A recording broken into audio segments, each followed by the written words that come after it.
Hello everyone, I am the Creep's Cabin. I know you use this video to fall asleep, so before that, like the video and subscribe to the channel. Also, where are you from? And what time are you watching? Now get comfortable and relax.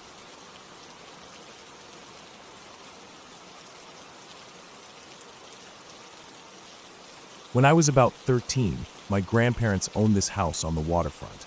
It was on this kind of narrow, wooded peninsula that jutted out into a big body of water. The property felt completely cut off from the rest of the world. I remember how quiet it was, the kind of quiet that settles in so deep it makes your ears ring. The house itself was a small place, old, creaky, with big windows that faced the water. They only lived there for half the year because they'd go down to Florida when it started getting cold. That meant that during the off months, their kids, my mom, my uncles, and aunts, could use it whenever they wanted. We would go there as a family sometimes, or just for weekends when my parents needed to get away from work and the noise of town. The area around the house was heavily wooded, and the trees seemed taller and thicker than anywhere else I'd been. The ground was uneven, with roots snaking out of the dirt and old logs lying half buried under the leaves. Through the woods ran these streams, dozens of them it seemed, weaving through the land like veins, emptying out into the bay or inlet, whatever it was. Some of those streams were shallow, barely a trickle over stones. But others were wide and deep enough in places to form what we called swimming holes. They were spots where the water slowed down and pooled, carving out deeper sections near the bends or where the banks had been worn away over time. My favorite swimming hole was down a narrow trail that led away from the house and deeper into the woods. I don't know how far it was, maybe a 15-minute walk if you didn't stop along the way to look at things or throw sticks into the streams. The hole itself was this deep, still pocket of water maybe 20 feet across, though it felt bigger when I was a kid. The water was dark, almost black in the middle, and if you went more than a few feet under the surface, it got so murky you couldn't see your own hand in front of your face. I'd always guessed it was about 12 to 15 feet deep in the center, though who really knows? There was a big old tree that leaned out over the water, its thick limbs stretched like an arm over the deepest part. Somebody, probably my uncles or one of their friends, had tied a rope to that limb. The rope was frayed in places, its fibers bleached white by the sun, but it held strong. Swinging out over the water on that rope felt like flying. You'd get a running start, grip the rope tight, and at just the right moment you'd let go, dropping into the cool water below. It was one of my favorite things in the world, that brief second when you felt weightless before the splash. That day, it must have been late afternoon. The sunlight slanted through the trees, making patterns on the forest floor, and the air smelled like pine needles and damp earth. My parents were back at the house resting. I remember them saying they were going to take a nap, and I figured it was the perfect chance to have a little adventure on my own. I didn't think about how dangerous it might be. When you're that age, you don't think about what could go wrong. You just think about the thrill of it. I slipped out of the house, grabbed a towel from the porch, and made my way down the familiar trail. The woods were quiet except for the sounds of birds calling to each other and the occasional rustle of leaves as some small animal moved through the underbrush. My heart was pounding a little, part excitement, part nerves at the idea of swimming alone. I knew I wasn't supposed to, but I also knew no one would find out if I was careful. When I got to the hole, I dropped my towel on the bank and tested the rope with my hands, giving it a good tug. It felt solid, the knot tight around the limb. I backed up as far as I could, standing on my tiptoes, gripping the rope so tight my knuckles turned white. Then I ran. The ground under my feet was soft, and I could feel the roots through the soles of my feet as I sprinted toward the edge. I lifted off, the rope carrying me out over the water. The wind rushed past my face, and for a moment I felt like I was soaring. Then I let go. The water closed over my head with a splash that echoed off the trees. The cold hit me all at once, and I felt myself sinking. I opened my eyes but could see nothing but murk. I kicked hard, pushing deeper, wanting to see how far down I could go. The water felt thicker the deeper I went, the pressure building in my ears. I reached out, my fingers brushing against something solid, the bottom. My chest swelled with pride for a moment. I'd done it. I'd touched the bottom. I planted my feet on the muddy bed and pushed off hard, expecting to shoot back up to the surface like I always did. But this time I barely moved. I felt a sharp tug at my waist, stopping me cold. Confused, I kicked again, tried to pull myself upward, but whatever had me held tight. Panic set in fast. My mind raced through possibilities. Had something grabbed me? A monster? A giant fish? My heart was hammering so loud I could hear it underwater. I thrashed and kicked, twisting my body, trying to see what had me. My fingers found the edge of my swimming trunks, and I realized they were caught. The fabric was snagged on something rough, probably a branch or an old stump hidden in the mud. I couldn't see it, but I could feel it, the wood scraping against my legs as I struggled. I pulled at the waistband, tried to free myself, but the harder I pulled, the tighter it seemed to get. My lungs were burning now, the need to breathe overwhelming. I could feel the darkness creeping in at the edges of my vision, like curtains being drawn. Tiny bursts of light flashed in front of my eyes, like fireworks in the black. My body was growing heavy, my arms and legs like stone. I could feel the fight leaving me, the panic turning into a strange calm, like my mind had accepted what was happening. I was going to drown in this hole, and no one would know until it was too late. And then something changed. I don't know how to explain it, but I felt as if someone had grabbed me, as if hands had reached down through the water and yanked my shorts free. The pressure at my waist was gone, and I felt myself rising, my body moving toward the light above. My arms moved weakly, but I wasn't the one doing it, or at least that's how it felt at the time. I broke the surface, gasping for air, coughing and choking on the water that had filled my mouth and nose. I flailed toward the bank, dragging myself onto the muddy edge, trembling all over. I lay there on the bank for what felt like forever, just breathing, trying to slow my racing heart. My whole body ached, and my head was pounding. My legs felt like jelly, and my hands were shaking so bad I could barely wipe the water from my face. When I finally looked down at myself, I saw the tear in my swim trunks, a jagged rip down one side where they'd gotten caught. That was the only sign of what had happened down there. I stayed on the bank a long time, too scared to move, too exhausted to try. The woods around me felt different now, heavier somehow, as if they knew what had just happened. The sunlight that had seemed so warm and friendly before now looked cold and harsh, cutting through the trees in sharp angles. Every sound, the rustle of the leaves, the calls of the birds, made me jump. I kept thinking about that moment when I felt myself being pulled free. I wanted to believe someone had been there, some person who'd seen me in trouble and come to my rescue. But I knew better. There had been no one else at that swimming hole. No one to pull me out. No one to save me. It had been me, some last desperate effort from deep inside, some instinct to survive that had given me the strength to break free. Eventually, when my breathing had calmed and my hands weren't shaking so badly, I got up and gathered my towel. My legs were unsteady beneath me as I made my way back along the trail. The walk felt longer than it ever had before.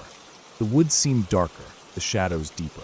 Every step I took, I kept looking back over my shoulder, half expecting to see something following me, something that had watched it all happen. When I reached the house, I slipped inside as quietly as I could, not wanting to wake my parents. I went straight to the bathroom and looked at myself in the mirror. My face was pale, my eyes wide and haunted. I took off the torn trunks and stared at them for a long time, running my fingers over the rip. That tear was the only proof that any of it had been real. I threw the trunks away in the trash and took a long, hot shower, trying to wash away the fear, the memory of the water closing in around me, the feeling of helplessness. That night, I couldn't sleep. I lay in bed listening to the house creak and settle, to the wind rattling the windows, to the water lapping at the shore outside. Every time I closed my eyes, I saw the darkness of the swimming hole, felt the tug at my waist, felt the weight of the water pressing down on me. It was a long time before I ever went near that swimming hole again. And when I finally did, I never swam alone. Looking back, I know there was no savior down there with me. No mysterious person who appeared just in time to pull me free. It was my own body, my own mind, fighting to survive. Maybe it was instinct, maybe just blind luck, but something in me refused to give up, even when the rest of me was ready to. And that, I think, is what saved me that day. Not some outside force, but the will to live buried deep inside, that only showed itself when I needed it most. Even now, all these years later, I can still feel that moment. The weight of the water, the burn in my lungs, the terror of being trapped, and the incredible relief of breaking the surface, of breathing again. It stays with me, a reminder of how close I came, and how lucky I was to make it back.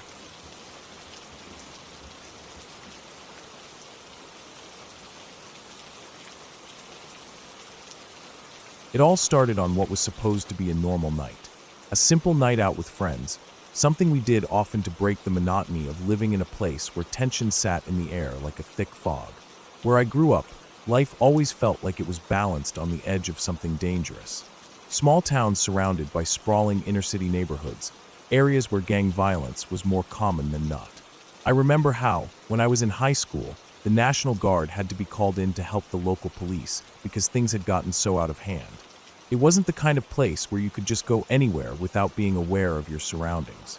But at the same time, if you wanted to do anything remotely fun, whether that was catching a movie, bowling, or just grabbing a late-night snack, you had to head into those sketchy areas. There wasn't really another option unless you wanted to stay at home and do nothing. That night, me and two of my friends, John and Jack, decided to go see the new Rocky reboot. It was a long drive out to the theater, but we figured it would be worth it. John was the quiet type stoic, the kind of guy who didn't need to say much to let you know where he stood. Built like a brick wall, a linebacker and the captain of our high school football team, he was the one we always felt safest around. Jack was different, always the jokester, always pushing boundaries for a laugh, but never really meaning harm. He was one of those guys who could get under your skin, but you couldn't stay mad at him for long. At the time, he had an arm like a cannon, something that would eventually lead him to a semi-pro baseball career. But back then it was just something he used to show off now and then. We left the theater feeling good. The movie had been solid, the kind of film that gets your blood pumping, makes you feel like you could take on the world. We were still chatting about the best scenes when we stepped out into the parking lot. That's when we saw it. A car parked near ours that looked like it had been through a war. The thing was absolutely trashed. The windows had been shattered, deep dents covered the doors. Someone had dumped what looked like dirt or mud onto the driver's seat, and the roof was caved in under the weight of an overturned trash can. The tires were slashed clean through. It was clear whoever did this wasn't just playing a prank.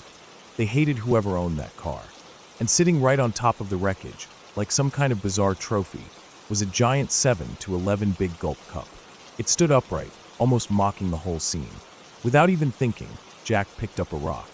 He grinned that mischievous grin of his, the one that always meant trouble. "Think I can hit that cup off?" he asked, more to himself than to us. We were about 90 feet away. If he hit it, it would have been impressive. But me and John weren't having it. We told him no way. This wasn't the place to be messing around, and we turned to head to my car. That's when Jack, true to form, decided to ignore us. By the time we were unlocking the doors and getting in, Jack came sprinting over, out of breath and wide-eyed. "We need to go. Now." His voice had that edge to it that told me this wasn't just another one of his jokes. He had thrown the rock. I don't know if he hit the cup. I don't even think he knows. What mattered was that he picked the worst possible moment to do it. The shouting started immediately. Voices echoed through the lot, loud and angry. We didn't have to look to know what had happened. The owner of the car had shown up, and they were not happy. My gut twisted into a knot. We had no way to prove we hadn't been the ones to destroy that car. And in a place like that, people didn't stop to ask questions. They didn't wait to figure out what happened. They acted, and a lot of the time, that meant violence. I fired up the engine and peeled out of the lot, my heart already pounding in my chest. At first, Jack was laughing like it was all a game. "That guy can't catch us. His car's trashed," he said between gasps. But the joke was on us. The guy wasn't alone. About 5 minutes down the road, I spotted headlights in my rearview mirror.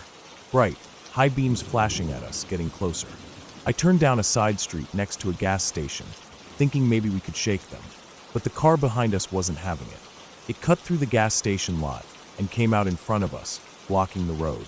I slammed the brakes, heart racing.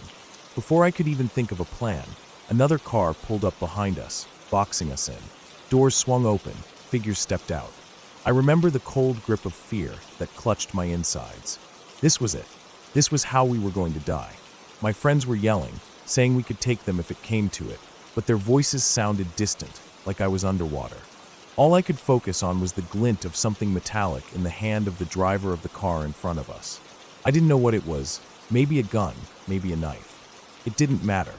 The adrenaline hit me like a freight train, and before I knew it, I slammed my foot down on the gas. The car lurched forward, tires squealing as we shot around the first car and back through the gas station. I didn't even look at the traffic light. I just blew through it and kept going. I could see the cars behind us, gaining ground. Jack was in the back, frantically calling friends, trying to figure out if we could pull up somewhere safe, somewhere we'd have backup. John sat beside me, calm as ever, taking off his chain and stashing his wallet and phone in the glove box like he was preparing for the worst. "Just pull over," he said, like it was nothing. But I wasn't ready to die on the side of the road. I wasn't ready for that to be the end. We hit a lucky break. A red light caught both cars chasing us behind a wall of traffic. I took the chance to turn onto a bigger road, flooring it. I hit 95, maybe faster, for what felt like forever, just trying to put distance between us. Jack kept looking behind us, calling out updates. For a few minutes, it seemed like we'd lost them. I let up on the gas, but there was nowhere to pull off, nowhere to hide. That's when Jack's voice rose in panic. The cars were back, gaining on us fast. I don't know what made me do it, but I decided to act like we weren't being chased. I kept the speed steady, hands relaxed on the wheel, heart hammering in my chest. The first car passed us, slowing down as the driver realized it was us. I swerved at the last second, cutting off onto an exit, leaving them behind. One car down, but the second car stayed on us. Now we were in familiar territory, back roads I knew like the back of my hand. Roads with no lights, sharp turns, and narrow lanes. The kind of roads that would throw off anyone who didn't know them. I pushed the car as hard as I could, weaving through the darkness. I could see the headlights behind us, but they were struggling to keep up. Jack started talking about pulling over, about fighting them off. We couldn't see more than a couple figures in the car. Maybe two, maybe three. It seemed like the odds were better now, but I kept thinking about the glint of metal. What if they had weapons? Finally, I spotted a field. It wasn't much, but it would have to do. I pulled in, tires crunching over gravel and dirt. We stopped, doors flew open, and we got out. John was first, standing tall, ready. Jack followed, and then me. We started walking toward the car that had stopped about 100 feet away, facing us. Jack raised his arms and began waving big, sweeping gestures toward the empty field, like he was signaling to a group of people hiding out there. I realized what he was doing, and I felt a flicker of hope. Maybe, just maybe, this would work. And somehow it did.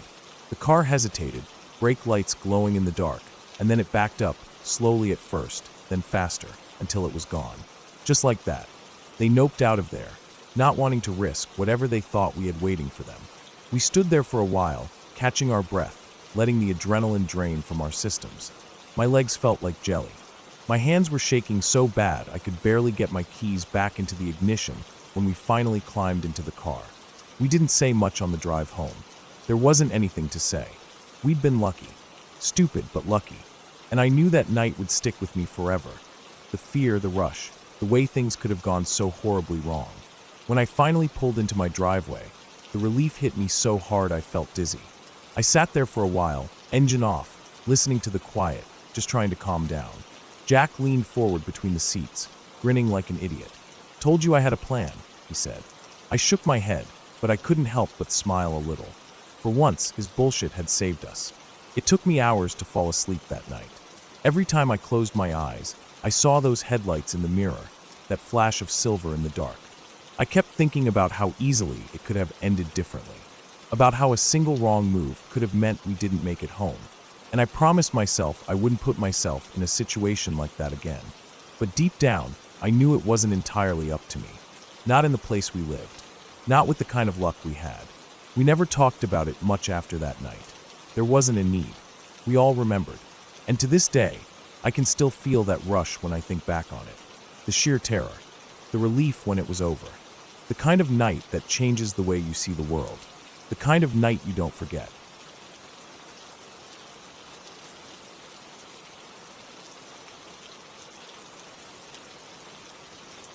When I was 23 years old, I had an experience that still makes my skin crawl when I think about it. I hadn't planned anything unusual that day. It was summer, one of those evenings where the heat from the day still clings to everything, and the sun hangs low in the sky, casting long shadows that make familiar places feel strange. I was walking through a patch of woods that connected two parks in my town, a path I'd taken plenty of times before. It wasn't exactly the wilderness, just a stretch of trees, overgrown bushes, and winding dirt paths that locals used to cut between the parks or take their dogs for walks. But that evening, the place felt different. I still can't quite explain it, But as soon as I stepped under the canopy of trees, it felt like the air shifted, like the woods were holding their breath.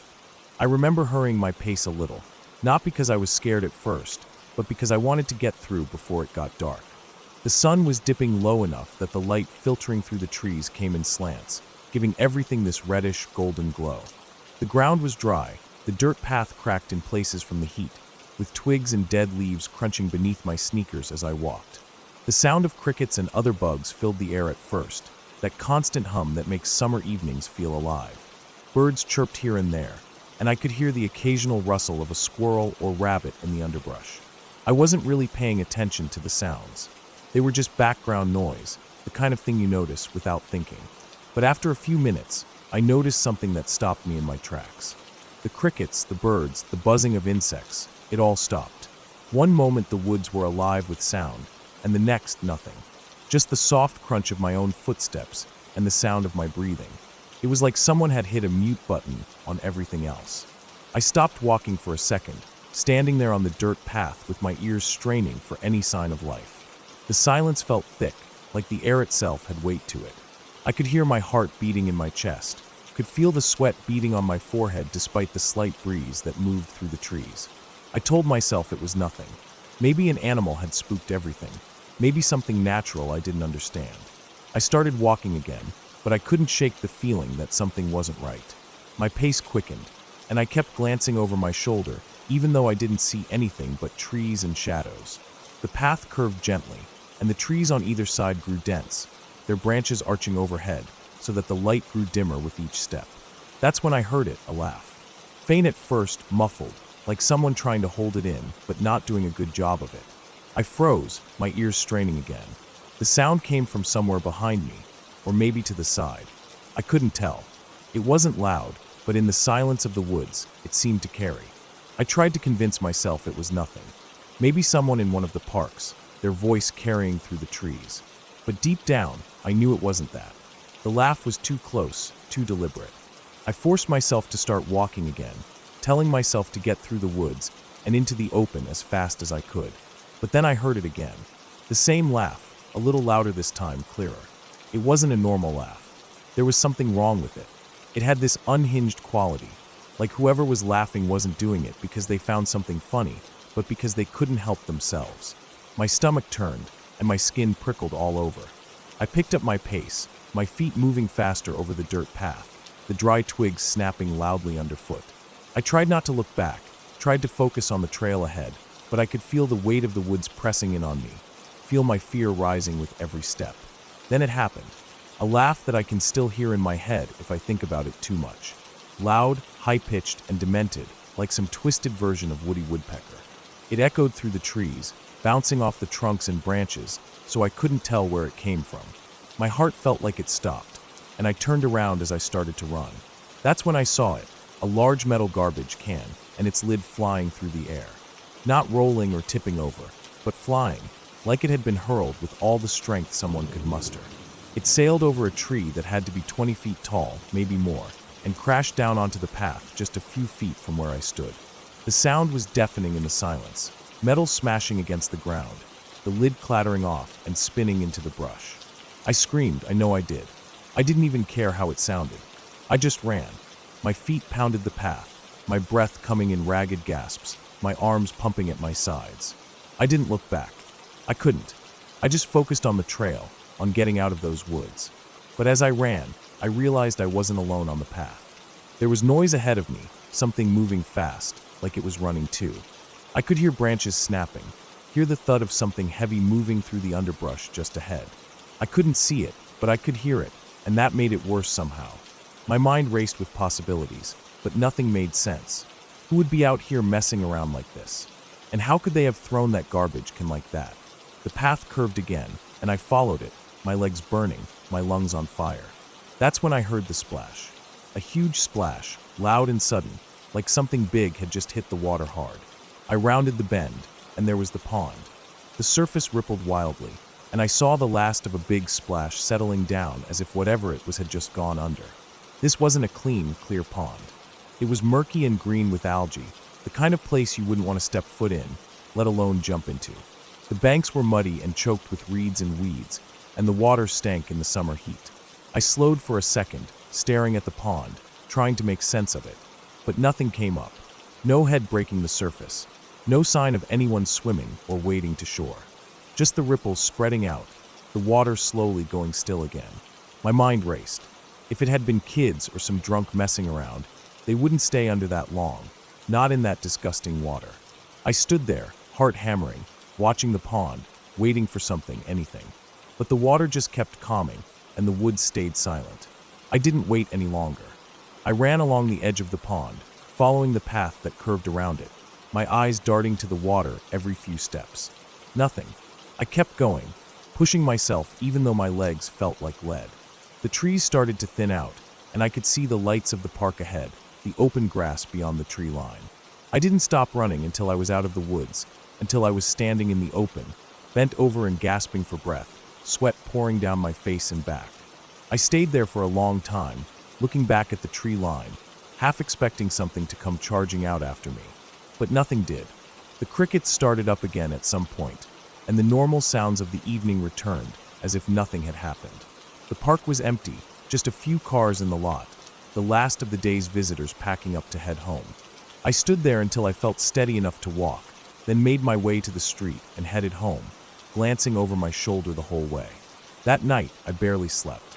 Every time I closed my eyes, I heard that laugh again, saw the garbage can flying through the air, heard the splash of the pond. I kept thinking about that water, about how gross it was, about how nothing ever came back up. I thought about who or what could have done all that. It didn't make sense then, and it doesn't make sense now. I've gone over it in my head 1,000 times, tried to come up with a logical explanation. Maybe some prankster, maybe someone hiding out in the woods messing with people. But I can't figure out how they could have thrown that can like that, or why they'd jump into that pond and never come up. I never walked that path again. Even now, years later, I avoid that stretch of woods. I take the long way around, stick to the streets and sidewalks, no matter how much longer it takes.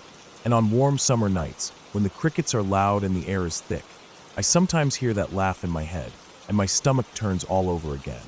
I don't know what I saw that night. I don't know who or what was out there with me. But I do know I'll never forget it. And I hope I never have to experience anything like it again.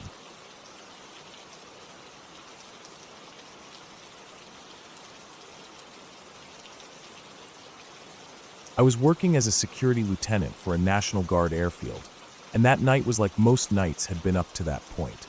It was quiet.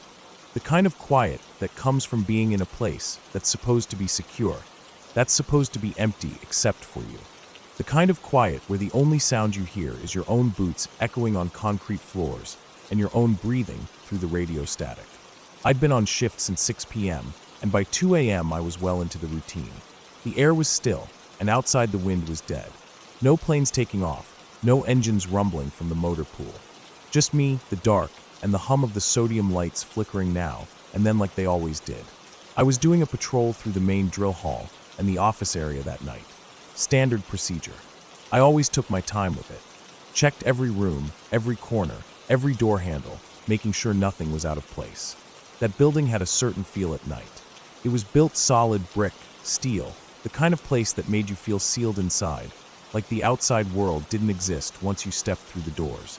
I moved slowly through the offices, shining my light across desks and chairs, seeing my own shadow stretch and bend on the walls. All the doors I checked were locked from the outside, same as they always were. The windows were secure, no signs of forced entry anywhere. It was just me in that big, empty space. When I'd made it through the last office, I walked out into the main hallway again. I could see the front doors about 40 feet ahead, the glass reflecting the exit sign's red glow behind me. I pushed the door open and stepped out into the night air. The coolness of it hit me, and I took a breath, glad to be done with the interior sweep for now. I paused there for just a second, listening to the silence outside, when I heard it, behind me, clear as anything I've ever heard in my life, the sound of someone sprinting down the hallway. Not a shuffle, not a light step, but hard, fast footsteps pounding against the concrete floor. It was coming from behind me and to the right, down the hallway that led toward the motor pool doors. My heart jumped. There was no mistaking it. It was a person running at full speed. Without thinking, training kicked in, and I drew my sidearm, spun on my heel, and went charging back inside. My boots hit the floor hard as I moved fast down the hallway, my weapon up, my light cutting through the dimness. I was shouting, telling whoever it was to stop, my voice loud and sharp in the empty building. The footsteps had stopped by then, but I didn't slow down. I could see the double doors at the end of the hallway that led out to the motor pool. They were closed. I could see the locks, still latched just like they'd been when I checked them earlier. I scanned everything. No way anyone had gotten through those doors without me seeing. The hallway was a dead end, and I was standing in it. I turned around, heart pounding in my ears, and started clearing back toward the front door. Every office I passed, I checked again. I opened doors, swept my light inside, checked behind desks and filing cabinets. Nothing. Every office was empty, just like before. Every door still locked from the outside. No way anyone could have ducked inside without me knowing. The place was dead silent again, except for the sound of my breathing and the occasional creak of the building settling. I wasn't satisfied. I couldn't be. I went through and re-cleared the entire building. Every hallway, every office, the locker rooms, the storage closets. The whole place. Room by room, door by door. I took my time with it, slower than the first pass, trying to catch anything I might have missed. But it was the same as before. Empty. Nothing but the smell of dust and the faint chemical tang of floor cleaner. My boots scuffed the floor louder now because I was more aware of every sound. The building felt different now, like it was watching me. Like the walls had shifted just slightly out of place. Eventually, I stepped into the main drill hall. The place was big, wide open, with high ceilings and the echo of my steps coming back at me like I wasn't alone. The space had always felt a little strange at night, like it was too big to be empty. As I swept my light across the room, my beam hit something that made me stop. There was a freestanding fan near the wall, and it was running. The blades were spinning fast, the motor humming softly. I knew for a fact it hadn't been on when I'd come through the first time. I'd noticed it earlier because I'd thought about how old and dusty it looked. There was no reason for it to be on. I hadn't touched it. No one else was supposed to be there. I stood there, staring at it for a long moment. My grip tightened on my sidearm. The air felt different in that moment, heavier, colder. I called out, not expecting any answer, but needing to break the silence that felt like it was pressing down on me. The second the words left my mouth, the fan stopped. It didn't slow down like a normal fan would. It didn't coast to a stop. The blades just froze in place, like someone had grabbed them or cut the power instantly. My skin went cold. Not just a chill, this was deep cold, the kind that sinks into your bones. The air in the drill hall felt like it dropped 10, maybe 15 degrees in seconds. I felt it through my uniform, felt the sweat on my neck go ice cold. My breath fogged out in front of me. I stood there for a few seconds more, heart racing, listening, waiting for some sound, some explanation. But there was nothing. Just that cold, heavy silence. That was it for me. I holstered my weapon, turned, and walked fast out of the drill hall. I didn't run. I didn't want to run.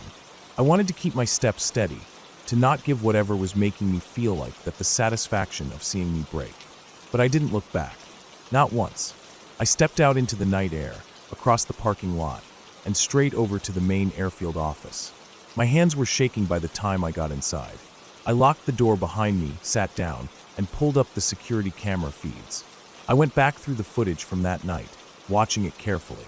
Watching myself do the sweep, watching myself running down that hallway, clearing rooms, standing in the drill hall.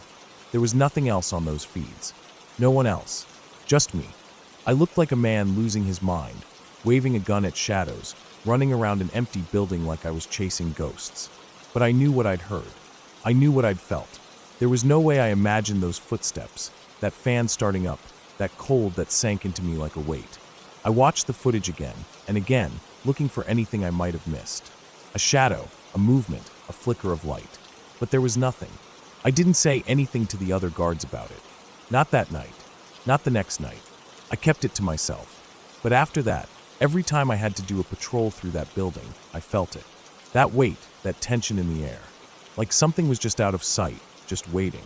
I started taking longer on my sweeps, double-checking everything. I started dreading that part of the shift. I'd find myself looking over my shoulder, listening harder, my hand resting on my sidearm more often than not. 2 weeks later, I put in my notice. I didn't give a big reason. Just said it was time for me to move on, find something else. But the truth was, I didn't want to be in that building again. I didn't want to feel that cold, that weight, that sense that I wasn't alone in a place that was supposed to be empty. I couldn't explain it, not in any way that made sense. There was no ghost, no monster, nothing like that. Just something I couldn't put a name to, something that made me feel more afraid than I'd ever been in my life. I can still feel that cold when I think about it. The way the air changed, the way the fan stopped like it hit a wall. I've worked other security jobs since then. I've been in plenty of empty buildings at night, walked plenty of dark hallways. But nothing ever felt like that night felt. I don't talk about it much. Most people wouldn't understand. But it stayed with me, every detail, every sound, every second of that long, cold night. And I know I'll never forget it.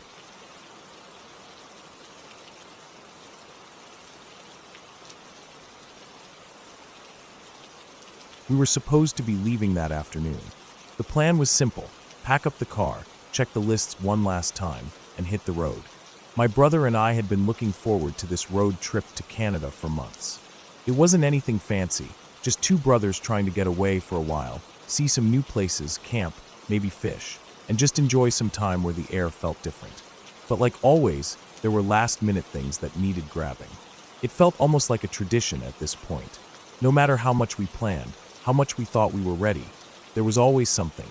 Snacks, batteries, some piece of gear we swore we'd packed, but couldn't find when it came time to load up. So we hopped in the car. The day was bright but not too hot, with that dry warmth that comes late in the summer. The kind that makes you feel like you should be doing something, anything, other than being inside. We rolled down the windows, letting the breeze fill the car as we headed toward town. The drive was familiar. Trees lined the road, the kind that have been there longer than most of the houses that popped up between them over the years. The neighborhood felt sleepy, like everyone else was either at work or finding ways to stay cool. Not a lot of people out, just the usual quiet that I'd come to expect from that part of town. It was on the way there that we first saw him. A little white dog. Small, fluffy, maybe one of those mixes people like to carry around in their purses, though this one had no collar or leash that we could see at first glance. He was trotting along the side of the road, like he didn't have a care in the world. We slowed down as we passed, but didn't think too much about it. Around here, people often let their dogs out without leashes. It wasn't right, but it wasn't uncommon either. Some folks thought their dogs were better trained than they actually were, or maybe they just didn't care. We drove past, watching him in the rearview mirror until he disappeared behind a bend in the road. The store was busy in that frantic, last-minute way. People getting ready for their weekends, stocking up on groceries or supplies for barbecues or trips of their own. We moved through the aisles quickly, focused on what we needed. It was just small stuff, things that should have only taken a few minutes, but somehow it always drags out longer than you expect. I remember standing there at one point, waiting at the checkout, thinking about how good it was going to feel once we were finally on the road, with everything behind us except miles of highway and whatever adventure waited ahead. When we left the store, bags in hand, the sun had shifted a bit lower in the sky. The light had that golden edge to it, the kind that makes everything look a little softer, a little quieter. We were halfway home, just talking about the trip, when we saw him again. The same little white dog. But this time, he was on a busier street, much further from where we'd seen him before. That carefree trot he had earlier was still there, but now it felt out of place. Cars sped by him, drivers not even noticing the small shape along the side of the road. There was no one with him, no one calling after him, no one looking around in panic for a lost pet. We slowed down, the weight of what we were seeing settling in. It didn't take long for both of us to come to the same conclusion. This wasn't just some dog let out for a bit. He was lost, and now he was in danger. Without saying anything, my brother eased the car over to the side of the road. I grabbed the handle and stepped out, keeping my eyes on the little dog. He was further ahead, walking away from us like he had some place to be. I called out to him softly, then whistled, hoping to catch his attention. For a moment, he stopped and turned his head. His eyes met mine, and for a second, it was like he understood. His tail wagged, his ears perked, and then, just as quickly, he turned and ran, playful and unaware of the danger around him. I felt that spike of fear then, the kind that hits you hard in the chest. I didn't want to chase him. I was scared that if I did, I'd drive him right into the street. So I stopped, trying to think, trying to figure out the right thing to do. I was walking back to the car when my brother's voice cut through my thoughts, sharp and urgent. He said, "Oh shit, he's crossing." And before I could even turn, it happened. The dog had darted into the street. His small body, so quick and light, made it almost all the way across. But not fast enough. An SUV came out of nowhere, or maybe it had always been there, and we just hadn't noticed it in the rush of everything. There was no screech of brakes, no horn, no warning. Just the terrible, sickening sound of impact. His body crumpled beneath the tires, his back half crushed in an instant. He let out one loud yelp, a sound that still echoes in my mind whenever I think about that day. His body stiffened, urine leaking out onto the asphalt, and then he was still, so horribly still. I froze for a moment, not fully processing what had just happened. The SUV kept going, never slowing down, never even pausing. It just kept driving, like nothing had happened. Like that little dog didn't matter at all. I felt my legs move before I even knew what I was doing. I crossed to where he lay, his soft white fur stained now, his eyes glassy and empty. My hands shook as I picked him up, feeling the awful weight of him, heavier now in death than he ever could have been in life. We got back in the car, silent except for the sound of our breathing, both of us trying to hold it together. I found his tags, reading the small letters, trying to focus on something, anything, other than what had just happened. The address wasn't far. We drove there slowly, the world outside the windows blurring together, unreal in the aftermath of what we'd seen. When we reached the house, a small place with flowers in the yard and toys scattered on the porch, my heart sank even further. This wasn't just someone's dog. This was a part of their family. I carried him to the door, my arms numb, my mind blank except for the dread of what I knew was coming. I rang the bell, and after what felt like forever, the door opened. A woman stood there, maybe in her 30s, with kind eyes that lit up for just a moment at the sight of what I was carrying. And then, in that next instant, everything changed. Her face crumpled, her knees buckled, and the sound that came from her was something I hope I never hear again. It was pure grief, raw and sharp, filling the space between us until it felt like the whole world was made of it. She took him from me, her hands trembling, tears streaming down her face as she held him close, rocking him gently like she could somehow comfort him, or maybe herself. I wanted to say something, anything, but no words would come. What could I possibly say that would make any of this better? My brother stood beside me, just as silent, just as broken by what we'd witnessed. We stayed there for a moment longer, watching as she sank to the porch, still holding him, still crying, her body shaking with the force of it. And then, with nothing else to do, we turned and walked back to the car. The drive home was quiet. The kind of quiet that fills every space, every corner, pressing down on you until it's hard to breathe. The trip we'd been so excited about felt distant now, like something from another life. The excitement, the plans, all of it felt small and unimportant.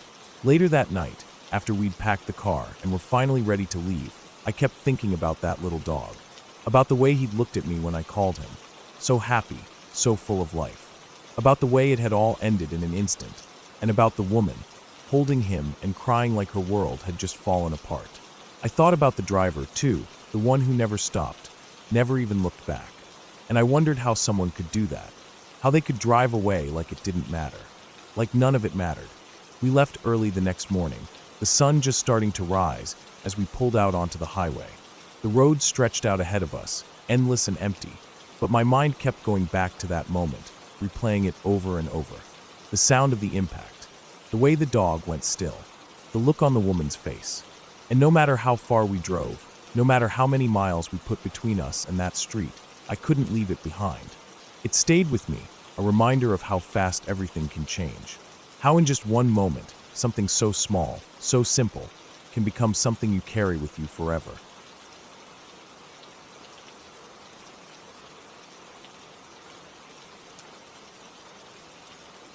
Let me start from the very beginning, because to this day I can still feel the chill I felt that night when I think back on it. This is something I've kept to myself for years, telling only a few people I trusted completely, because honestly, I was afraid of being laughed at or called crazy. But I know what I saw. I was there alone, and no one can convince me otherwise. This happened almost 5 years ago now, when I was fishing on my grandma's land in south-central Kansas. She owns a pretty large stretch of land, several hundred acres, mostly pasture, with thick patches of woods and creeks winding through parts of it. I grew up visiting that land, and I always felt comfortable out there. It was familiar, peaceful even, and fishing at the creek had become something I enjoyed doing when I needed to clear my head. That evening started out just like any other. The sun had already begun to sink low, casting long shadows across the grass, but I wasn't in a hurry. I had driven my truck down one of the old dirt paths as far as I could, but the creek where I liked to fish wasn't right off the road. I had to park about a mile away and walk the rest of the distance through the pasture and trees. I didn't mind. The walk was quiet except for the sound of my boots crunching on dry grass and the occasional call of birds heading back to their roosts for the night. The air smelled clean, with that earthy scent you get when you're away from everything. The kind of smell that reminds you you're far from town, far from the noise and people. The spot I headed to was one of my favorites. The creek curved around there, and there was a small dam built up long ago, probably to help with water levels for cattle or something. Just below it was a little waterfall, maybe 5 feet high, and the sound of it always helped me relax. The water was shallow enough that you could see the rocks at the bottom in most places, but deep enough near the dam to hold some decent fish. That night, the water was moving steadily, and there was just enough breeze to ripple the surface and make the leaves on the trees rustle softly. I set up near a fallen log where I could sit and cast out easily. For a while, everything was normal. I caught a few small bass, nothing to brag about, but I was enjoying myself. The light kept fading, and before long, the only glow came from the last bit of sunset through the trees and the reflection of the sky on the water. I knew I should probably pack it in soon. Walking back in the dark wasn't something I liked to do often, but I also wasn't too worried. I knew the land well, and I had a good flashlight with me. I decided I'd make a few more casts before heading back. That's when I hooked into something that gave a pretty good fight. I could feel the pull on the line, stronger than the others I'd brought in that evening. My heart sped up a little, not because I was scared, but because there's nothing quite like the rush of reeling in a good fish. I fought it for a minute or two, working it closer, careful not to lose it at the last second. When I finally got it to the bank, I saw it was a decent-sized bass, maybe 2 or 3 pounds. I picked it up, admired it for a second, and then bent down to let it go. As I watched it dart back into the water, something on the opposite side of the creek caught my eye. At first, I thought it was just a trick of the light. You know how, sometimes, when it's getting dark, your eyes play games with you. But this wasn't that. Across the creek, maybe 30 feet away, something stood just beyond the tree line. My brain didn't quite register what I was seeing right away. It was small, not child small, but smaller than any grown man. I'd say no more than 4 feet tall at most. It wasn't wearing clothes, and its skin, if you could call it that, was pale gray and almost shiny in the fading light. It looked thin, sickly even, like it hadn't eaten in a long time. The shape of its head is what really sticks with me. It didn't look human. The head reminded me of a hairless cat, large compared to its body, with those strange, angular features. The skin looked soft and wrinkled in places, stretched tight in others. It had long, thin arms that hung down by its sides, and its chest rose and fell with quick, shallow breaths. It was just standing there, still, looking straight at me. The eyes, God, the eyes.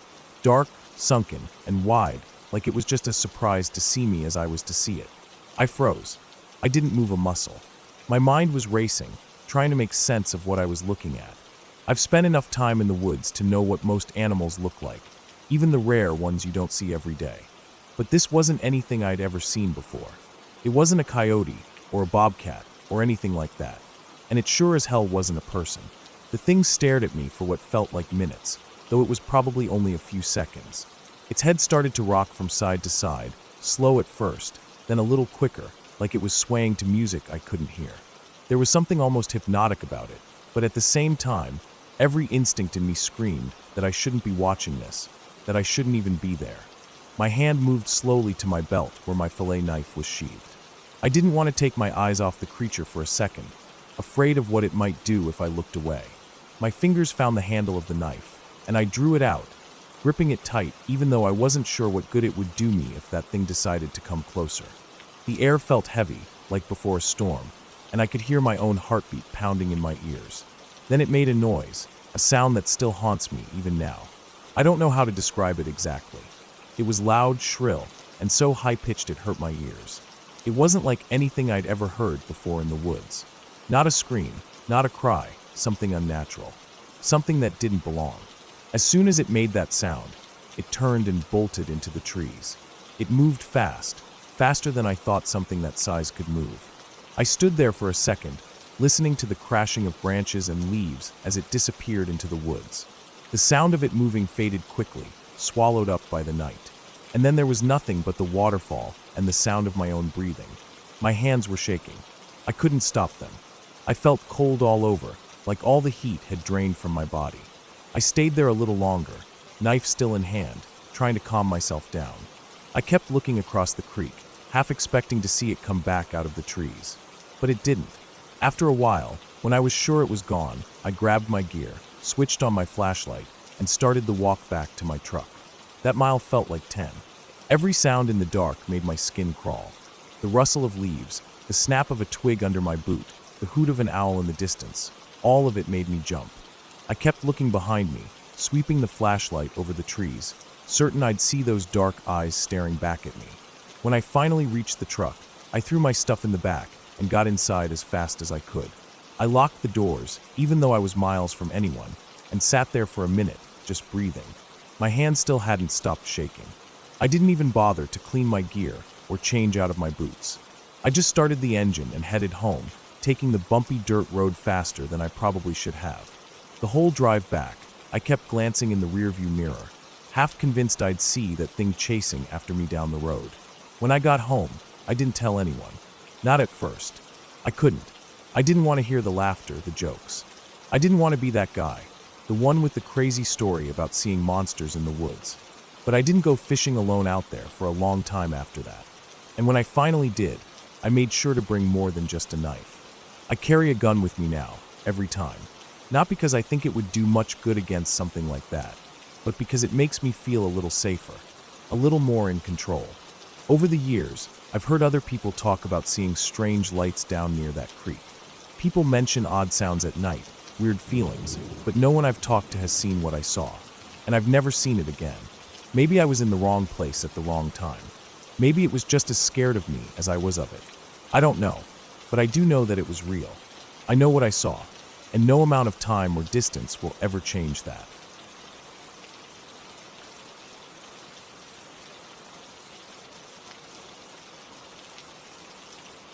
When I was about 16 years old, I had a strange experience that I've never really been able to explain, at least not in a way that makes sense to me even now.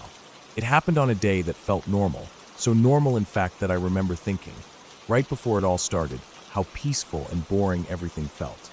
I was lying on my bed in my room, reading a book I had already read at least twice before. It was late afternoon, that kind of soft light coming through the window blinds, making long shadows across my floor. The house was quiet. I remember hearing the faint hum of the refrigerator in the kitchen and the occasional creak of the house settling as the temperature started to cool down for the evening. There were no strange sounds, no feelings of dread or unease, nothing that would have made me think something weird was about to happen.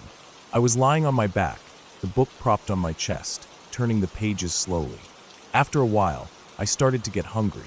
It was the kind of low, steady hunger that lets you know it's been a few hours since you last ate. I remember looking up from my book, staring at the ceiling for a moment, and then glancing toward my door, thinking about getting up to go to the kitchen. I even closed the book and set it down on my nightstand. But instead of getting up right away, I decided to lie back again, just for a minute. Maybe I was comfortable, or maybe I was just feeling lazy. I let my head sink into the pillow and stared at the ceiling, breathing slowly, listening to the quiet of the house. That's when it started. At first, it was just a strange feeling in my body, a kind of lightness, as if the bed wasn't holding me down anymore. I remember blinking a few times, trying to shake off the feeling, thinking maybe I was just tired or daydreaming. But the sensation grew stronger. My arms, my legs, even my head. It all felt like it was getting lighter and lighter, almost like I was being lifted by invisible strings. I wasn't scared at first. It was such a gradual thing that it didn't hit me all at once. In fact, I felt a kind of calm about it, like floating in water. My body felt relaxed, and I let my eyes close for a second, enjoying the strange weightlessness. When I opened my eyes, the room seemed the same, but I noticed that my view had changed slightly. Things looked different somehow, as if I was seeing the room from a higher angle. That's when I realized I was no longer touching the bed. I was floating, actually floating, just above the mattress. My heart started to race, and I tried to move, to sit up or reach for the edge of the bed, but I couldn't. My arms and legs didn't respond the way they should. I was just kind of hanging there, like my body was being held in place by something I couldn't see or feel. And then slowly, so slowly that at first I didn't notice, I began to spin. It wasn't a fast spin. I wasn't twirling or anything like that. It was more like a slow tilt to my right, my body angling bit by bit, until I was no longer looking up at the ceiling, but at the wall beside my bed. And then further, until I was looking at the floor, and then upside down, staring at my own face lying there on the bed. And this is where things really started to get strange, because I wasn't just seeing myself from above. I was also seeing myself from the doorway. I don't know how to explain it. It was like my mind was in 3 places at once. The floating me, turning slowly above the bed, looking down at my body. The me on the bed, eyes closed, looking peaceful and still. And the me standing in the doorway, watching it all happen with a kind of cold detachment. I could see myself from that angle, standing there in the doorway, arms at my sides, not moving, not reacting, just watching. And somehow, I knew that all of these versions of me were connected, that they were all me, but at the same time they felt separate, like different pieces of myself that weren't quite fitting together. The floating me felt a growing panic. As I turned and saw my own face upside down, a rush of fear ran through me. I wanted to scream, to call out, but no sound came. My mouth wouldn't open, or maybe it did and nothing came out. I don't really know.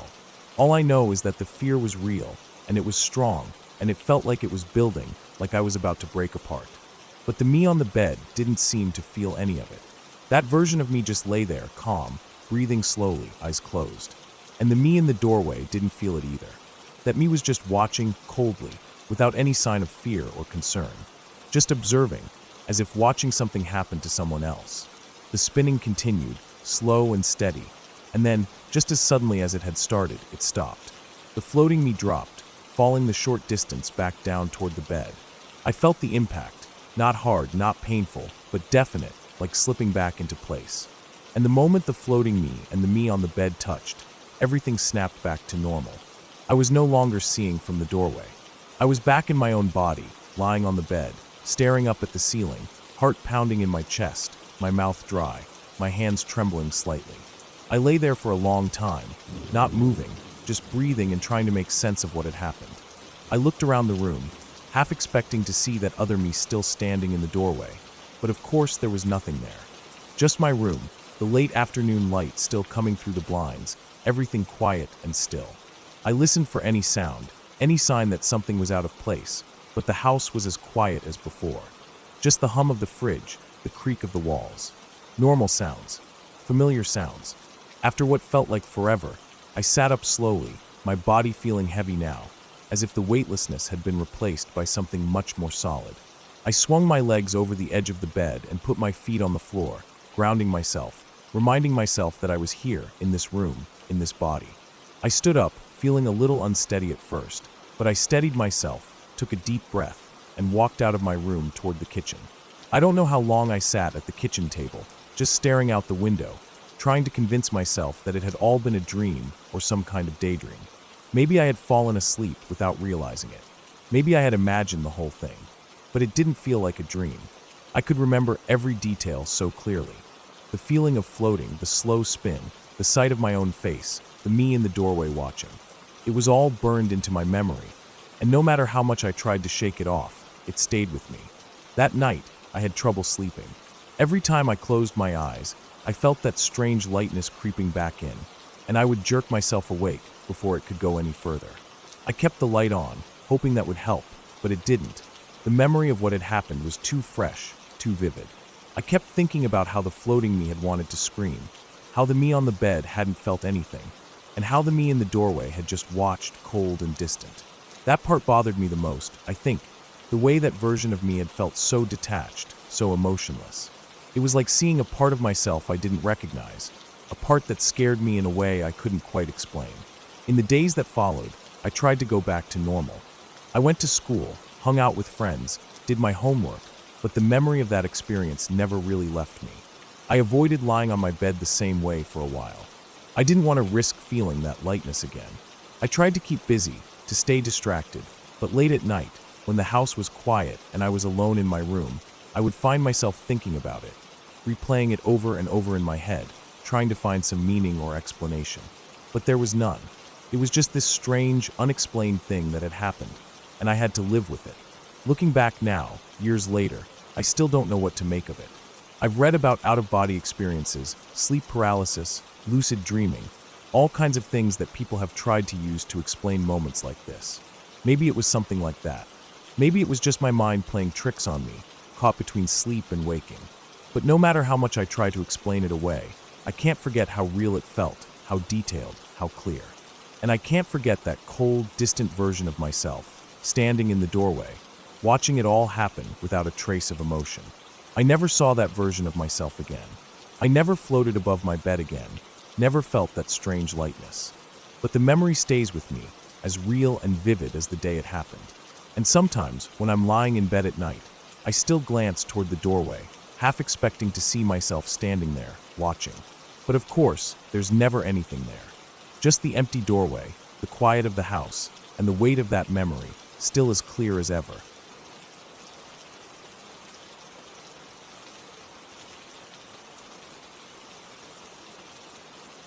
When I was about 5 or 6 years old, I went to my first sleepover at my friend's house. I remember being excited about it for days.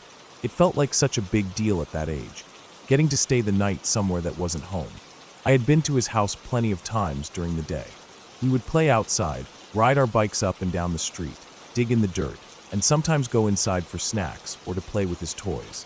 His house always felt a little strange to me, even back then. It was this old 2-story place with creaky floors, heavy wooden doors, and this smell that I couldn't ever really place. Kind of dusty and musty at the same time, like the house had been holding its breath for years. But when you're 5, those things don't matter much. I wanted to stay the night because that's what friends did, and I didn't want to seem scared or like a baby. The night started off normal.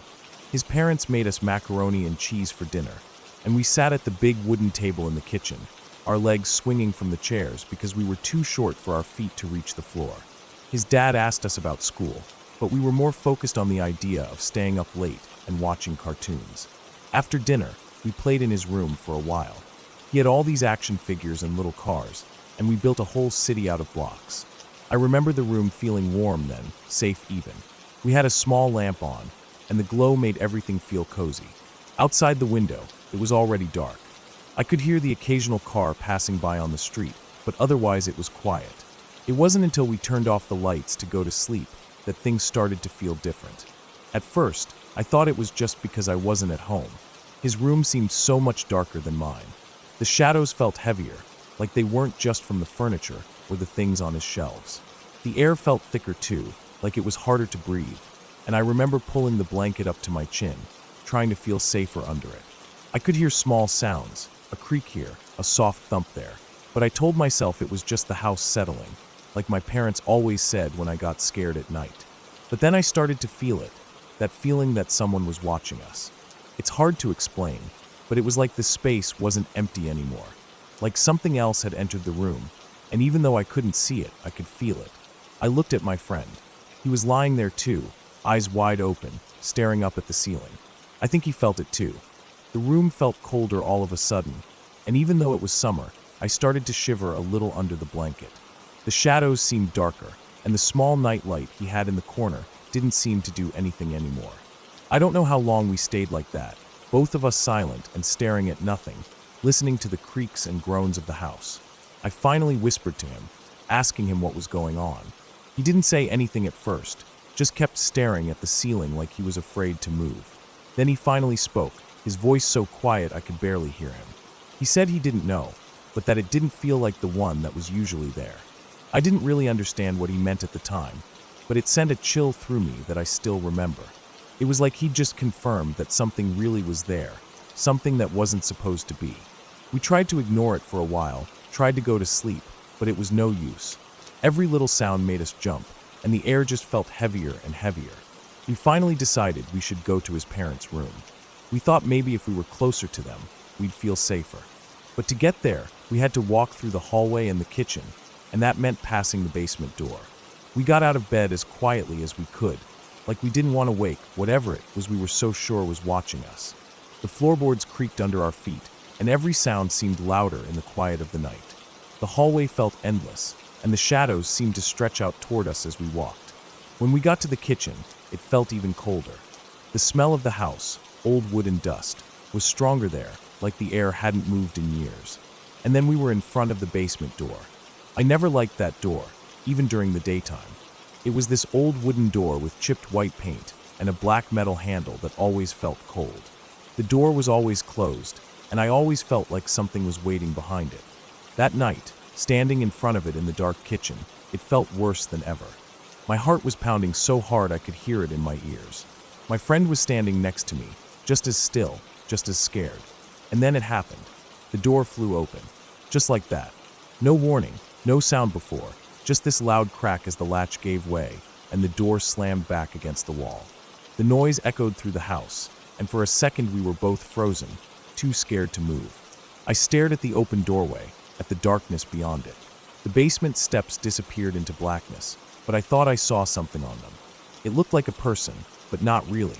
It was down on all fours, like it was crawling up toward us. And its head, it didn't look right. It seemed like it was barely hanging on, tilted to the side in a way that didn't make sense. I couldn't see a face, just the shape, just enough to know that it wasn't normal. We didn't wait to see what it was. We both turned and ran as fast as we could back to his room. I don't even remember my feet hitting the floor, just the sound of us screaming and the feeling of pure panic. We slammed the door shut behind us and jumped back into bed, pulling the blankets over our heads like they could protect us. I don't think either of us slept that night. We just lay there, hearts racing, listening for any sound from the kitchen, from the basement. Morning finally came, and the light through the window made everything feel smaller, less scary. When his parents got up, we didn't say anything at first. I think we were both afraid they wouldn't believe us, or that talking about it would make it real again. But later, when we were playing outside, my friend asked if I'd really seen it too. I told him I had, and we both knew it hadn't been a nightmare. Years passed, but I never forgot that night. Every time I went back to his house after that, I felt uneasy, especially near the kitchen and that basement door. I never went near it again if I could help it. As I got older, I started to think more about what we'd seen, trying to make sense of it. I don't believe in ghosts or anything like that. I think what we saw was real, but not supernatural. Maybe it was someone who had broken into the house. Maybe a person who wasn't right in the head. That would explain the way it moved, the way its head looked. The door could have been loose, or maybe the person forced it open when they heard us coming through the kitchen. It's possible they were hiding down there and thought the middle of the night was their chance to get out. Whatever it was, we were lucky nothing worse happened. The door flying open, the figure on the stairs, it could have ended a lot differently if we hadn't run. I think about that sometimes, how close we might have been to real danger. We were just two little kids in a house with an unlocked basement door, and someone or something was down there. Looking back now, I can see how the house itself added to the fear. The old wood, the creaky floors, the way the walls seemed to close in at night. The house felt alive in a way, like it had its own mood, and that night it felt angry, or maybe just disturbed. I don't know if anything ever happened in that house before my friend's family lived there, but it always felt like it was holding on to something. Maybe that's what I felt all those times I visited, that heaviness in the air, that sense of being watched. After that sleepover, I didn't stay the night there again. We still played together during the day, rode our bikes, played in the yard, but when the sun started to go down, I always made sure I was home before dark. His parents asked a couple times if I wanted to stay the night again, but I always had an excuse. I didn't want to be there when the house came alive at night, when the shadows grew long and the air turned cold. Even now, all these years later, I can still see that open door in my mind, can still feel the rush of fear as we ran back to his room. I've tried to convince myself that it was just my imagination, that maybe I was so tired or so worked up that I saw something that wasn't there. But then I remember the way my friend looked at me the next day, the way we both knew without saying anything that we had seen the same thing. It wasn't in our heads. It was real. And whatever it was, it's one of those things that stays with you, a memory that never really fades, no matter how much time goes by. We don't talk about it much anymore. Life moves on, and you don't bring up the things that scared you when you were little. But I know he remembers too.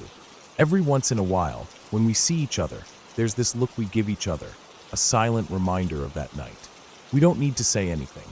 We both know what we saw. And we both know we were lucky that night, lucky that whatever it was stayed in the basement, and we made it back to his room and to morning. That first sleepover taught me something important. Houses, especially old ones, can hold secrets. And sometimes, those secrets are better left alone.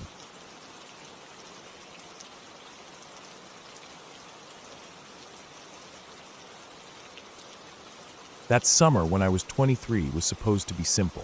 I only worked part-time at a small bookstore downtown, and I spent my free days trying to soak up the sun at the county pool.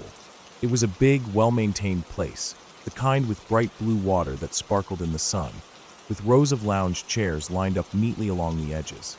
The pool was always busy, filled with the sounds of kids laughing, splashing, their parents calling after them, and lifeguards blowing their whistles every few minutes. It felt like one of the safest, most normal places I could go to unwind. I liked it because even though it was crowded, I could blend in. I could just lay out with a book, take a swim now and then, and no one really noticed me. Or so I thought. It was one of those days where the heat hung heavy in the air. The sun felt good at first, the kind of warmth that seeps into your skin and makes your muscles loosen up.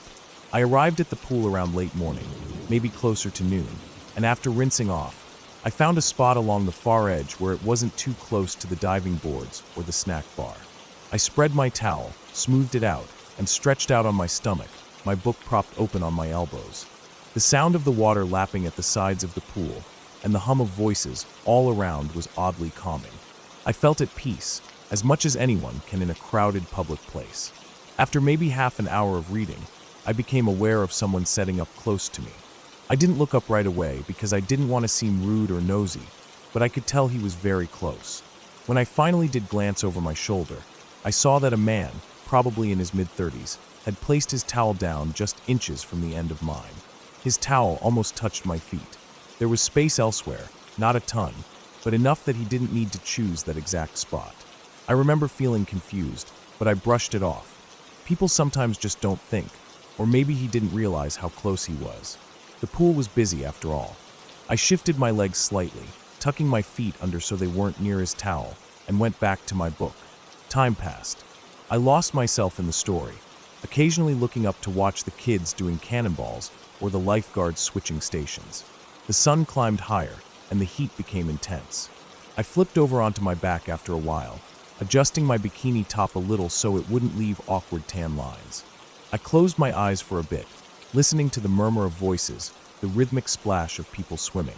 Every so often, I sat up, drank some water, reapplied sunscreen. The man who'd laid his towel near me didn't seem to be doing anything odd at first. He'd gone into the pool at one point, swimming slow, deliberate laps near the shallow end where the kids were playing. I remember thinking that was strange because most adults stuck to the deeper lanes. But again, I tried not to read too much into it. I didn't want to be paranoid. At one point, after I'd been at the pool maybe 2 hours, I decided to sit up again to cool off. The sun was brutal, and my skin felt hot to the touch.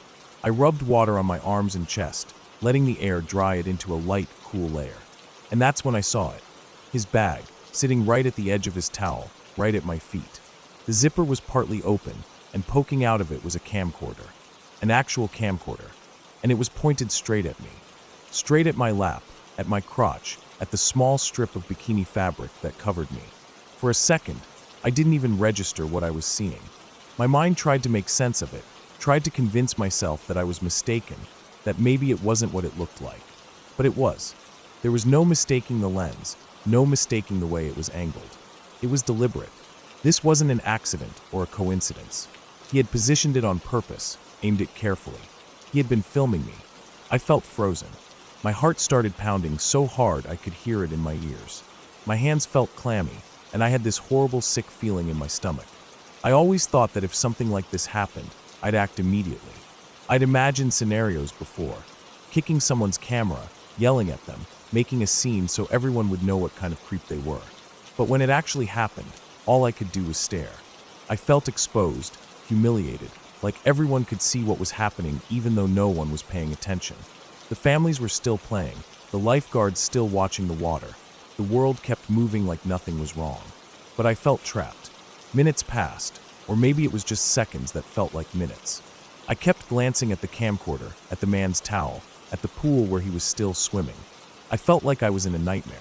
My legs felt like they weighed 100 pounds each, but eventually I forced myself to stand. My hands were shaking as I picked up my towel and wrapped it around my waist, as if that could somehow undo what had already happened. I scanned the pool deck, looking for a lifeguard who wasn't busy watching the water. My eyes finally landed on one near the deep end, and I started walking that way, trying to act normal, even though my insides were screaming. I didn't want the man to see that I'd noticed. I didn't want to give him a chance to grab the camcorder before I could get help. But at the same time, I felt like I was moving through molasses, like any second he'd realize and do something. When I reached the lifeguard, I felt my voice catch in my throat. I had to take a breath to steady myself, and then I explained, my voice low so no one else could hear. I felt embarrassed, like somehow I was the one who had done something wrong. The lifeguard's expression changed immediately, from bored to serious, and he nodded. He called over another staff member, and they started moving toward where I'd been sitting. I followed at a distance, my heart still racing. But the man must have noticed. I don't know if he saw me talking to the lifeguards, or if he just sensed that something was off. By the time we got back to my spot, he was already packing up. I watched as he stuffed his towel into his bag, zipped it up tight, grabbed the camcorder, and without even looking at us, he turned and walked quickly toward the back gate. There was an exit near the maintenance area, not one the public usually used, but he seemed to know it was there. He slipped through it and was gone before anyone could stop him. The lifeguards called their supervisor, and I filled out a report. They were kind, but I could tell they felt as helpless as I did. The police came later, and I gave my statement again. They took down every detail I could remember. The man's appearance, the brand of the camcorder, the time of day, everything. But there wasn't much they could do. No one knew who he was. No one got his license plate. The pool didn't have cameras that pointed at the lounge area, only at the entrances and the parking lot, and by the time anyone thought to check, he was long gone. I went home that day feeling hollow. I took a long shower, scrubbing my skin until it turned red, as if that could erase the feeling of being watched, of being violated. I kept thinking about how I'd frozen, how I hadn't done anything at first, how he'd gotten away so easily. I replayed the moment over and over, thinking of what I should have done, how I should have kicked the camera, shouted for help, grabbed the bag. But none of that mattered now.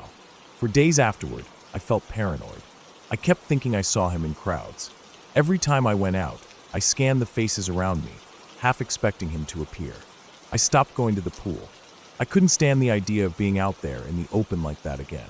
The one place that had felt safe, normal, was ruined for me.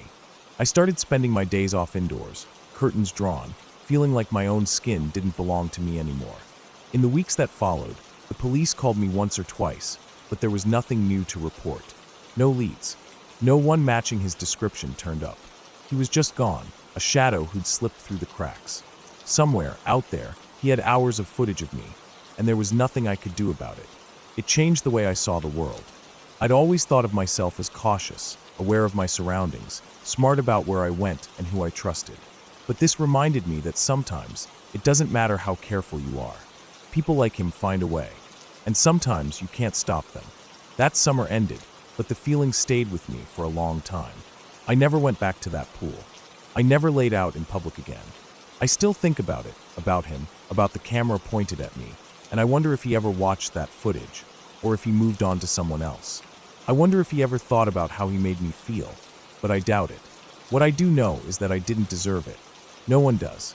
And even though I felt powerless that day, even though I didn't react the way I thought I would, I know now that the shame wasn't mine to carry. It was his. It always was.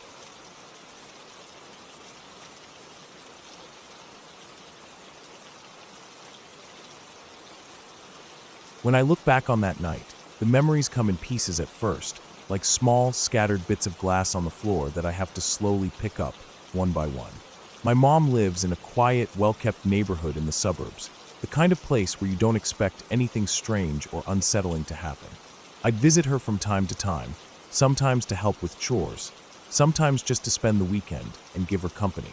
The street was lined with neatly trimmed hedges, cars parked just so along the curb, and driveways that always looked freshly swept.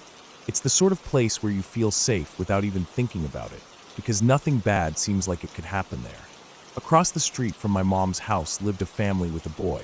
He was about 12, maybe a little older. His name was Alex, though I don't think I ever heard it directly from him. He had autism, and I often saw him in their yard. He was tall for his age, very thin, with long limbs that sometimes seemed to move as if they weren't fully under his control. His hair was always messy, sticking up at odd angles like he'd been running his hands through it. Whenever I pulled up to visit, I'd see him out there, tossing a ball in the air or jogging little circles in the grass, his caregiver sitting on the porch keeping an eye on him. I'd gotten used to seeing him, so much so that after a while I didn't think much of it anymore. It was just part of the backdrop of visiting my mom. It was about a year ago that the first strange moment happened.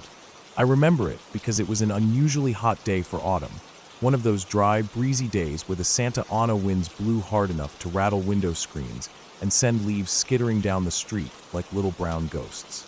I had stepped out of my mom's house to grab something from my car, and when I got to the driveway, I saw Alex standing there next to it. He was staring intently at the bottom of my car, pacing around it in slow, deliberate steps. His long arms hung at his sides, his fingers twitching now and then. It was only when I got closer that I saw his ball had rolled under my car. I crouched down and grabbed it for him. When I handed it to him, he didn't say anything. He just looked up at me slowly, his head tilting to one side, as if he was trying to figure out what he was looking at. His mouth hung open just a bit, and his eyes, they didn't seem to focus on me so much as look through me, like he wasn't really seeing me at all. There was something about that gaze that gave me an odd, hollow feeling in my chest, like my heart had skipped a beat without me realizing it. Still, I smiled awkwardly, trying to be polite, but he didn't react. He just stood there on the curb, cradling his ball against his chest like it was something fragile, and watched as I went back inside. Later that day I mentioned it to my girlfriend at the time, just in passing. She brushed it off, said he was probably just confused or maybe wanted to say thank you, but didn't know how. That made sense, I guessed. I didn't think about it much after that, at least, not until that night. I had decided to stay over at my mom's house since it was getting late, and the wind was kicking up strong enough that driving home didn't seem worth it. The wind was wild that night. You could hear it howling outside like it was alive, tearing down the street, rattling the trees, and slamming against the house hard enough to make it creak in places. At one point, I heard the unmistakable sound of a trash can being dragged along the pavement, scraping and clattering as it went. I was sitting in my old bedroom upstairs, the one I had stayed in during high school, wasting time on my laptop.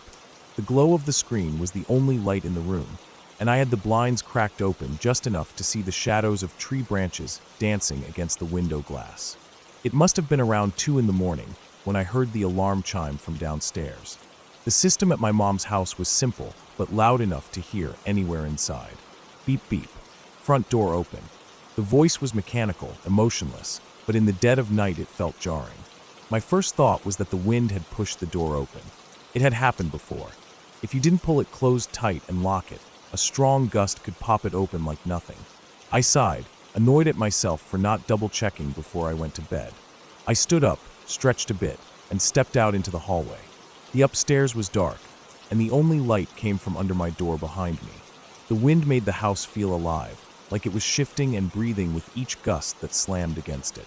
I felt my way along the wall, my hand searching for the light switch. My fingers found it, and I flicked it on. That's when I froze. At the top of the stairs, not 10 feet from where I stood, was Alex, the boy from across the street. He was just standing there, perfectly still, facing me. His head hung at that same odd angle, like it was too heavy for his neck, and his mouth was open a little, lips parted as if he was about to say something but couldn't form the words. But his eyes, that's what hit me the hardest. Those eyes weren't angry or scared or even curious. They were empty, completely empty, like all the light and life had been drained out of them, and all that was left was this hollow, glassy stare that seemed to suck all the warmth out of the air. I don't know how long I stood there. It felt like minutes, but maybe it was only seconds. My heart was pounding so loud in my chest I could hear it in my ears. The house seemed unnaturally silent except for the wind, which groaned and wailed outside, rattling the window panes like it wanted in. My first thought was that I had to get him back home, that something must have happened. But at the same time, I felt this deep, instinctive fear. Not of him exactly, but of the situation, of the wrongness of it. What was he doing in my house? How had he gotten in? His front door would have been locked, surely. And ours, I had been sure I shut it. Or had I? Doubt crept in, mixing with my fear and making my skin crawl. I finally managed to take a step forward. My legs felt stiff, like they didn't want to move. The wooden floor creaked under my foot, loud in the stillness. His eyes didn't leave mine. They followed me as I came closer, but he didn't move otherwise. When I reached out, his hand met mine without hesitation. His fingers were cold, so cold they felt damp, and long, longer than I expected, the way they wrapped around mine like thin branches. The touch sent a shiver through me, but I kept my grip firm and gently led him down the stairs. The whole way down, he didn't say a word, didn't look away, didn't resist. He just followed, his feet making soft thuds on the steps. I could feel his gaze on the back of my head, and it took everything in me not to look back. I just kept thinking about getting him home, getting him out of the house, locking the door behind me, and ending this bizarre, unsettling moment. When we reached the front door, I saw that it was open, swinging slightly in the wind. The night outside was dark, the streetlights flickering a bit from the power of the gusts. The trees were bending, their branches whipping around like they might break at any second. I hurried him across the street, my hand still holding his. The pavement was cold under my bare feet, and the wind felt like it was trying to push me backward. His front door was open, too, the inside dark and silent. No sign of his caregiver, no sign of anyone. I guided him inside, letting go of his hand as soon as we crossed the threshold. He stood there for a moment in the entryway, still watching me, before turning and disappearing deeper into the house without a sound. I didn't wait. I backed away, my heart still hammering, and crossed the street as fast as I could without breaking into a run. I shut and locked the front door behind me, checking it twice, then 3 times, making sure the deadbolt was thrown and the handle was latched tight. I stood there for a minute, breathing hard, listening to the wind and trying to calm myself down. The house felt empty again, but the image of him standing at the top of the stairs wouldn't leave my mind. I didn't sleep much that night. Every creak of the house, every rattle of the windows, every distant clatter from the wind sent my nerves on edge. I kept seeing his face in my head, those vacant eyes, that hanging mouth, the way he moved so silently, so strangely. I kept wondering how he got in. I kept wondering if I'd find him there again, if I looked out into the hallway. The next morning, I went over to their house to check in. The caregiver answered, looking tired and frazzled. She hadn't even known he'd left the house. The wind had pushed their door open during the night, she said, and he must have wandered out without her noticing. She thanked me for getting him home safely. I nodded, not really knowing what to say. What could I say? It wasn't her fault. It wasn't his fault. It was just one of those strange, unsettling things that happen sometimes, things that stick with you in ways you don't expect. I made sure after that to always check the door, to double and triple check it. And when I visited my mom, I kept an eye on the house across the street. I still saw Alex out there sometimes, playing with his ball, running in the yard, his caregiver watching from the porch. And everything seemed normal, as if that night had never happened. But I couldn't shake the feeling of those empty eyes, or the cold grip of his hand, or the sight of him standing in my house like a ghost that had wandered in from the wind.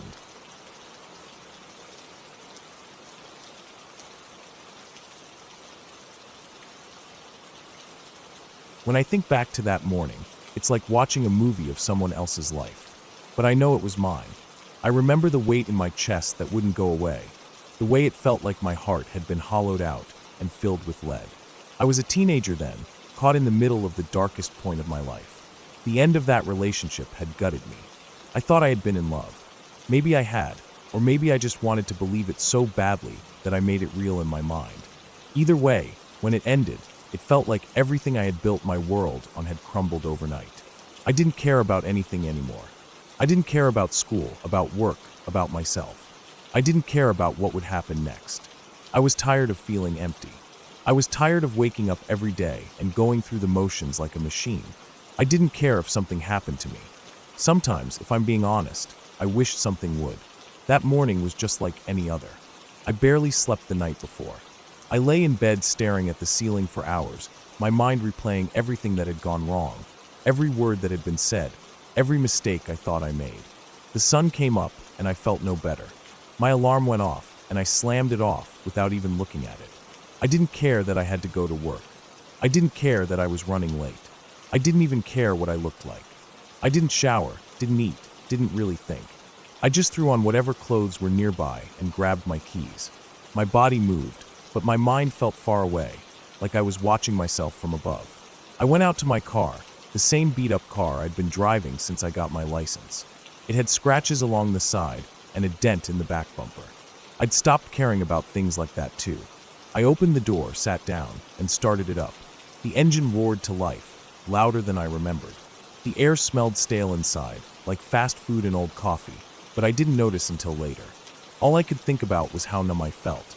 I wanted to feel something. Anything. I gripped the steering wheel tighter, my knuckles turning white. I remember thinking, without really thinking, that maybe if I drove fast, maybe if I acted reckless, something inside me would snap back into place. Without even checking the mirrors, without looking behind me, I threw the car into reverse and slammed my foot down on the gas. The tires squealed against the concrete of the driveway as the car shot backward.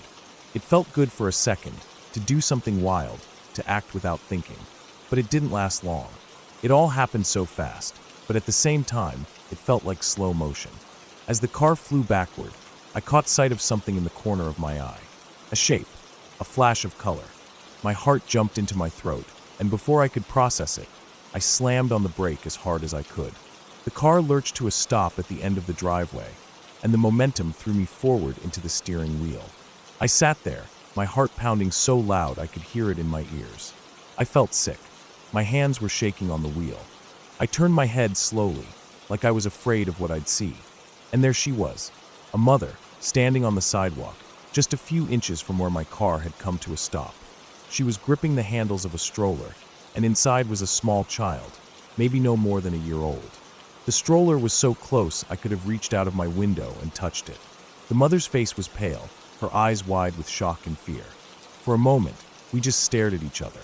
No words, no sound except the rumble of my engine and the blood pounding in my head. I don't know how long that moment lasted. It couldn't have been more than a few seconds, but it felt like forever. In that moment, everything hit me at once. What I had almost done. How close I had come to ruining not just my life, but the lives of two innocent people. I imagined what would have happened if I hadn't stopped in time. The stroller crushed under my tires. The mother screaming. The sound of the impact. The aftermath. It played out in my mind so vividly that I thought I was going to throw up. My stomach twisted, and I could feel the sweat on my forehead. I had never been so scared in my life. Not when the relationship ended. Not during the darkest nights when I thought about ending everything. This was real. This was something I had done, and there was no taking it back. The mother took a step back, pulling the stroller with her. She kept looking at me, and I kept looking at her, and I wanted to say something, anything, but my mouth wouldn't work. My throat was dry and tight, like I couldn't breathe. And then I did the only thing I could think of. I put the car in drive and sped off. My tires screeched as I pulled away from the house, down the street, away from the scene I had just caused. My hands were shaking so badly, I could barely hold the wheel. My heart was still racing, and my mind was a blur. I kept seeing her face, the fear in her eyes, the stroller so close to the side of my car. The what-ifs played over and over in my head, each one worse than the last. I don't remember much about the drive to work. I know I must have made it there because I remember sitting in the parking lot afterward, my head resting on the steering wheel. I couldn't go inside. I couldn't face anyone. I just sat there, trying to calm down, trying to make sense of what had happened. The reality of it hit me hard. I had almost killed a child. I had almost destroyed a family. And for what? Because I didn't care? Because I was too wrapped up in my own pain to think about anyone else? It was like someone had thrown a bucket of ice water over me. The fog I'd been living in for so long started to clear, and I saw myself for what I really was. I wasn't just hurting myself anymore. My depression, my recklessness, it had nearly cost innocent lives. That was something I couldn't ignore. I sat in that parking lot for what felt like hours. I thought about everything. The way I'd been living, the choices I'd been making, the way I'd been shutting out everyone who tried to help. I thought about my parents, my friends, the people who cared about me and didn't know how bad things had gotten. I thought about that mother and her child, how they would go home and tell someone about the kid who almost ran them down in his driveway, how they would think of me as a monster, and rightfully so. I couldn't change what had happened, but I could change what I did next. That day was a turning point. I didn't magically get better overnight. It wasn't like I suddenly felt happy or whole. but I knew I had to try. I couldn't keep living the way I had been. I couldn't risk hurting someone else because I was too broken to care. I started small. I talked to my parents. I told them I was struggling, really struggling, and that I needed help. I started going to therapy. At first, I hated it. I didn't want to talk about my feelings. I didn't want to open up. But little by little, I started to understand myself more. I started to see why I felt the way I did and what I could do to change it. I made an effort to take care of myself, to eat better, to sleep more, to find things that made me feel even a little bit okay. I reconnected with friends I'd pushed away. I tried to be kinder, not just to others, but to myself. I tried to forgive myself for what had almost happened that day, even though it was hard. Even now, it's hard. Sometimes I still think about that morning. Sometimes I still see that mother's face in my mind, and it chills me to the bone. But I use it as a reminder that my actions matter, that my pain doesn't give me the right to put others at risk, that no matter how low I feel, there's always a reason to keep trying. Looking back, I realize how lucky I was. Lucky that I stopped in time. Lucky that no one got hurt. Lucky that I got the chance to change before it was too late. That moment could have ended in tragedy. It could have been something I could never come back from. Instead, it was the moment that woke me up. The moment that made me see how important it is to be aware of the world beyond my own pain. It taught me that depression isn't just something that affects the person who has it. It affects everyone around them too. And it's up to me to make sure I don't let it control my life or endanger the lives of others. I still have bad days. I still struggle sometimes. But I'm trying. Every day I'm trying. And that's what matters. That one morning, that one mistake, changed everything for me. It was a close call, too close. But in a strange way, it saved me. Because it forced me to see what I was becoming and gave me the push I needed to start becoming someone better. And for that, I'm grateful.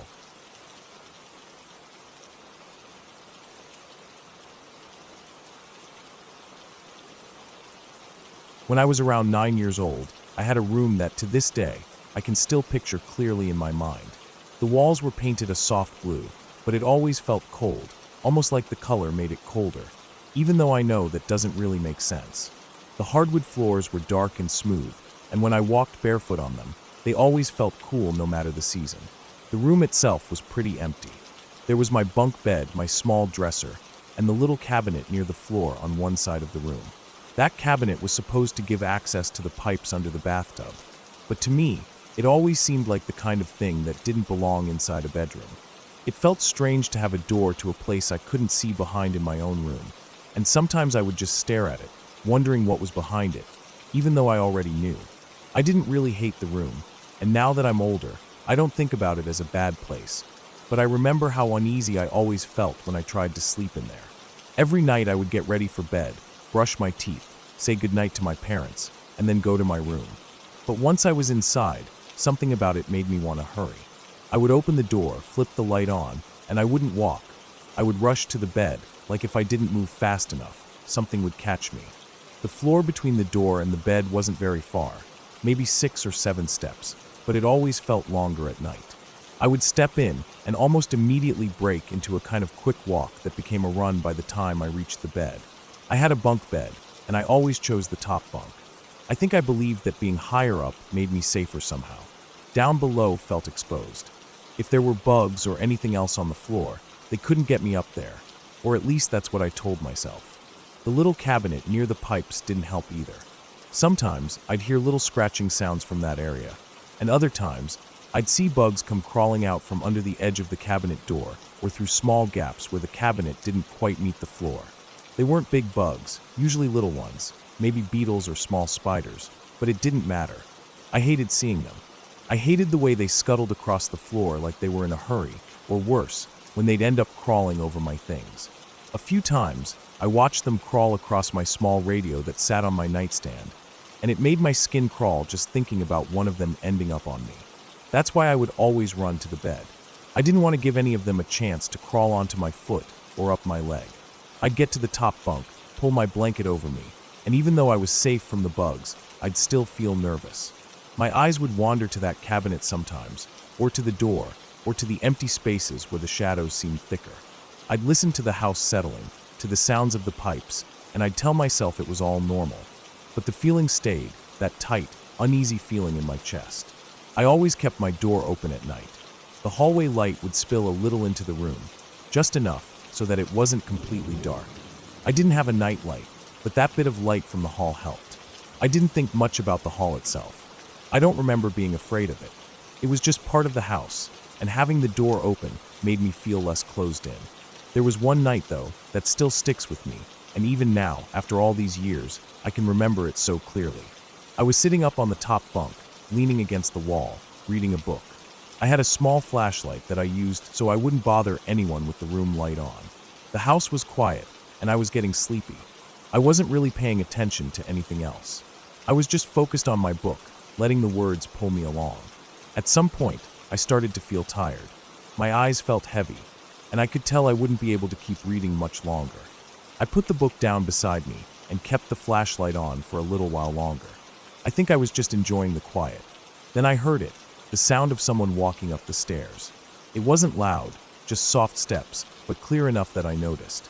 The stairs in our house had a particular creak to them, and I could tell when someone was on them. My first thought was that maybe my sister was home. I don't know why that came to mind first, but it did. The steps got closer, and I sat up a little listening. I wasn't scared at that point. I was just curious. Then I heard a voice, soft and kind of questioning. It sounded like it said hello, like someone wasn't sure if anyone was there. I froze. I didn't say anything. I just listened, my heart starting to beat faster. I turned my head toward the door, and that's when I saw it. There was a figure standing in the doorway. It was dark, darker than the shadows. I couldn't see a face or any features, just a shape. It stood there for a few seconds, and then it started to move toward my bed. I felt my whole body go cold. I didn't know what to do. I just stared at it, my hands shaking. Then I started crying, harder than I think I ever have before. I grabbed my flashlight and shone it right at the figure, hoping it would go away, or that I'd see something that made sense. But even with the light on it, it stayed dark. The area around it lit up, but the figure itself didn't. It was like the light couldn't touch it, like it absorbed it somehow. I don't know how long I was like that, crying and pointing the light at it, but it felt like forever. My heart was pounding so hard I could hear it in my ears. I kept thinking someone would come, that my parents would hear me, or that the figure would go away on its own. Then suddenly, I heard a door slam, and my parents came rushing out. I heard their footsteps in the hall. The figure was gone. Just like that, it wasn't there anymore. My parents came into my room, asking what was wrong, but I couldn't explain. I just kept crying, clutching my flashlight like it was the only thing keeping me safe. Later, after I calmed down, I tried to tell myself it was a dream. I must have been so tired that I imagined it. The way it didn't light up when I shone the flashlight on it. That had to mean I was dreaming, right? That's what I kept telling myself. I didn't want to think about any other possibility. But the truth is, it felt real. Everything about it felt real. The sound of the steps, the way my heart raced, the coldness that went through me. It didn't feel like a dream at all. I didn't sleep well in that room after that night. I stayed there until I was 10, but I never felt comfortable again. Every night, I'd lie awake, listening for sounds, watching the door, waiting for something I couldn't name. Eventually, we moved, and I got a new room. The new room didn't have a cabinet, and it didn't have hardwood floors. It was smaller, but it felt warmer, safer somehow. I didn't have the same uneasy feeling at night, and I started sleeping better. I still thought about that night, though. Even now, sometimes, when I'm alone in a quiet house, I remember the sound of those steps, the voice, the dark figure standing in my doorway. I've gone over it so many times in my head, trying to make sense of it. I've told myself it was just a mix of being tired, the shadows, maybe even a bug crawling somewhere that caught my attention at the wrong moment. I've thought about the way the light didn't seem to change anything and told myself that had to be my imagination. Maybe my eyes were playing tricks on me. Maybe I had started to drift off to sleep and didn't even realize it. And the whole thing was a half dream that felt more real than it was. That's the explanation I stick to because anything else doesn't make sense. And even though I'll argue it was just a dream, I still remember how it felt. I remember the fear, the way the air seemed to go still, the way I felt frozen in place. I remember how real it seemed at the time. And that's why, even now, when I think about that room, I don't think of it as a bad place, but I remember how I felt every night I had to sleep in it, and how that one night made me feel like I wasn't alone in there. I don't have nightmares about it anymore, and I don't stay up at night thinking about it like I did when I was younger. But sometimes, when the house is quiet and dark, and I hear a creak somewhere, I remember that night all over again. And for a moment, I feel like that 9-year-old kid again, holding my breath, listening, waiting. And then the moment passes, and I remind myself it was just a dream. Because that's the only thing that makes sense.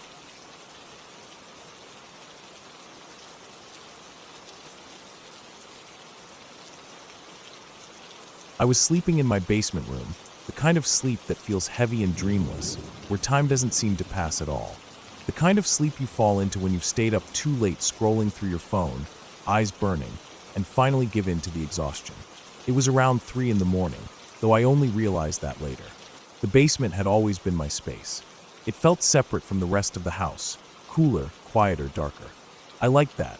The walls were painted a dull blue, and the one small window near the ceiling didn't let in much light during the day, let alone at night. My bed was pushed up against one wall, my nightstand right beside it with a small lamp, an old clock, and the 3-inch pocket knife my dad gave me when I was younger. A dumb thing to keep there, probably, but I liked having it close, just in case.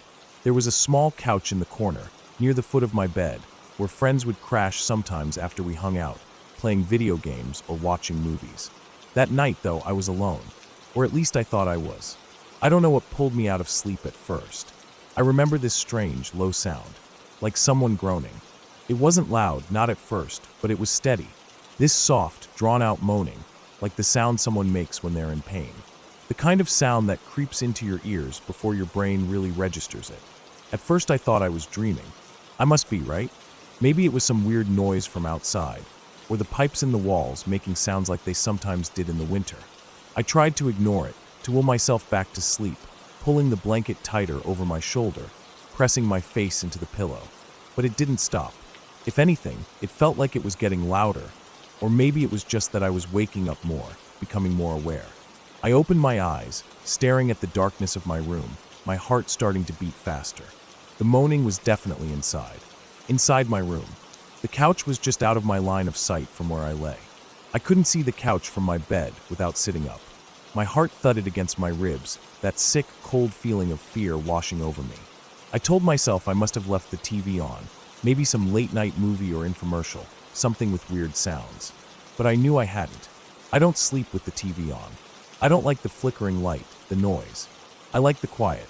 I stayed there for what felt like forever, listening, too scared to move, hoping the noise would stop. But it didn't. The moaning kept going. Low, steady, like someone was hurt. Like someone was suffering. And that's when I finally forced myself to sit up, my body stiff, my hands clammy.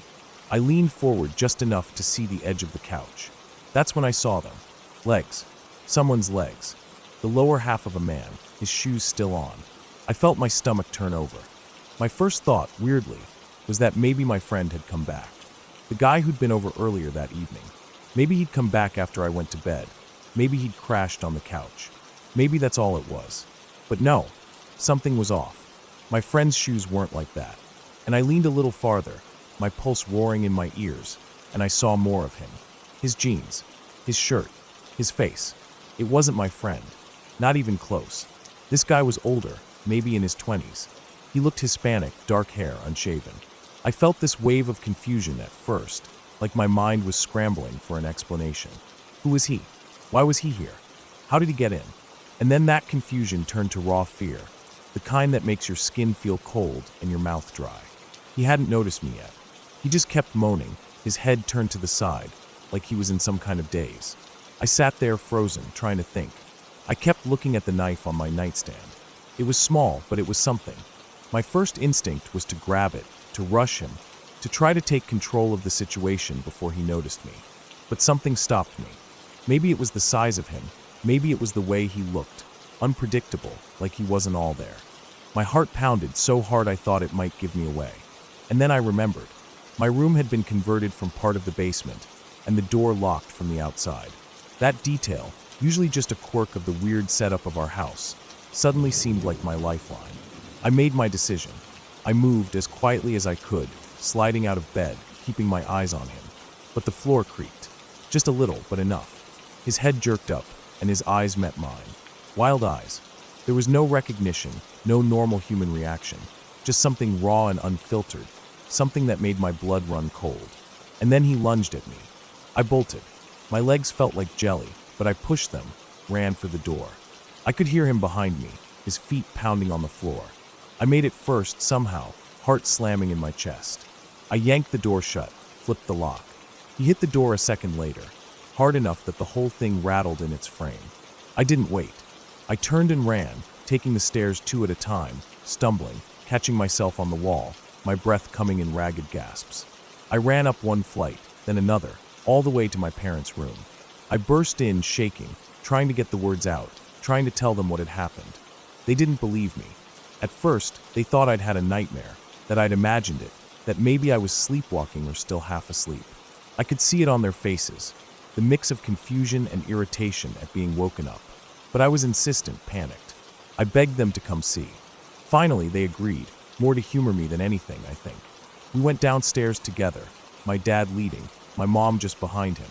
As we got closer to my room, the tension in the air shifted. And then, just as we reached the door, there was this loud, splintering sound. The edge of a 10-pound weight, one I kept in my room for lifting, came crashing through the door, with splintering, the weight of it leaving a hole near the lock. That's when they knew. That's when it became real for them.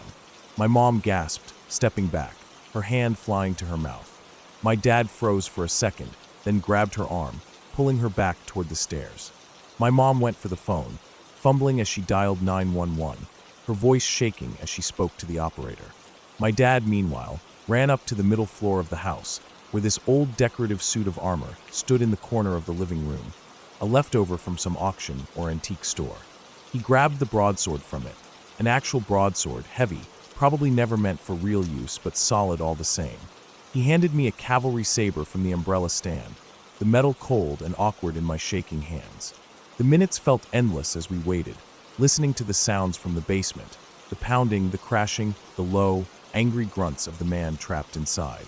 I kept glancing at the stairs, half expecting him to somehow break through, to come charging up after us. My dad stood ready, sword in hand, his jaw set, his eyes on the basement door. My mom kept talking to the 911 operator, her voice tight, strained. Finally, we heard sirens. The flashing lights filled the windows, and moments later the police were at the door. We let them in, and they moved quickly, efficiently. They went down, opened the basement door carefully, weapons drawn. The man inside didn't put up much of a fight. By the time they got to him, he was slumped on the floor, dazed, his energy spent. They cuffed him, let him out, and only then did I see just how out of it he was. His eyes were glassy, his movements sluggish. One of the officers told us later that he was high on something, PCP they guessed. That explained the strength, the madness in his eyes, the way he didn't seem to feel pain or fear. They said it was technically a citizen's arrest, since we'd locked him in. The phrase sounded strange to me at the time, like something out of an old movie. I just felt numb. The adrenaline was wearing off, leaving me shaky and cold, my hands trembling so badly I could barely set the saber down without dropping it. In the days that followed, I tried to act normal, tried to go back to school, to hang out with my friends, to sleep at night. But it wasn't the same.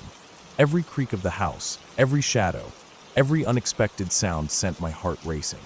I started jumping at noises, waking up in a sweat from dreams that felt too real. I'd see him sometimes, not the real him, but flashes of him. In the corner of my eye, in the dark of my room. I'd hear that moaning again, soft at first, then louder, until I'd have to sit up, switch on the light, prove to myself that I was alone. After a while, my parents insisted I see someone. A doctor, then a therapist. In August, they said it, PTSD. The letters felt heavy, embarrassing somehow, like I hadn't earned them. I didn't fight in a war, I wasn't in some disaster. Just one night, one man, but it changed everything. The flashbacks hit without warning. The sound of something dropping, and I was back there. A weight crashing through a door. The glint of the saber in my hands. The look in his eyes. People didn't get it. I didn't even get it, not really.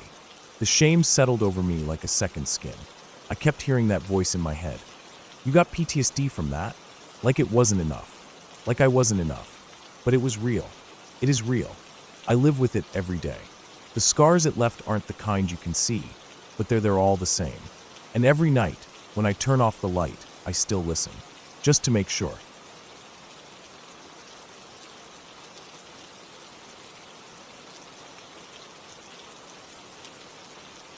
When I was about 12 years old, we lived in this big house. It was bigger than anything I had ever imagined we'd have. My parents worked hard for it, and I knew they were proud of it. I remember the first day we moved in, I got lost trying to find my bedroom. There were so many hallways, so many doors. It was a house that seemed to go on forever. The walls were painted light colors, cream and soft gray, and the floors were polished wood that always felt cool under bare feet. Big windows let in sunlight during the day, and at night the place seemed too quiet, too empty, like it had swallowed up all the sound from the outside world. Because the house was so large, my parents had a security system installed. It was one of those systems that beeped every time a door or window opened. The sound was loud enough to hear no matter where you were, but not so loud that it hurt your ears. I always found it comforting. That beep meant someone was home, someone was coming inside. I never thought much about it beyond that. It was a Saturday afternoon when it happened. I remember that clearly because I had been putting off my homework all morning. My parents had gone to the store together. They said they wouldn't be long, and I figured I'd get my homework done while they were gone. I didn't want to get scolded for waiting until the evening.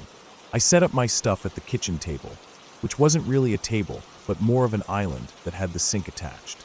I liked doing my homework there because I could spread out my books and papers, and because the big window over the sink let in lots of light. I had just started working. I think I was halfway through a math problem when I heard it. The loud creak of our big front door as it flew open, and the security system beeping like it always did. It wasn't just the usual soft creak. The door sounded like it had been pushed open with force, like someone hadn't bothered to turn the handle all the way but had just shoved it. It hit the wall behind it with a dull thud that I heard from the kitchen. The beep of the alarm followed, clear and sharp. For a second, I felt relief. I thought my mom was home, maybe carrying bags of groceries, maybe needing help. I sat up straighter in my chair, ready to call out or go meet her. But before I could move, I heard something that froze me in place. There were footsteps. Fast, heavy, like someone was running. Not the careful, measured steps of my mom or dad. These steps pounded on the wood floor, growing louder, closer. I turned my head towards the noise, heart starting to race in my chest. And that's when I saw it. There was a figure, a person, I thought at first, racing towards me. It moved so fast I barely had time to take it in. All I could see was a dark shape, tall, wearing dark clothes maybe, or maybe just covered in shadows. But what I saw most clearly was the face. Pale, with a grin stretched wide, showing teeth. It wasn't a friendly grin. It was the kind of grin that makes your stomach drop, that makes your skin go cold. The eyes, I don't know how to explain it. They were wide, like they were staring right through me, full of some wild energy that made me want to look away, but I couldn't. It all happened in seconds, maybe less. I was too shocked to move. My mind couldn't even form a thought beyond pure fear. The figure was almost at me, and I was sure this was it. I couldn't run, couldn't even scream. But at the very last second, just as it was close enough that I could see the expression on that face, it turned. Without slowing down, it veered off and ran into my parents' bedroom, the door slamming behind it. And then came the noise. Screaming. Loud, horrible screaming. It sounded like a person in terrible pain, or maybe in a rage. The sound filled the house, echoing off the walls. I felt like my ears couldn't take it, like the noise would split my head open. It wasn't just screaming either. I heard glass breaking. The sound of things hitting the floor, heavy things like books or maybe furniture. The bed creaking, the thud of something hitting the wall. The water in the sink in the kitchen was running, and somehow even that small sound felt loud in the chaos. I sat there, still frozen, not knowing what to do. My hands gripped the edge of the counter so tightly that my knuckles were white. My heart pounded in my chest so hard it hurt. I felt tears sting my eyes, but I didn't let them fall. I just stared at the door to my parents' room, waiting for something, anything to happen. And then, just as suddenly as it started, it stopped. The house was quiet again, except for the water still running in the sink and the sound of my own breathing, ragged and fast. I didn't know how long I sat there listening. It felt like forever. Then, the figure came back out. This time it didn't run. It walked, slow and deliberate. It stopped right in front of me, close enough that I could see that same grin, the same wild, unblinking eyes. It stood there for what felt like a long time, but must have been only a few seconds, just watching me. And then it smiled wider, if that was even possible. Without a word, it turned and walked down the hallway, out the open door. The door swung shut behind it, and then there was nothing. No sound of footsteps outside, no car driving away. It was just gone. I sat there, staring at the door. I didn't move for what felt like forever. My hands still clutched the counter. I was shaking all over. Every sound, the wind outside, the creak of the house settling, made me jump. My mind raced. Was it a burglar? A madman? Someone who'd picked our house at random? I didn't know. All I knew was that I was alone, and I needed my parents. My fingers fumbled for the phone. I don't even remember dialing. I just remember hearing my mom's voice on the other end and managing to choke out that they had to come home, now. I don't think I made much sense.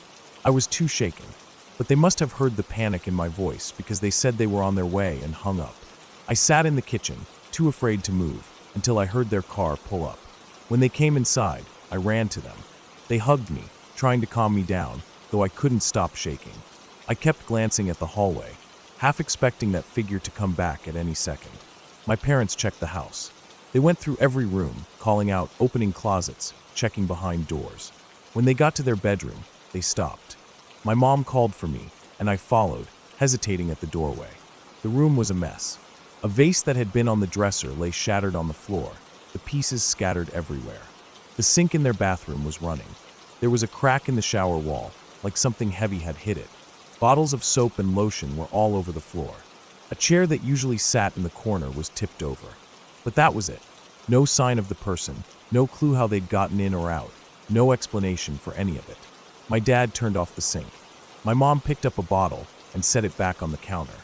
They tried to reassure me, tried to calm me down, but I could tell they were shaken too. They didn't say it, but I could see it in their faces. After that day, everything changed for me. I couldn't be in that house alone anymore.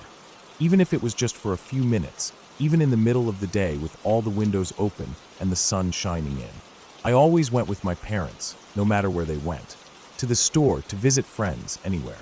I couldn't stand the thought of being left behind.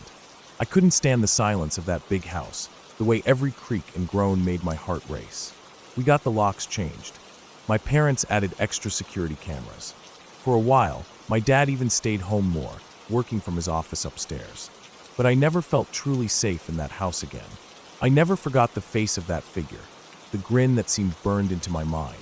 I'd lie in bed at night, staring at the door, imagining I'd hear the creak of the front door, the beep of the alarm, the sound of those fast, heavy footsteps coming toward me. And though the police came later, looked around, took a report, they found nothing. No fingerprints, no sign of forced entry, no explanation at all. It was like the person had vanished without a trace. To this day, I don't know who that was, or what they wanted, or why they left without hurting me. But I know what I saw. I know what I heard. And I know that from that day on, I never let my parents leave without me. Not once.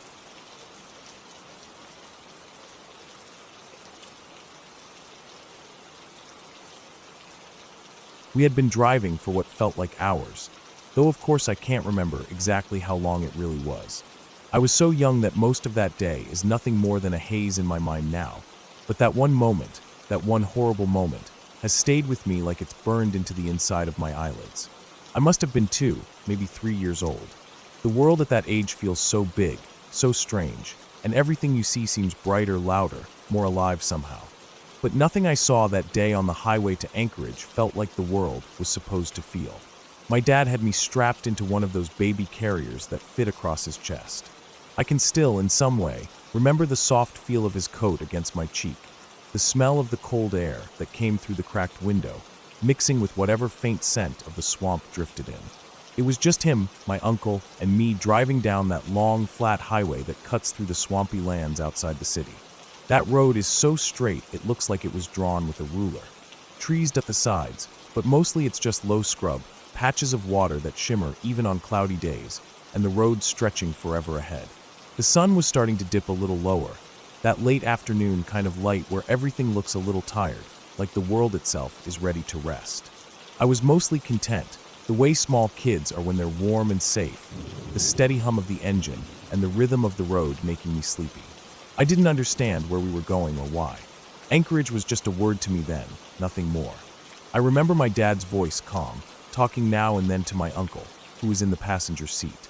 I couldn't make sense of their words, not really, but I liked the sound of them.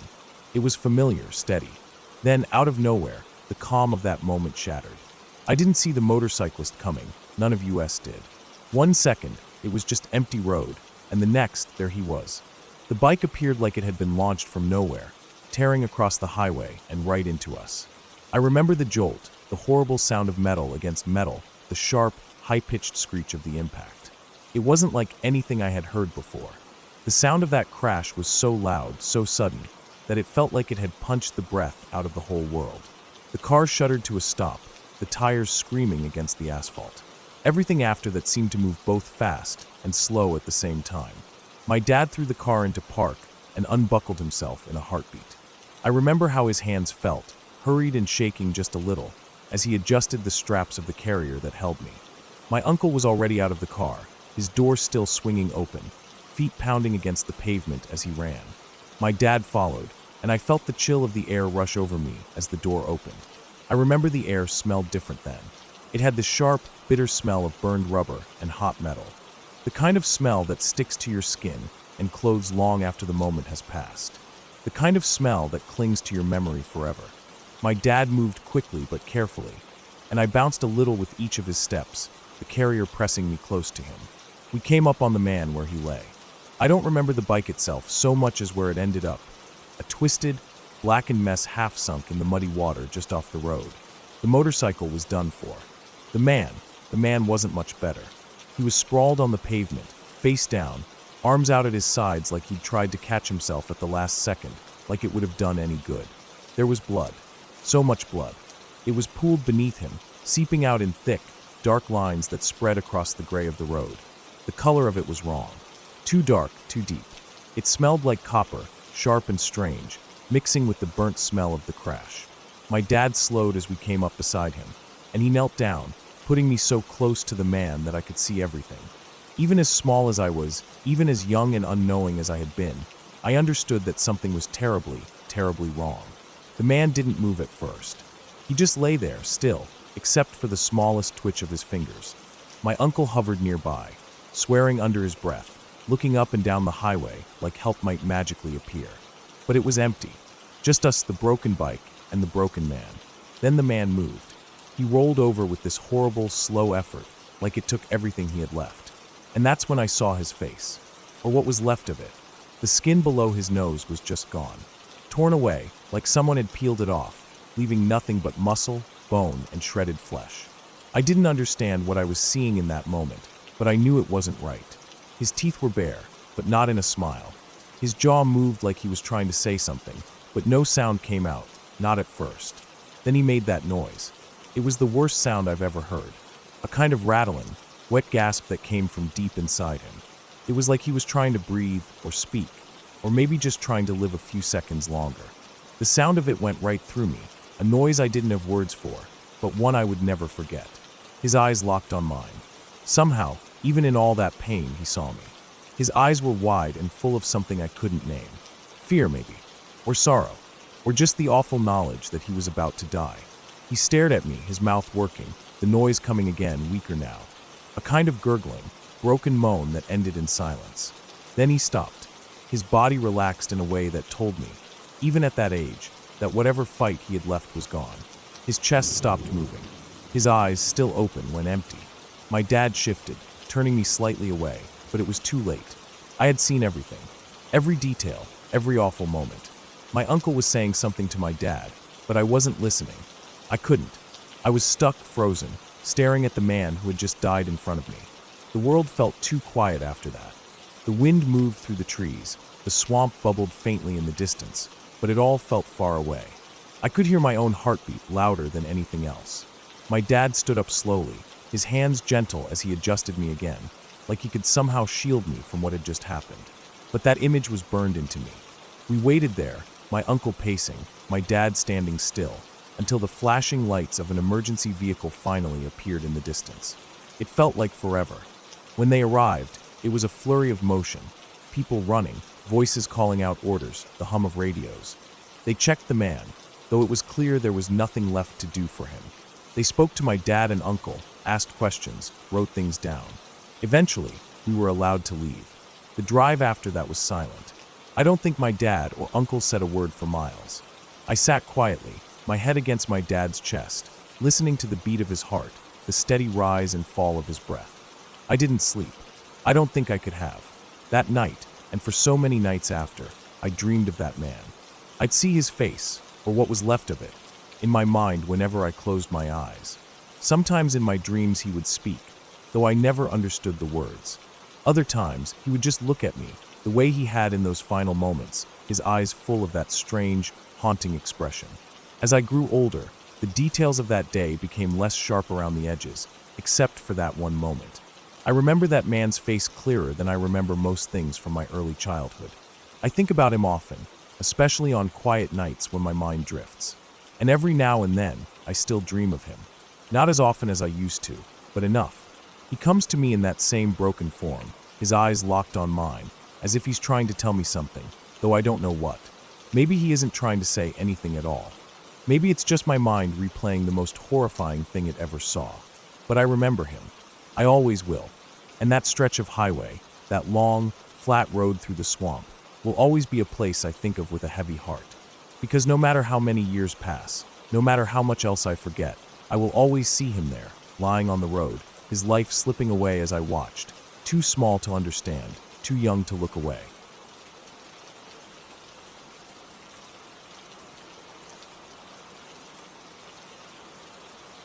I remember that Halloween night like it was yesterday.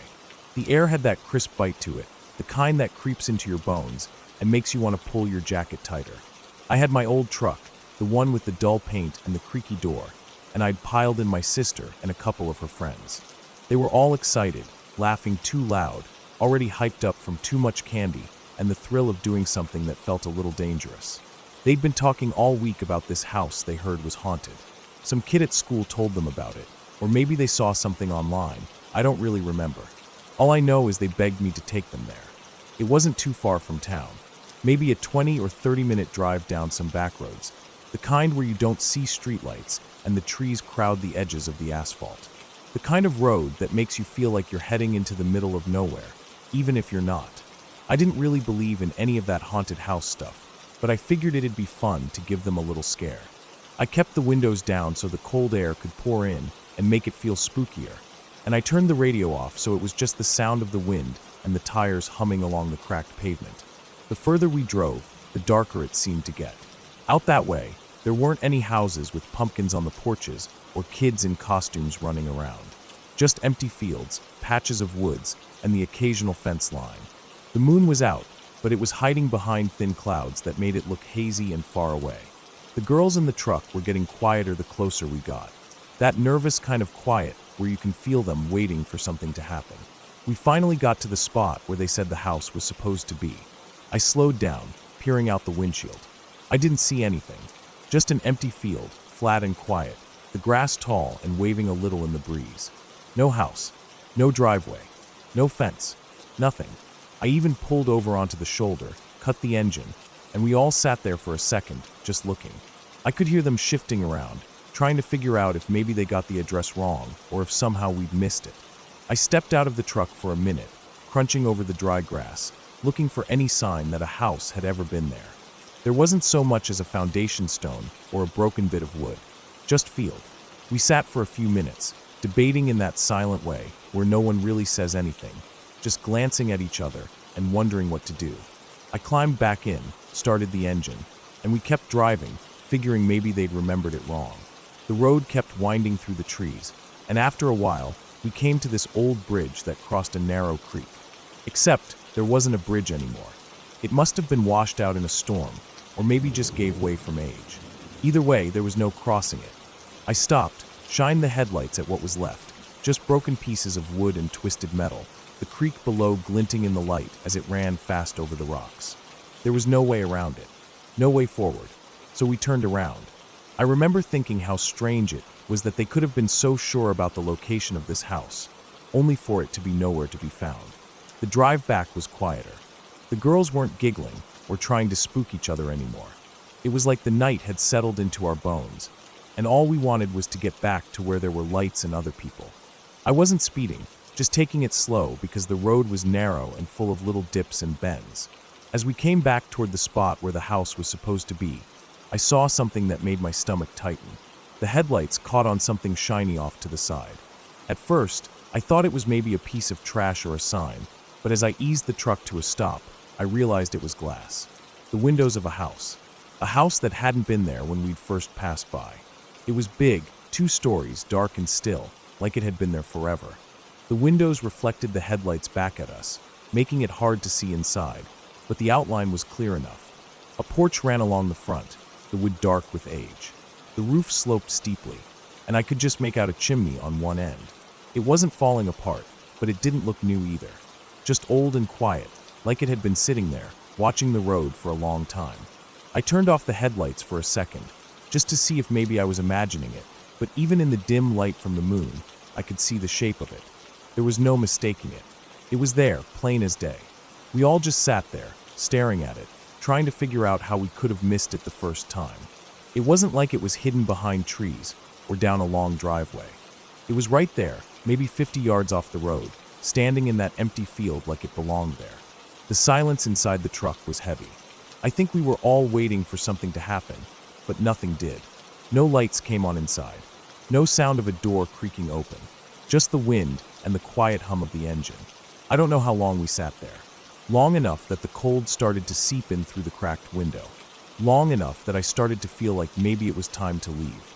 I was about to put the truck in gear when I saw headlights in my rearview mirror. Another car coming up behind us, bright in the darkness, cutting through the night like a knife. I figured maybe it was someone else out looking for a scare, or maybe a local coming home late. But as it got closer, I felt that knot in my stomach tighten again. The car didn't slow down. It drove right up to where the bridge had been, where we'd turned around because the bridge was gone, and it crossed over like the bridge was still there, like there'd never been a gap at all. I don't remember seeing the shape of a driver or hearing the sound of tires on wood or metal. Just the glow of the headlights as they came over the spot where the bridge should have been and kept coming toward us. I didn't wait to see who it was or what they wanted. My heart was pounding hard enough that I could feel it in my throat. I slammed the truck into gear and took off, tires kicking up gravel as we sped down that narrow road. Nobody said a word. Not for the rest of the drive. Not when we hit the edge of town and the streetlights started to appear. Not when we pulled into the driveway and climbed out, our legs shaky from sitting so still and tense for so long. I don't think I even looked at my sister or her friends. I just handed over the keys and went inside, locking the door behind me out of pure habit. We didn't talk about it for a long time. When we did, it was always with that nervous kind of laugh. The one you use when you're trying to convince yourself it wasn't as strange or as scary as it felt in the moment. We'd tell ourselves maybe we'd been turned around, and the house had always been there, and we'd somehow missed it. Maybe the car had crossed at a shallow part of the creek we hadn't seen in the dark. Maybe there was an old farm road, or a low-water crossing we didn't know about. Maybe. But deep down, I think we all knew how strange it was. How impossible it felt in that moment. How the house had been invisible the first time we passed, and how the car had crossed where no bridge should have been. I've driven that road a few times since, in daylight, just to see if I could make sense of it. The house isn't there. The field is still empty. The bridge was rebuilt a couple years after that night, but I always remember the way it looked broken and impassable that Halloween. That ride home remains the quietest I've ever had. The kind of silence where everyone's too wrapped up in their own thoughts to break it. The kind where you feel like speaking would somehow make it all too real. We never went looking for haunted houses after that. One strange night was enough to last us a lifetime.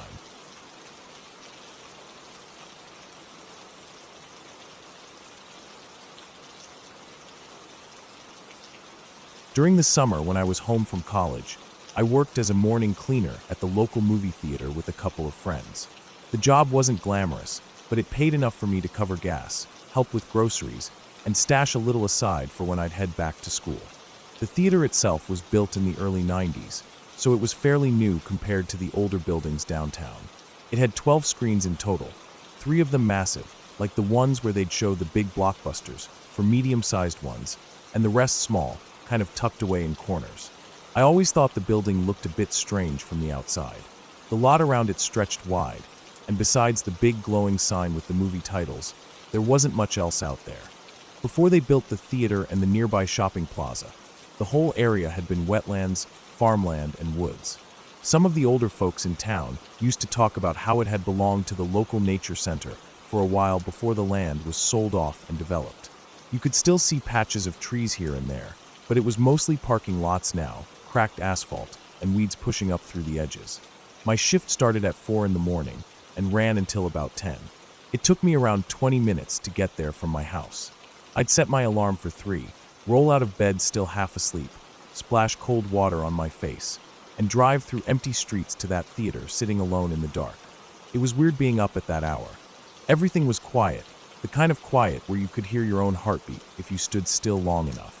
I'd park close to the entrance under one of the flickering lights, grab my keys, and let myself in. The first few weeks on the job were fine.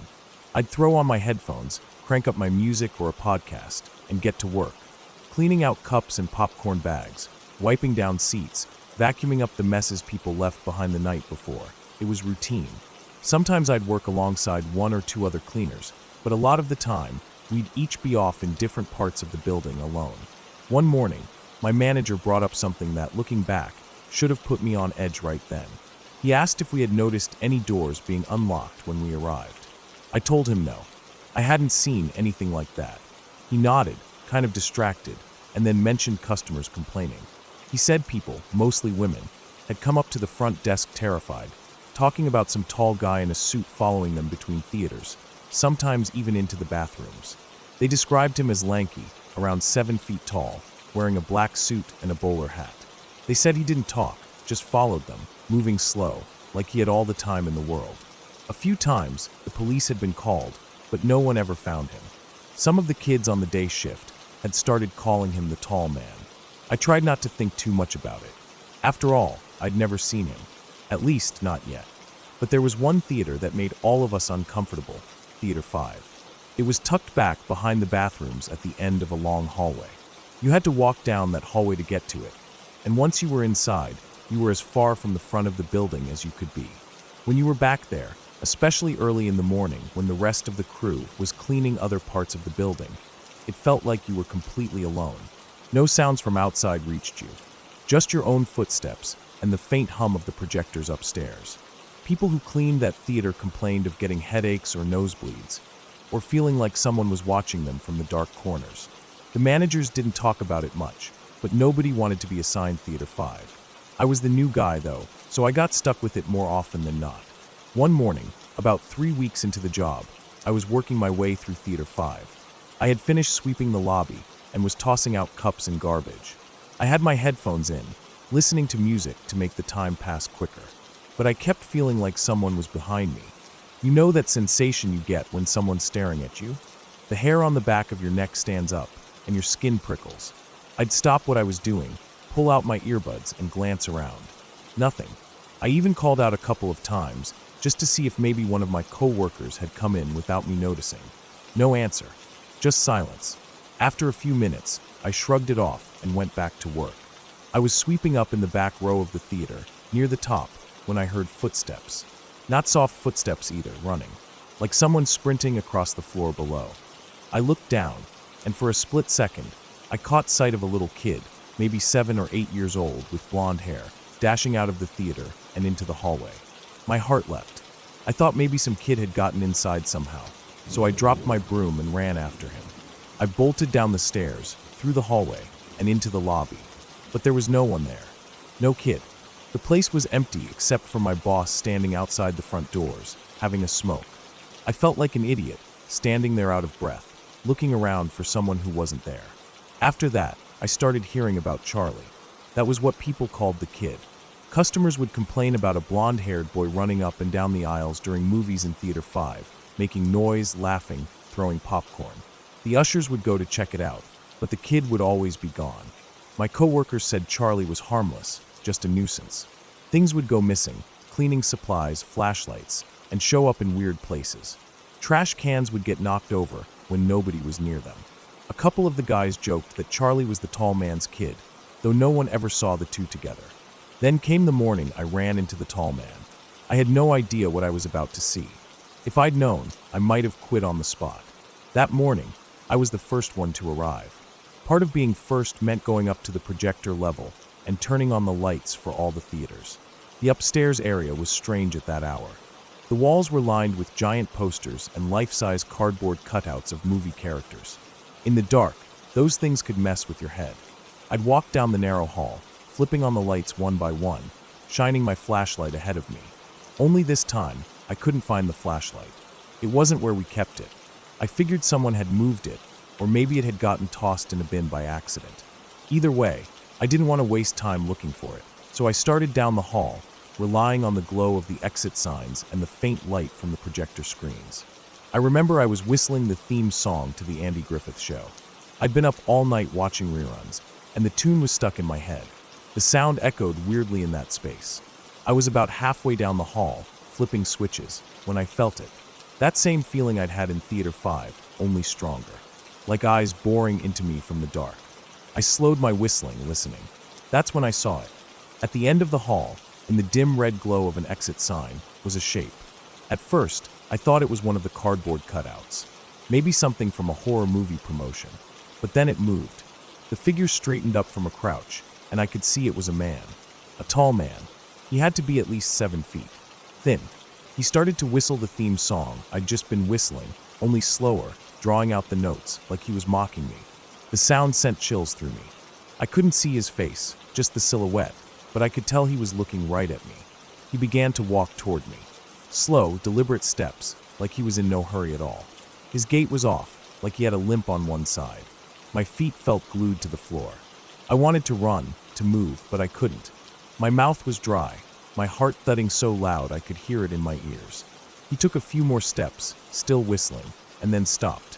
He turned without a word and walked into one of the small offices off the hall. That broke the spell. I turned and bolted down the stairs, 2 at a time, heart pounding so hard I thought it might burst. I didn't stop until I was outside, gulping in fresh air, my hands shaking.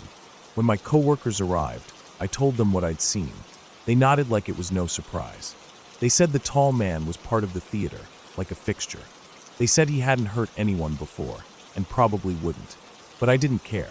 That was it for me. I put in my 2 weeks the next day. I finished my shifts, but I never went upstairs alone again. I stuck to cleaning the lobby and the smaller theaters near the front. I didn't want to be anywhere near Theater 5 or that dark hallway up top. After I left, I'd still hear stories from my friends who stayed on. More sightings of the tall man, more complaints from customers. The little blonde kid causing chaos. But I was done. I didn't need to see any more. I didn't need answers or explanations. I just knew I didn't want to be there anymore, and that was enough. Looking back, I think about those early mornings, the empty parking lot, the flickering lights, the hum of the projectors, and the strange sense of being watched. Maybe it was just the isolation, the weird hours, the dark playing tricks on my mind. Maybe there was more to that place than anyone wanted to admit. I don't know.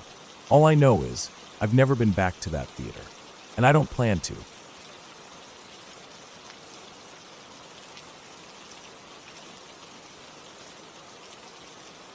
When I was 17, my dad bought a new house. I say new, but it wasn't really new. It was new to him, new to us, but the house itself was old. My dad had this thing where he'd buy rundown houses, fix them up, and either rent them out or sell them for a good profit. He'd been doing it for years.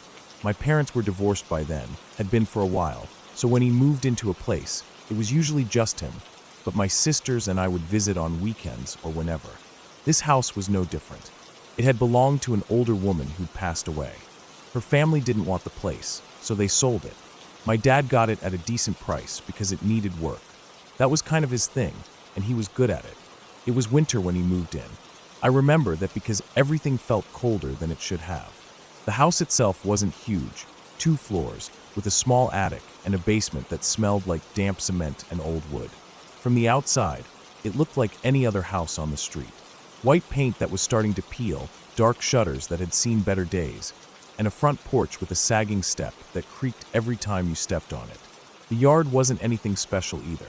Patches of dead grass and an old tree that scraped against the upstairs windows when the wind blew.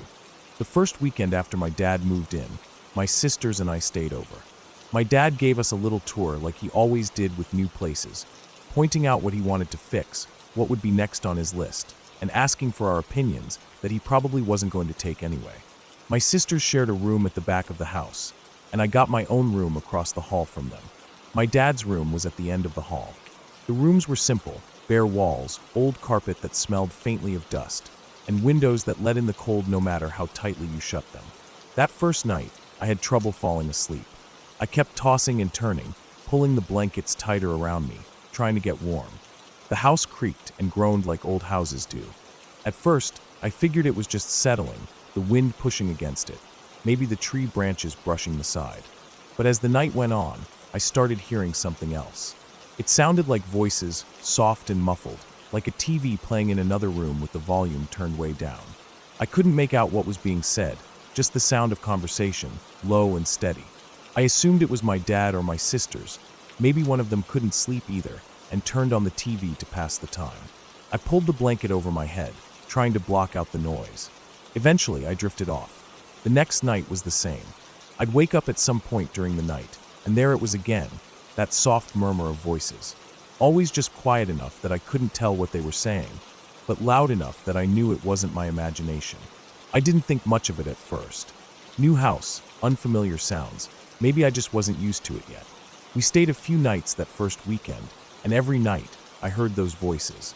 I didn't say anything because I figured it wasn't worth mentioning. Maybe I was just being weird about it.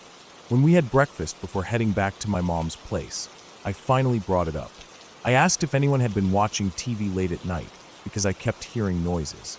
My dad and my sisters looked at me like they'd been thinking the same thing. My dad said no, he hadn't had the TV on at all, and my sisters said the same. But they both admitted they'd heard the voices too. Each of us had thought it was someone else watching TV. After that, it became this unspoken thing. We didn't really talk about it again, but every time we stayed over, I'd lie awake at night, listening for the voices. And sure enough, they'd come. That soft hum of conversation, like someone was just in the next room. Sometimes I'd get up and check the hallway, peek into my dad's room or my sister's room, but everything would be dark and still. No TV on, no one awake. Just the house, creaking and sighing, and those voices that seemed to come from nowhere. My dad started noticing it more when he was there by himself. He'd call me or mention it when we visited, saying he'd wake up in the night and hear it too.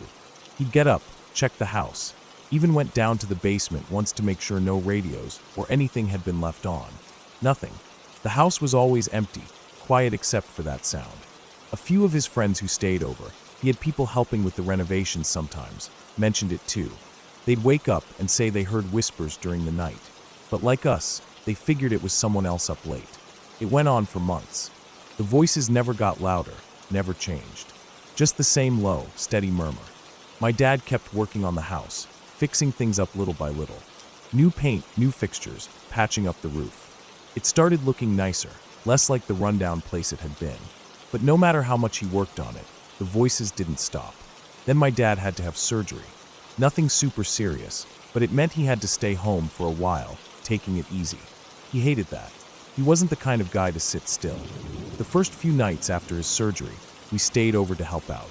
We'd cook, keep him company, make sure he didn't overdo it. After a few days, he insisted he was fine, that we didn't need to be there all the time. So he started spending nights alone again. One night, he woke up around 3 in the morning. He said he felt like someone was in the room with him. When he opened his eyes, he saw this figure standing next to the bed. It was dark, but he could tell it was a woman, older, with long hair, wearing what looked like a nightgown or a dress. She didn't do anything threatening. She just stood there looking at him. He said he felt calm, not scared, like she wasn't there to hurt him. She didn't say anything, didn't move for a few moments. Then she turned and walked out of the room.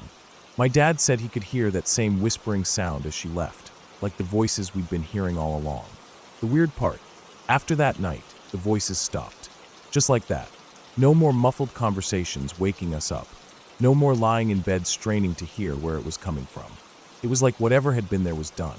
The house felt different after that. Quieter, but not in a bad way.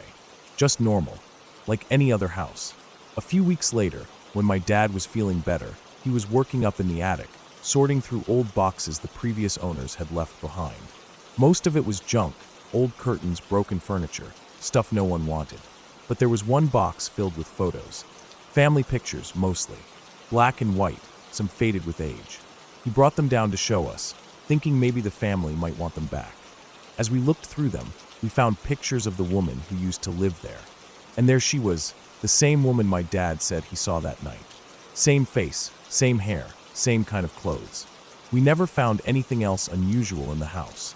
No hidden rooms, no secret diaries, no explanation for the voices. Just an old house that had belonged to someone else before it belonged to us. My dad finished fixing it up and ended up renting it out. The new tenants never mentioned anything strange, and we never heard the voices again. Looking back, I don't think it was anything supernatural. Maybe it was just the house settling in, the sounds of old pipes or wind through the walls. Maybe our minds filled in the blanks because we were in a new place, unfamiliar and a little creepy at night. Or maybe my dad, half asleep and recovering from surgery, dreamed the whole thing. Whatever it was, it stopped. The house became just a house, and we moved on. But I still remember those nights, lying awake, listening to voices that weren't there. And every so often, when I'm in a new place and the night is too quiet, I find myself listening again.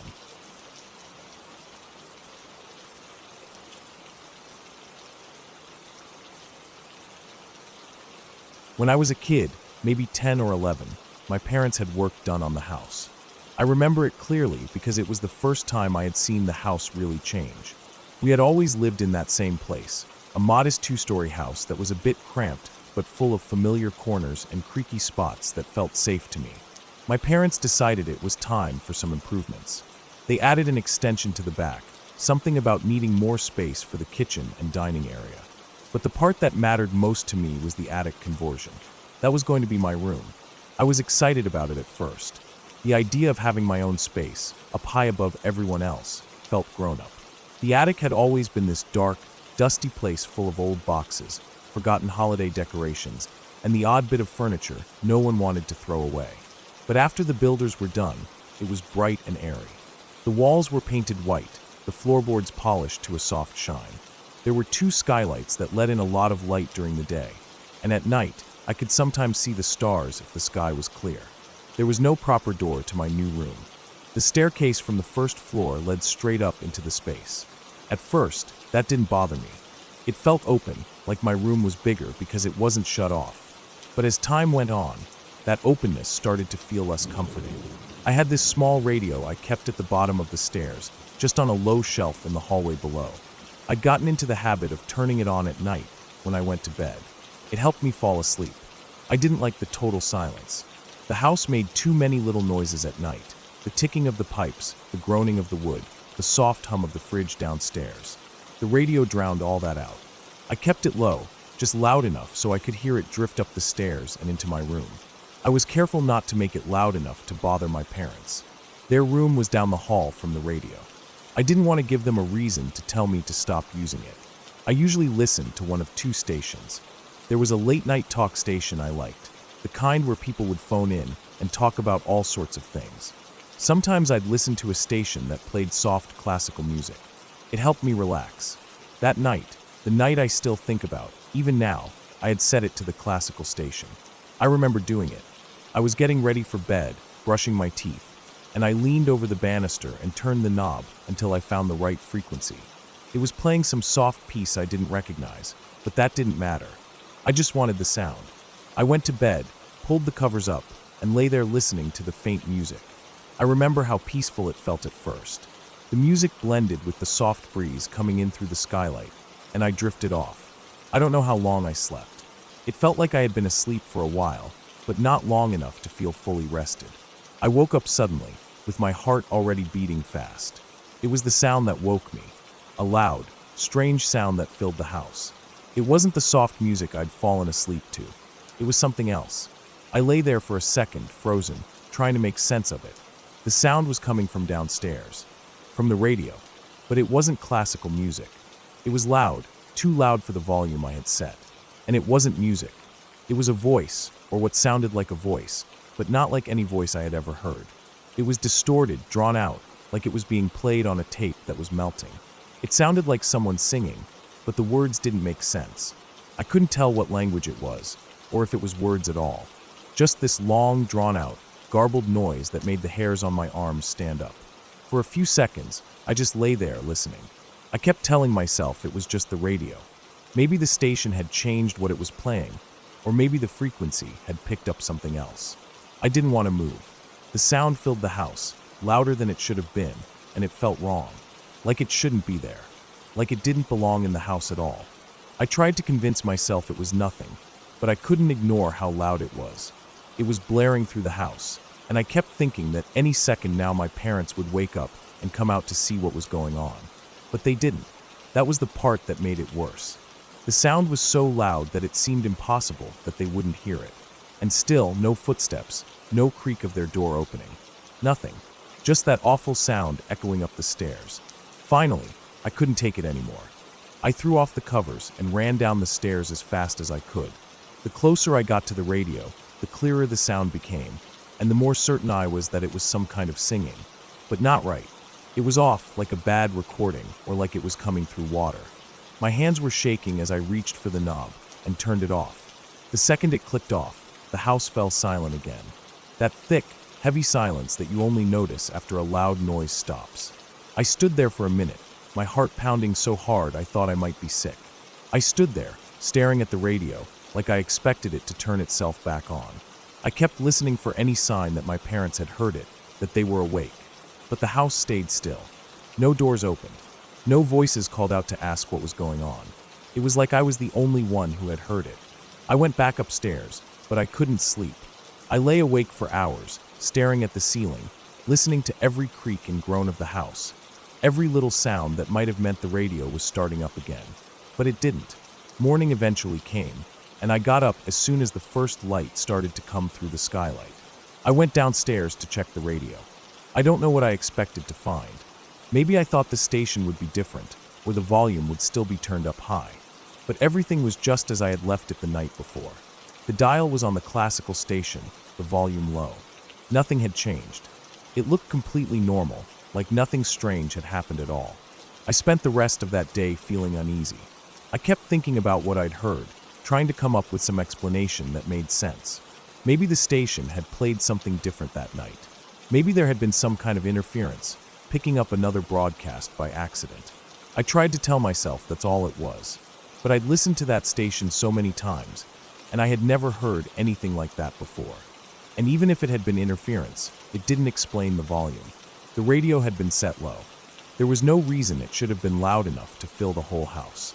I never told my parents. I didn't want them to think I was making it up, or that I was scared of sleeping in my new room. I just stopped using the radio at night. After that, I couldn't bring myself to turn it on again. The idea of waking up to that sound, or any sound at all, made me panic. I started sleeping with the skylight open when the weather was good, letting the breeze and the night sounds be enough. It took a long time for me to feel comfortable falling asleep in that room again. Over the years, I've thought about that night a lot. I've tried to figure out what could have caused it. I've read about radio interference, about strange broadcasts that can be picked up accidentally. I've asked people who know more about radios and signals. Some said maybe I picked up a pirate station by mistake, or a signal from somewhere far away that bounced off the atmosphere just right. But none of that explains why the volume was so loud when I hadn't touched it. None of it explains why my parents didn't hear it. It's been years since that happened.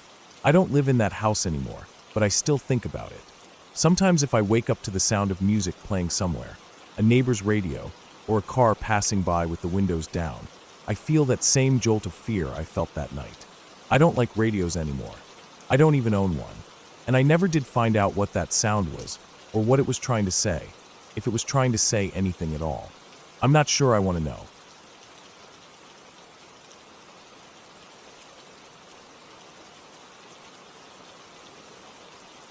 It was one of those thick, humid summer days where the air felt heavy, like it was pressing down on everything. The rain had finally stopped a few hours earlier, leaving behind that sticky wet smell that always hangs in the air after a storm.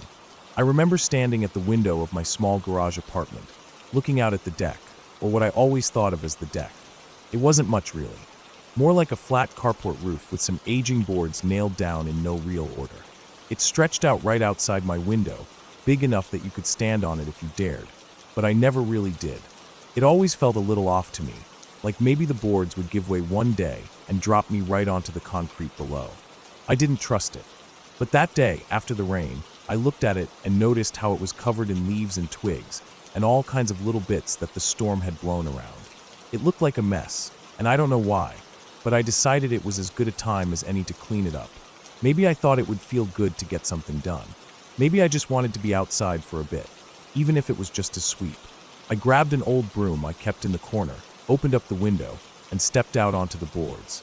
The wood was damp under my feet, and every step made a soft creak that echoed a little in the quiet that comes after a storm. The sun was starting to set behind the trees, casting long shadows across the yard. I remember the way the air smelled, wet with dirt, that sort of sharp green smell of plants that had been beaten down by the rain. I started sweeping, pushing soggy leaves and little branches toward the edge, watching them tumble off the side and onto the ground below. It wasn't hard work, but the boards felt slick, and I moved slowly, careful not to slip or put too much weight on any one spot. The whole time, I kept glancing back at the window, like I was making sure I still had a way back in, just in case. It didn't take long. Maybe 15, 20 minutes, and the deck was clear. It wasn't perfect. There were still some stains from where the water had pooled, and a few stubborn bits that stuck to the wood, but it looked better. I stood there for a second, leaning on the broom, feeling the sweat stick my shirt to my back, even though the rain had cooled the air a little. I took one last look around, then stepped back through the window and pulled it shut behind me. I left it open a crack, though, just enough to let in some of the cooler night air, I thought. The place always got stuffy in the summer, and the breeze felt nice. I didn't think about it again after that. I put the broom back in its spot, grabbed something to eat, and settled in for the night. I don't even remember what I was watching on TV, just that I started dozing off halfway through. The sound of the ceiling fan mixed with the soft chirp of crickets outside made it easy to drift off. By the time I climbed into bed, the world felt peaceful, calm in that way it only does after a long, hot day. Sometime around midnight, I woke up. At first, I didn't know why. I just felt off, like my body was trying to tell me something before my brain could catch up. The room was dark except for the faint glow of a street lamp filtering through the trees outside. I lay there, listening, trying to figure out what had pulled me out of sleep. That's when I heard it, the buzzing. A soft, low hum that seemed to come from everywhere and nowhere all at once. It wasn't loud, not at first, but it was enough to set my nerves on edge. I blinked, trying to see in the dim light, trying to make sense of it. Then something brushed my cheek. Light, but real enough that I felt it. I froze for a second, heart pounding, not wanting to believe it. Maybe it was a piece of my hair, I thought. Maybe just the breeze. But then it happened again, and again. Something skittered across my arm, and another thing landed on my neck. That's when I shot up, wide awake, and slapped at myself in the dark. I scrambled for the lamp on the bedside table, fingers fumbling with the switch. When the light finally flicked on, what I saw made my stomach turn. The walls, the ceiling, even the floor, they were moving, crawling. Hundreds of cockroaches, big ones. Some were clinging to the walls, some racing across the floor, and worst of all, some were flying. Flying cockroaches. They streamed through the open window like the screen wasn't even there, like it hadn't been meant to stop anything at all. Their wings made that awful, dry buzzing sound as they darted around the room. It was like some nightmare come to life, like the air itself was full of them. They were everywhere. I didn't stop to think. I jumped out of bed, swatting at my arms and legs, brushing them off as they crawled on me. I could feel them on my skin, could feel their hard little bodies and those awful legs scrabbling as I tried to knock them away. I let out a noise. I don't even know what kind of noise, just something raw and panicked, and bolted for the door. I flung it open and ran. I didn't stop to grab shoes or anything else. I just ran. Out of the apartment, down the steps, onto the street. The night air hit me like a slap, but I didn't care. I kept going, brushing at my clothes, at my hair, convinced they were still on me. I could feel phantom legs crawling up my back, feel the tickle of wings near my face.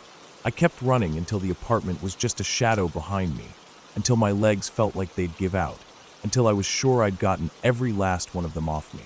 I stood there on the side of the road, gasping for air, heart racing so hard it hurt. The street was empty. The world was quiet again, except for the sound of my own breathing and the blood pounding in my ears. I don't know how long I stayed out there. Long enough that my panic started to fade, replaced by exhaustion and a deep, bone-deep dread at the thought of going back. But I knew I couldn't stay out there forever.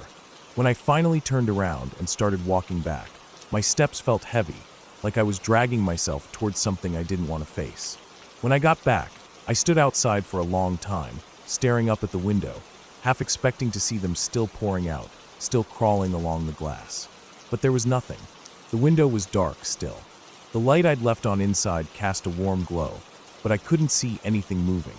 I crept up the stairs, each step slower than the last, listening for that awful buzzing, for the sound of wings or skittering legs.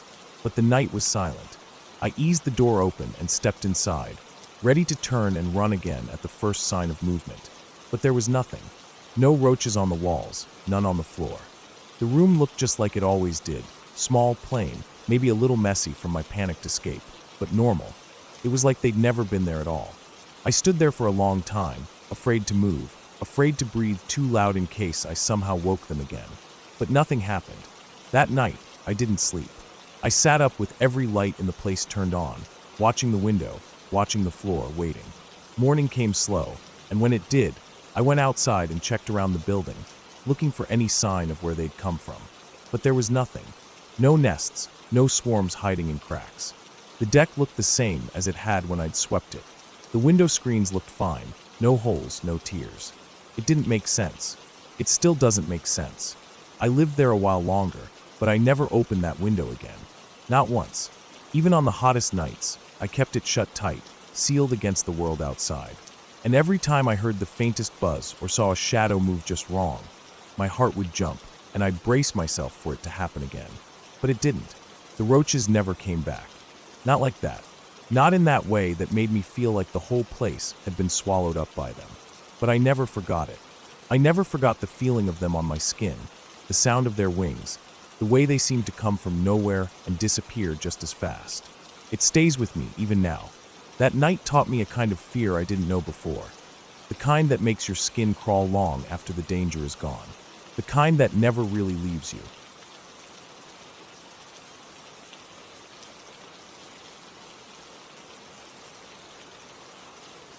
Back when I was in high school, I was always looking for something to break up the boredom. I grew up in a small town where there wasn't much to do beyond hanging out at the gas station or driving around aimlessly. So, when one of my friends spotted an old abandoned house on the edge of town, it was like finding buried treasure. It was tucked away behind overgrown trees and brush, barely visible from the road unless you knew where to look.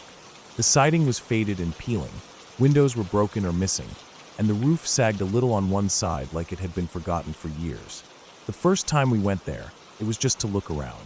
There were 4 of us that day, and we parked my truck a little down the road so no one would see it and wonder what we were up to.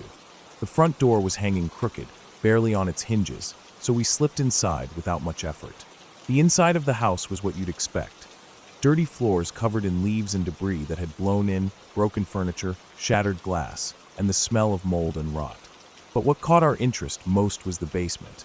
It wasn't one of those creepy old basements with a narrow staircase from the kitchen. This one was more like a walkout basement, modern compared to the rest of the house. Most of it was underground, but one side had a door that led out to what used to be a backyard, though now it was just weeds and small trees fighting to take over. The basement door from the outside had a large wooden board nailed across it. The board was weathered, the nails rusty. From the looks of it, that door hadn't been opened in a long time, maybe years. We tried the door anyway the first time, pushing and pulling, but that board wasn't going anywhere. We went back a second time just to mess around, and it was the same story. But the third time, we brought tools. We were determined to see what was down there. One of my friends had grabbed a crowbar from his dad's garage, and we took turns prying at the board. It didn't give easily. The nails fought us, groaning and creaking as they slowly worked loose. After maybe 15 minutes of hard work, we finally managed to rip the board off and get the door open. It felt like a big achievement at the time, like we'd unlocked a secret part of the house. The air that came out of that basement was stale and cold, even though it was warm outside. We had to use the flashlights on our phones because there was no light at all down there. The basement floor was concrete, cracked in places, with old stains that could have been from anything.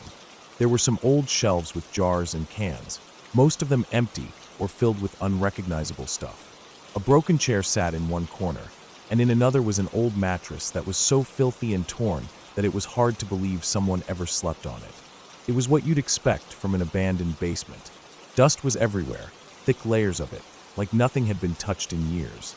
Cobwebs hung from the ceiling, and there was that damp, musty smell that basements always seem to have, only worse because of how long it had been shut up.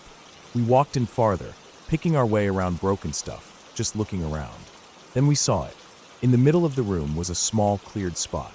The dust had been swept or wiped away in a circle, and in the center of that circle was a piece of paper with a red rose lying on top of it. The rose caught my eye first. It looked perfect, but when I got closer, I realized it was plastic. Still, it was weird how clean it was.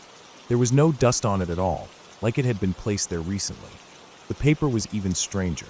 On it was a pentagram drawn in thick black marker, with symbols around the edges that I didn't recognize. Maybe they were just random shapes, or maybe they meant something, I don't know. But like the rose, the paper had no dust on it either. It was clean, like it had been put there that day, even though no one had been in that basement in who knows how long. We didn't say anything. I think we were all just processing how strange it was. The basement was sealed up, and yet this thing was sitting there like someone had been there before us. It gave me a bad feeling in my gut. After a minute or two, one of my friends nudged me, and we decided it was time to go. We didn't run or anything, but we didn't hang around either. We got out of there, shut the door, and didn't bother trying to nail the board back up. We figured we'd leave it for the next curious group. I didn't think much about it after that. Just one of those weird things you see sometimes, and then move on. But about a week later, I was cleaning out my truck. I kept it pretty messy back then, with empty soda bottles, fast food bags, and random stuff in the back seat. I was tossing all the trash when I found a folded piece of paper tucked down between the seat and the door. I pulled it out and opened it up. It was the same paper from the basement. The pentagram, the symbols, everything. I froze when I saw it. I knew I hadn't picked it up. I hadn't touched it at all.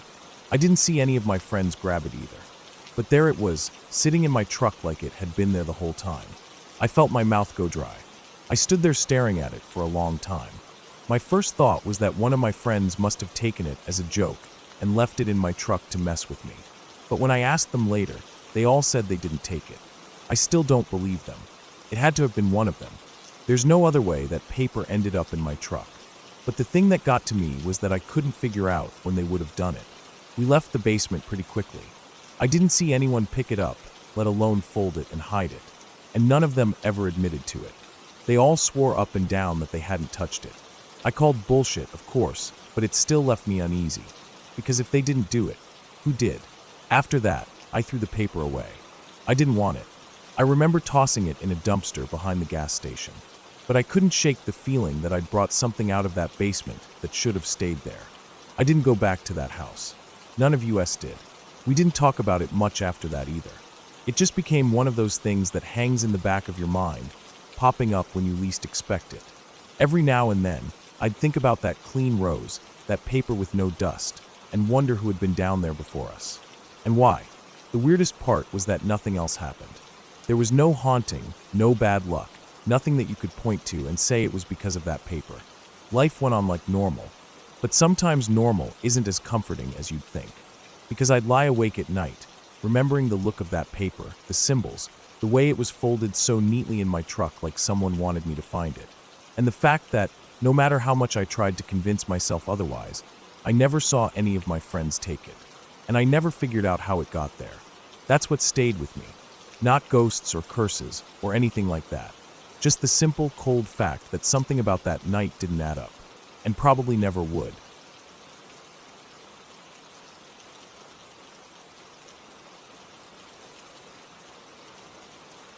This happened to me a few summers ago, when I was maybe 15 years old.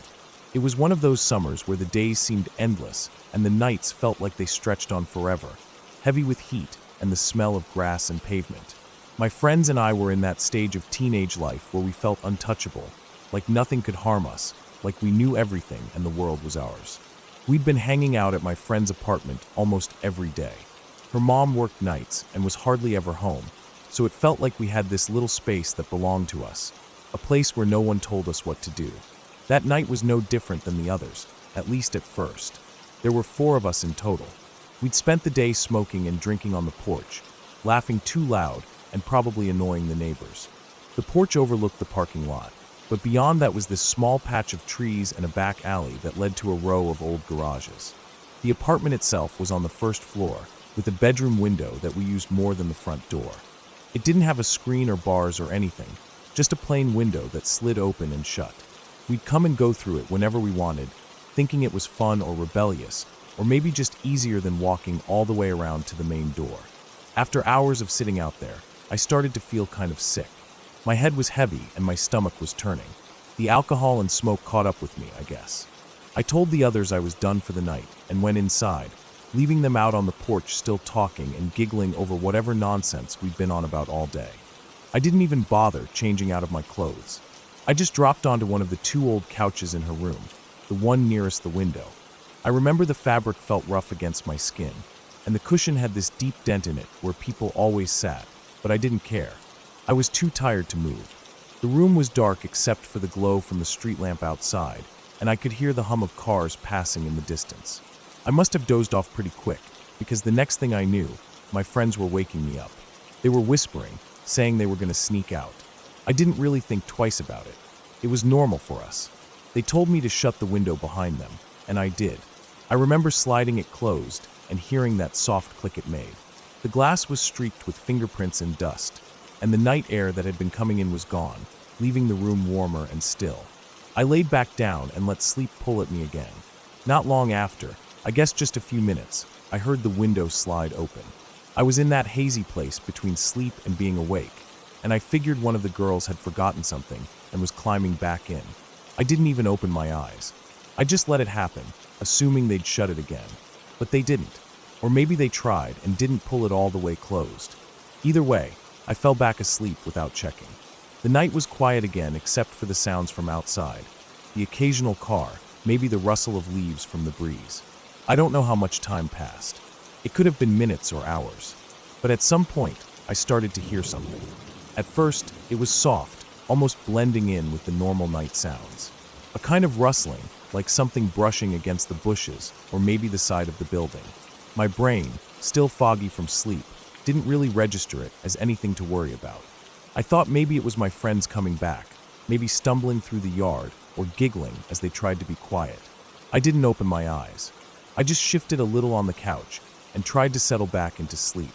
But then the rustling changed. It wasn't outside anymore. It was closer, right next to me, next to my head. I could hear it clearly now.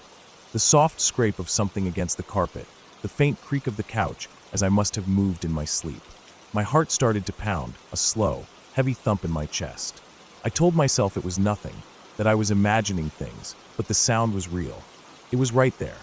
I lifted my head, still groggy, and turned towards the window. My mouth opened, ready to say my friend's name, ready to tell them to stop messing around. But it wasn't my friend. Right there, inches from my face, were the eyes of a stranger. Dark eyes, wide and staring, framed by the shadow of a beanie pulled low on his head. His face was mostly hidden behind a scarf, but I could see the shape of his nose, the way the scarf moved slightly with his breath. His arms were inside the room, his hands feeling around on the floor, and his body was halfway through the window. I froze. For a second, neither of us moved. We just stared at each other. I could see the surprise in his eyes. I don't think he expected anyone to be there, that close, watching him.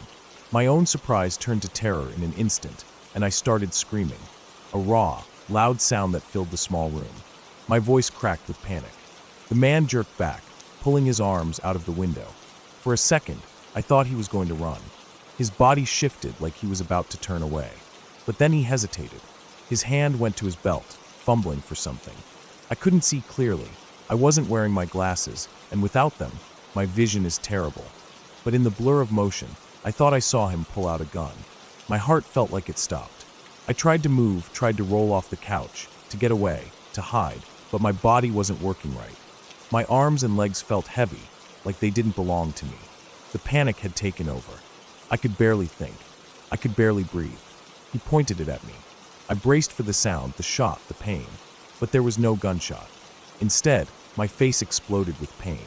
A spray of something hot and burning hit me, filling my eyes, my nose, my mouth. I gasped, and that made it worse. The burning spread deeper, making it impossible to see, impossible to breathe without coughing and choking. My skin felt like it was on fire. The man was gone by the time I managed to roll off the couch and onto the floor, but I couldn't focus on anything except the burning, the awful burning that made me feel like I was going to suffocate. I screamed again, but it came out hoarse and broken. I crawled on the floor, trying to find my phone, trying to find anything that would help. My hands shook so badly, I could barely hold onto the phone when I found it. I called my friend, sobbing, begging for them to come back, to help me. The mace stung so bad I was sure I was going blind. Every breath hurt. Every tear felt like it made the burning worse. Time dragged. Every second felt like an hour. I don't know how long it took for them to get back, but it felt like forever. When they did, I heard the window slide shut, heard their voices, panicked and confused. They found me on the floor, clutching my face, crying so hard I couldn't speak.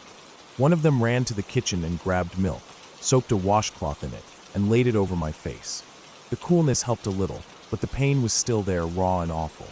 We called the police. When they arrived, they looked around, asked a few questions, took some pictures. They didn't seem to take it seriously. I could tell by the way they spoke, by the way they exchanged glances. One of them even smiled a little, like it was a joke. They said it was probably a dream, that I'd imagined it, that maybe I'd accidentally sprayed myself somehow, or maybe I was just hallucinating from the drinking and smoking. They didn't find anything, no footprints, no fingerprints, no sign of forced entry. Just an open window and a girl with red, swollen eyes.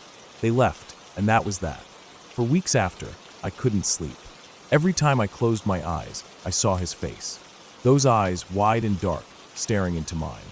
I'd wake up sweating, heart racing, sure that someone was at the window again. Even now, years later, I can't sleep near windows without feeling that old fear creep back in.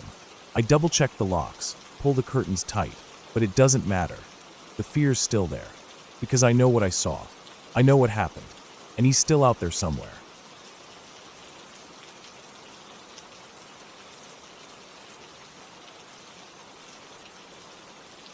About 10 years ago, I got into the habit of running along a walking path by the river. It was a quiet, mostly peaceful place, tucked not far from a park that didn't see much action. The park had a few soccer fields, a playground that always looked a bit worn out, and a parking lot that was usually empty or close to it. I liked it that way. The stillness helped me clear my mind. I'd go out there in the evenings, usually around the same time after work, right as the sun began to lower itself behind the trees and the sky took on that warm, soft glow that only lasts a short while before dusk settles in. That day started like any other. I parked my car in the lot, the only one there, and stepped out into the slightly cool air. I stretched for a minute or two, taking in the faint sounds of birds nearby, the soft hum of the river in the distance. The air smelled like damp earth and fallen leaves. It was the kind of place where you could almost forget you were near town. I locked up my car and started toward the path, my feet finding their familiar rhythm against the packed dirt. The river ran alongside, calm and steady, its surface broken here and there by the splash of a fish or the breeze that stirred the water just enough to make it shimmer. I didn't think about much as I ran, just let my mind drift like usual. I passed the same trees, the same small clearings, the same set of worn-out benches that I always did. I liked that stretch, the way it made me feel like I was somewhere far away even though I wasn't. I ran for about 45 minutes, maybe closer to an hour, then slowed to a walk as I neared the end of the trail where it met up with the park again. The parking lot came into view, and for a second I didn't notice anything different. But as I got closer, I saw it, a van parked right next to my car. It wasn't there before, I was sure of that. The van was older, one of those full-size models, dull white with spots of rust along the bottom panels. The windows were tinted dark enough that I couldn't see inside clearly at first. My stomach tensed just a little. I tried to brush it off. Maybe it was just someone else here to enjoy the park, or maybe a parent waiting for a kid, though I hadn't seen anyone else around. I kept walking, trying to stay relaxed. When I got to my car, I glanced over. The driver's window of the van was rolled down partway, and there was a guy sitting there, maybe mid-40s, unshaven, wearing a ball cap pulled low over his face. Out of habit, or maybe politeness, I gave him a small nod and half a smile, like people do when they're passing someone on a trail or sidewalk. He didn't nod back. He just stared at me, his face mostly hidden in shadow. I felt the weight of his gaze even as I looked away, unlocking my car and sliding into the driver's seat. I started up the engine, telling myself it was nothing. Just another person using the park. No reason to feel weird about it. I backed out of my spot, pulling slowly toward the lot's exit. I glanced in my mirror. The van hadn't moved. I let out a breath I didn't realize I was holding and turned onto the main road, heading toward home. But as I reached the stop sign at the end of the block and checked my mirrors again, I saw the van pulling out of the lot, making the same turn I had. A little ripple of unease moved through me. Could be coincidence, I thought. Maybe he lives out this way. I kept driving. At first I tried to ignore it, telling myself I was being paranoid. But with each block, I noticed the van still back there, hanging far enough behind that it could be innocent, but close enough that I couldn't shake the feeling of being watched. I made my usual turns, the ones I always took to get home, and the van matched every one. That was when the pit in my stomach started to grow. I decided to test it. Instead of turning onto the main road that would take me straight home, I veered off into a neighborhood I didn't normally pass through. The van followed. That was it, no more doubt. Whoever this guy was, he was following me. I could feel my pulse in my neck and temples. I tried to stay calm, tried to think clearly. I started weaving through side streets, doubling back, circling small blocks. I took random turns, ones that didn't make sense unless you were trying to shake someone. Still, the van kept up, always a few car lengths back, always lurking there like a shadow I couldn't outrun. The streets were quiet, mostly empty. It was that time of evening when people were inside having dinner or settling in for the night. The windows of houses glowed softly, but no one was out on porches or in yards. I wished there was anyone, to see what was happening. I kept driving, trying to think. I didn't want to go home. The last thing I wanted was for this guy to know where I lived. I didn't want to pull into my driveway with him behind me. That thought made my skin crawl. So I kept going, trying to lose him. I took sharper turns, sped up, then slowed down suddenly, hoping he'd overshoot or give himself away. But the van stayed with me, always steady, always there. My hands gripped the wheel tighter, my mouth dry. My mind ran through options. Should I call the police? Should I head for a station? Should I try to find a busy place, somewhere with lights and people? I decided on the latter. I didn't want to risk pulling over somewhere empty and isolated. I headed for a part of town with stores and gas stations, hoping that the lights and the activity would help. As I approached the brighter streets, I checked the mirror again. The van was still there, but now I saw the driver leaning forward, like he was trying to get a better look at me, or maybe trying to decide what to do next. My heart pounded harder. I made a sharp turn into a gas station lot, pulling up beside the building where it was well lit. I stayed in the car, watching to see what he'd do. The van slowed as it passed, then kept going, turning onto the next street. I waited, watching the intersection, half expecting him to double back. But he didn't, at least not right away. I sat there for a few minutes, trying to catch my breath, trying to convince myself it was over. I debated whether I should just stay put for a while longer or head out. After a bit, I decided to drive again, this time sticking to main roads. I kept checking the mirrors, expecting to see those headlights pop up behind me at any second. But they didn't. I took a long, roundabout way home, staying near busy streets, keeping to places with lights and people. My nerves were still shot, every shadow, every car making me tense up. But I didn't see the van again. When I finally pulled into my driveway, I sat there for a moment, engine running, scanning the street. Everything was still, quiet, just the usual soft glow from neighboring windows and the faint hum of night sounds. I cut the engine, got out, and hurried inside, locking the door behind me. I stood there for a long minute, just listening, half expecting to hear the van pulling up. But the night stayed quiet. I didn't sleep much that night. Every time I closed my eyes, I saw the van, saw those dark windows, saw that driver's shadowed face staring at me. The next day I replayed everything in my mind, trying to make sense of it, trying to tell myself maybe it wasn't as bad as it seemed. But I couldn't shake the feeling, couldn't convince myself it was just coincidence. I didn't go back to that trail. Not after that. I found other places to run, places where there were more people, more eyes around. I never wanted to feel that way again. That slow, creeping fear as I realized I wasn't alone, that someone had picked me out and decided to follow. I don't know what that guy wanted. I don't know if he was just messing with me, if he thought he'd scare me for fun, or if he had something worse in mind. And I guess I'll never know. But every so often, when I'm out running or walking to my car late at night, I find myself checking the shadows, looking over my shoulder, remembering that van, and the way it felt to be hunted, even if just for a little while.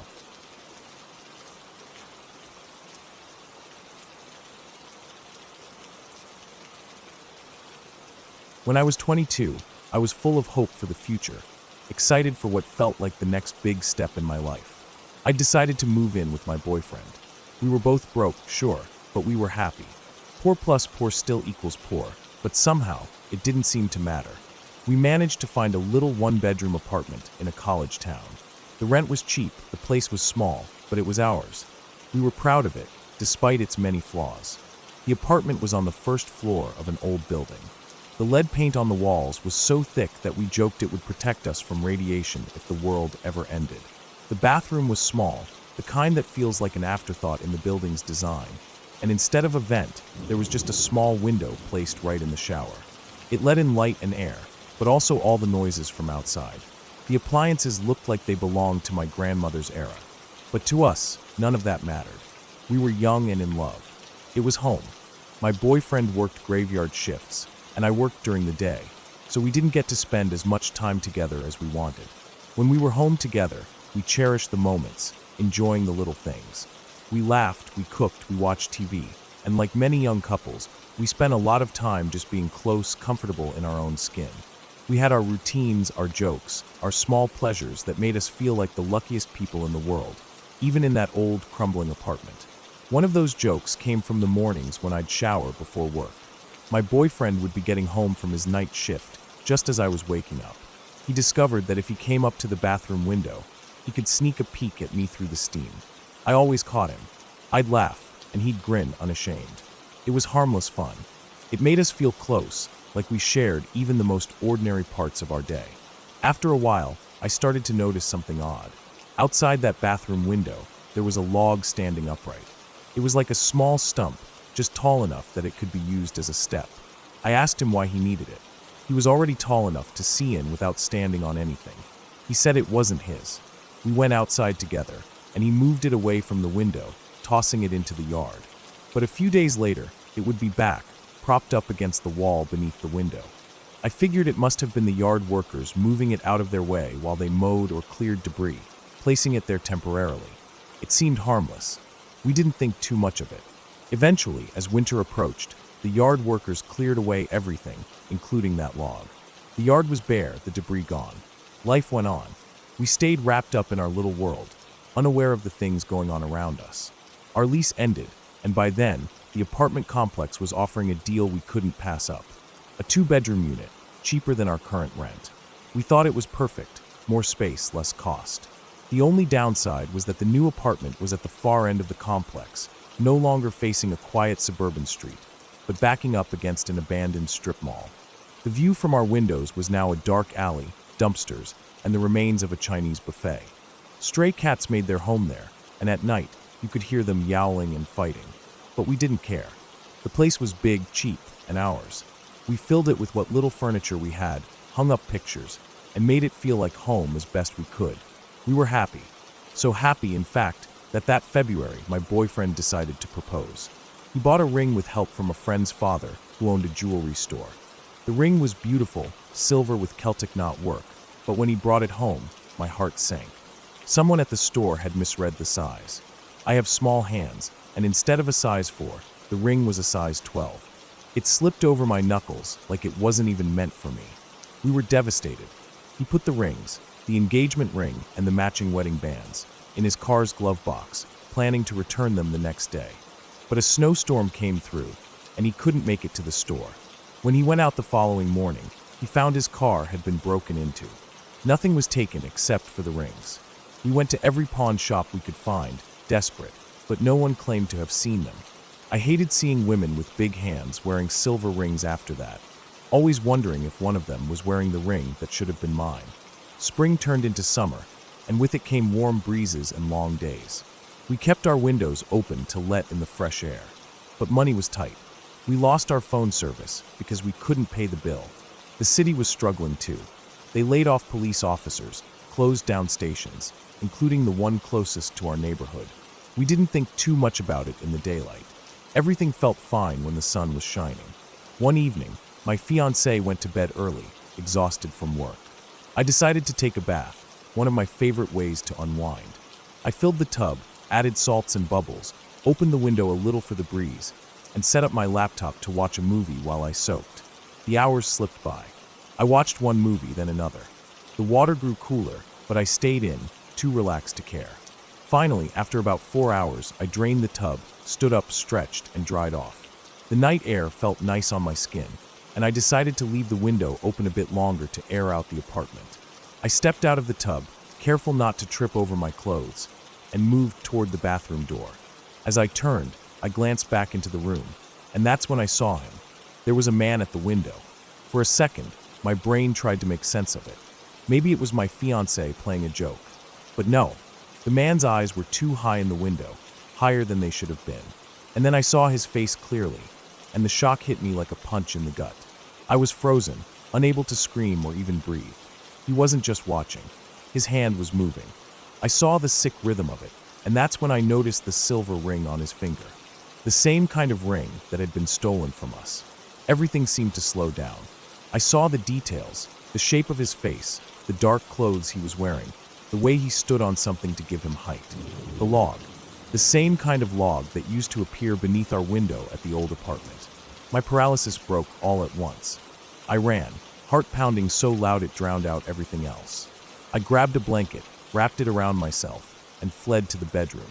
My fiancé was groggy, confused, but I could barely get the words out. By the time he got up and went to the window, the man was gone. All that remained was the log, standing upright beneath the window, like an invitation or a marker. We went to the police the next day. We had no phone, so we had to drive across town to file the report. But the police were stretched thin. There wasn't much they could do. We couldn't afford to move. We were stuck. I covered the windows with black contact paper, so no one could see in. I wedged boards into the frames, so the windows couldn't be opened. I carried pepper spray everywhere. I never left the apartment after dark unless I had no choice. But even then, on quiet nights, I'd hear sounds outside. Footsteps, breathing, the soft scrape of a shoe against the ground. My fiancé would check in the morning, and always there were marks in the dirt, as if someone had been standing there, watching, waiting. That was our life for the rest of our lease. A year of fear, a year of never feeling safe in our own home. When we finally left that apartment, I felt like I could breathe again, but the damage was done. I still can't sleep at night without checking the windows, without feeling that chill of being watched. I still see that silver ring in my mind and wonder about the man who wore it, who stole from us, who invaded our lives in ways we never imagined possible. It was real, every bit of it, and no amount of time has made it easier to forget.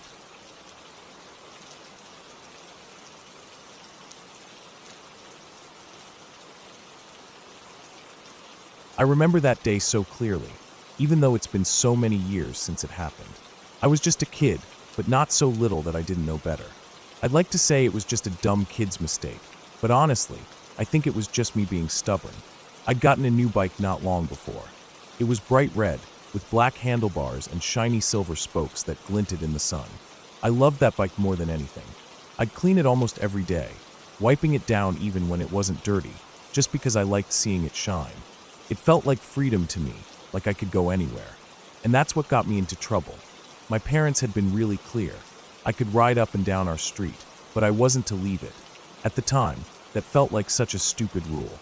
Our street was short, a little loop that didn't even have a proper end, just curved around and joined the main road again. It felt small, boring. I wanted to see more, feel the wind rush past me as I sped through new places, explore the neighborhoods I always saw when we went out in the car. I guess that day I just didn't care about the rules anymore. My parents were inside, busy doing something, and when they weren't looking, I took off. At first, it felt amazing. I pedaled as fast as I could, feeling the breeze against my face, hearing the hum of the tires on the pavement. I turned off our street and into the neighborhood next to ours, one I'd only seen from the car window before. It was a little different from my street. The houses were bigger, the trees were older, and the sidewalks had cracks and weeds growing between them. But it felt exciting. I wasn't thinking about anything except the rush of riding somewhere new. I don't know how long I was riding. Maybe 15, 20 minutes? Time felt weird. I was so focused on enjoying myself that I didn't notice the van at first. It was an older model, kind of dirty, white or maybe light gray, with no windows on the sides. It pulled up alongside me while I was coasting down a gentle hill. I didn't look at the driver at first. I just noticed the sound of the engine, kind of rough and loud.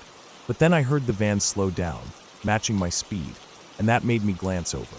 I only saw him for a second, but that was enough. The man looked like he was maybe in his 40s. He had short hair, kind of messy, and a scruffy face like he hadn't shaved in a few days. His eyes. I still remember his eyes. There was something about the way he looked at me that made my stomach twist. He smiled, but it wasn't a friendly smile. It felt fake, forced, like he was trying too hard to seem nice. Right away I felt uneasy, but I tried to act like I didn't notice him and kept riding. But he started talking. I couldn't hear everything over the sound of my tires and the wind, but I caught enough. He asked if I needed a ride. I shook my head, trying to be polite but firm, hoping that would be enough. I wanted him to just leave me alone, but he didn't.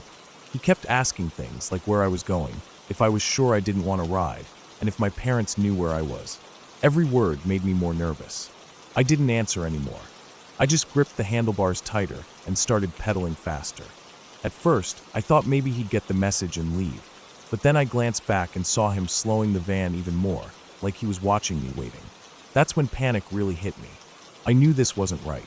I didn't know exactly what he wanted, but I knew it wasn't good. My heart started pounding so hard I could feel it in my throat. I yanked the handlebars to the side and turned around, heading back the way I'd come, hoping I could lose him. For a second, I felt hopeful.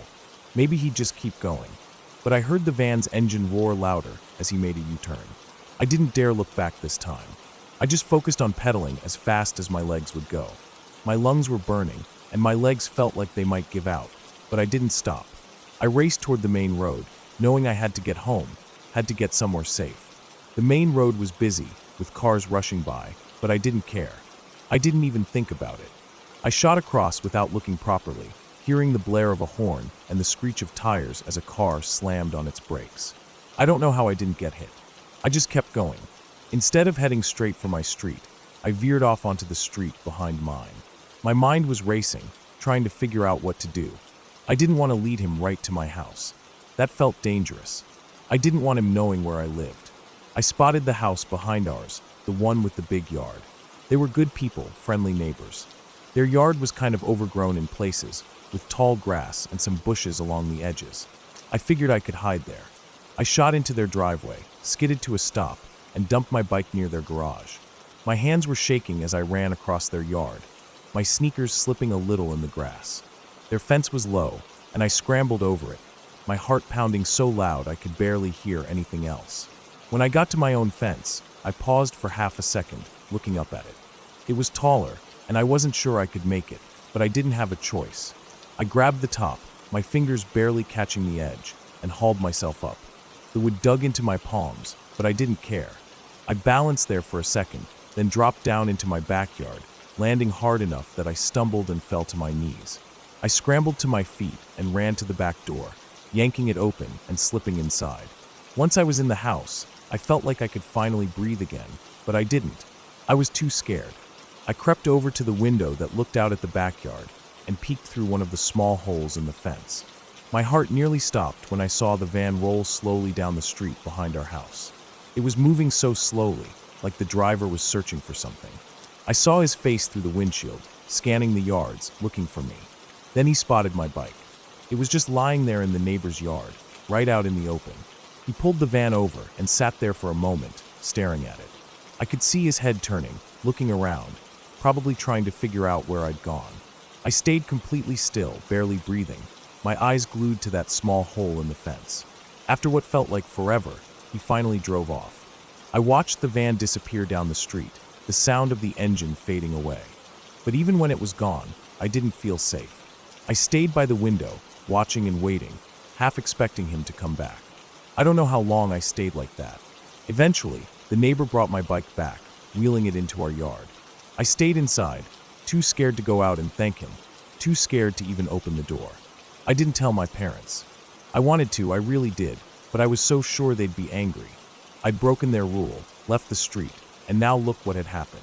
I thought they'd be mad at me, blame me for what had nearly happened. So I kept it to myself.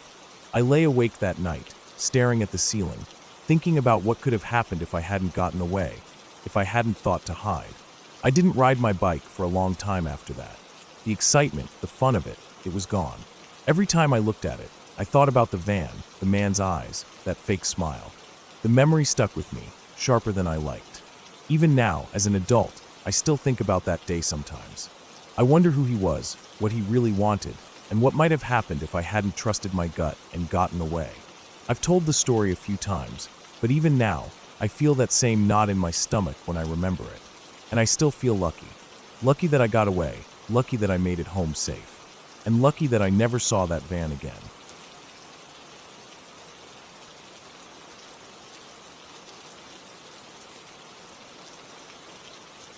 When I was 9, my world felt small and safe. I lived in an army estate, one of those married quarters where all the houses looked the same, neat rows of brick with tiny back gardens and front steps where mums sat and chatted in the afternoons. It was the kind of place where kids like me and my friends could run around all day without anyone worrying too much. There were playgrounds everywhere, little pockets of adventure dotted between the houses, and we always had our favorite ones. The one my friend and I went to that day had the best swings. The chains were strong, the seats were wide and smooth, and if you pumped your legs hard enough, you could feel like you were flying right over the bar. It was one of those bright afternoons that made everything seem okay. The sun was out, but not too hot, just enough warmth to make the air feel nice on your skin. I remember the smell of cut grass, and somewhere far off, I could hear the steady hum of lawnmowers. There were a few birds chirping in the trees that lined the playground, and the breeze made the leaves rustle softly. My friend and I were on the swings, side by side, leaning back and stretching out our legs, trying to see who could go higher. We talked about the usual stuff. She had this new sticker book with ponies on it, and we were planning which ones we'd trade at school the next day.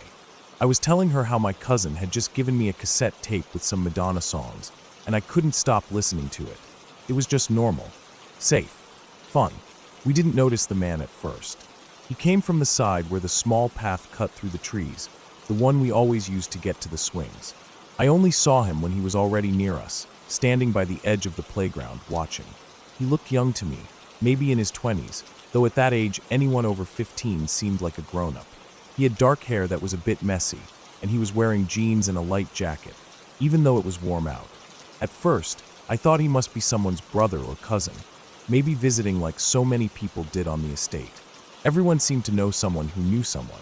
He didn't say anything straight away, just stood there, hands in his pockets, like he wasn't sure if he should come closer or not.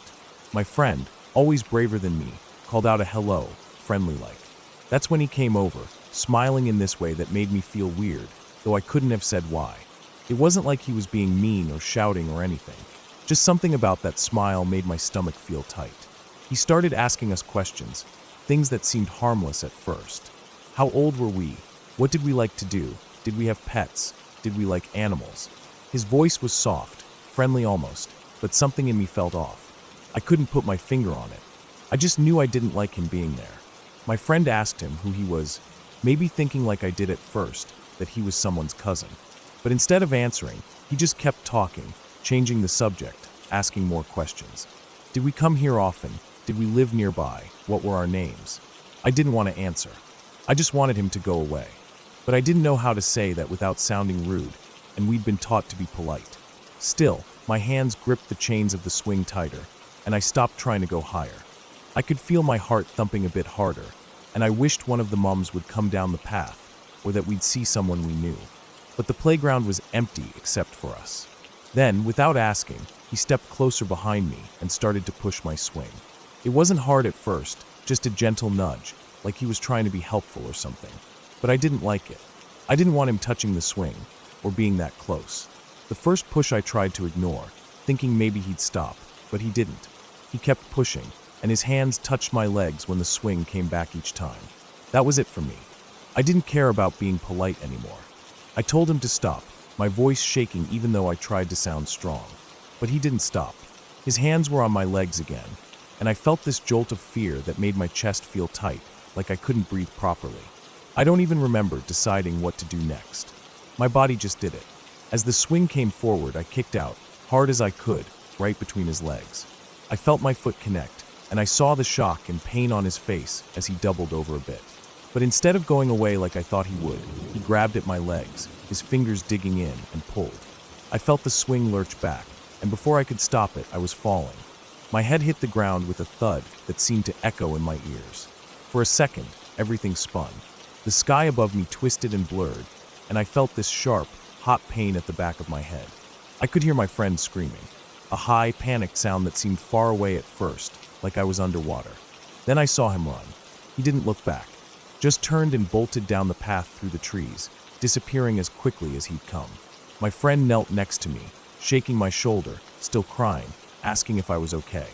I sat up slowly, feeling the sting of tears in my eyes, more from shock than the pain. My head hurt, and my hands were scraped where I'd tried to break my fall. We didn't stay. We ran, as fast as our legs would carry us, back through the estate, past the neat gardens and parked cars, past the other playgrounds that now seemed less fun, less safe. When we burst into my house, my mom knew straight away that something was wrong. We could barely get the words out, both talking at once, but she understood enough. She sat me down, checked my head for blood, and hugged me tight, even though she was trying to stay calm for our sakes. Then she called the police. I remember sitting on the sofa, clutching a cold cloth to the back of my head, while my friend's mom came over to check on us. The police came pretty quickly. They asked us questions, gentle but serious, writing things down in little notebooks. We told them everything we could remember. What he looked like, what he was wearing, what he'd said. I felt a bit braver with them there, but I still couldn't shake the sick feeling in my stomach. They told my mom that they'd had other reports, that someone had been bothering kids at other playgrounds on the estate. They said we were smart to run, that I'd done the right thing. For the next few days, we weren't allowed to go far. No playgrounds, no wandering off to explore. We stuck close to home, playing in the garden or in the front yard where the mums could see us. I didn't mind. The swings didn't seem so fun anymore. Every time I thought about them, I felt that rush of fear again. I'd see his face in my mind, that smile that wasn't really friendly at all. And I'd feel my heart beat faster, my palms sweaty even though I was safe at home. After a while, things went back to normal, or as normal as they could be. We didn't see him again. Maybe the police found him, or maybe he just moved on. I never found out, but I never forgot. Even now, when I see a swing set, I feel that same tight feeling in my chest. And I always tell kids I know to be careful, to trust that feeling when something doesn't seem right. Because that day, in that sunny little playground, I learned that sometimes danger doesn't look scary. Sometimes it looks like a smile and soft questions. And you have to be ready to kick, to run, to tell someone, because that's what keeps you safe.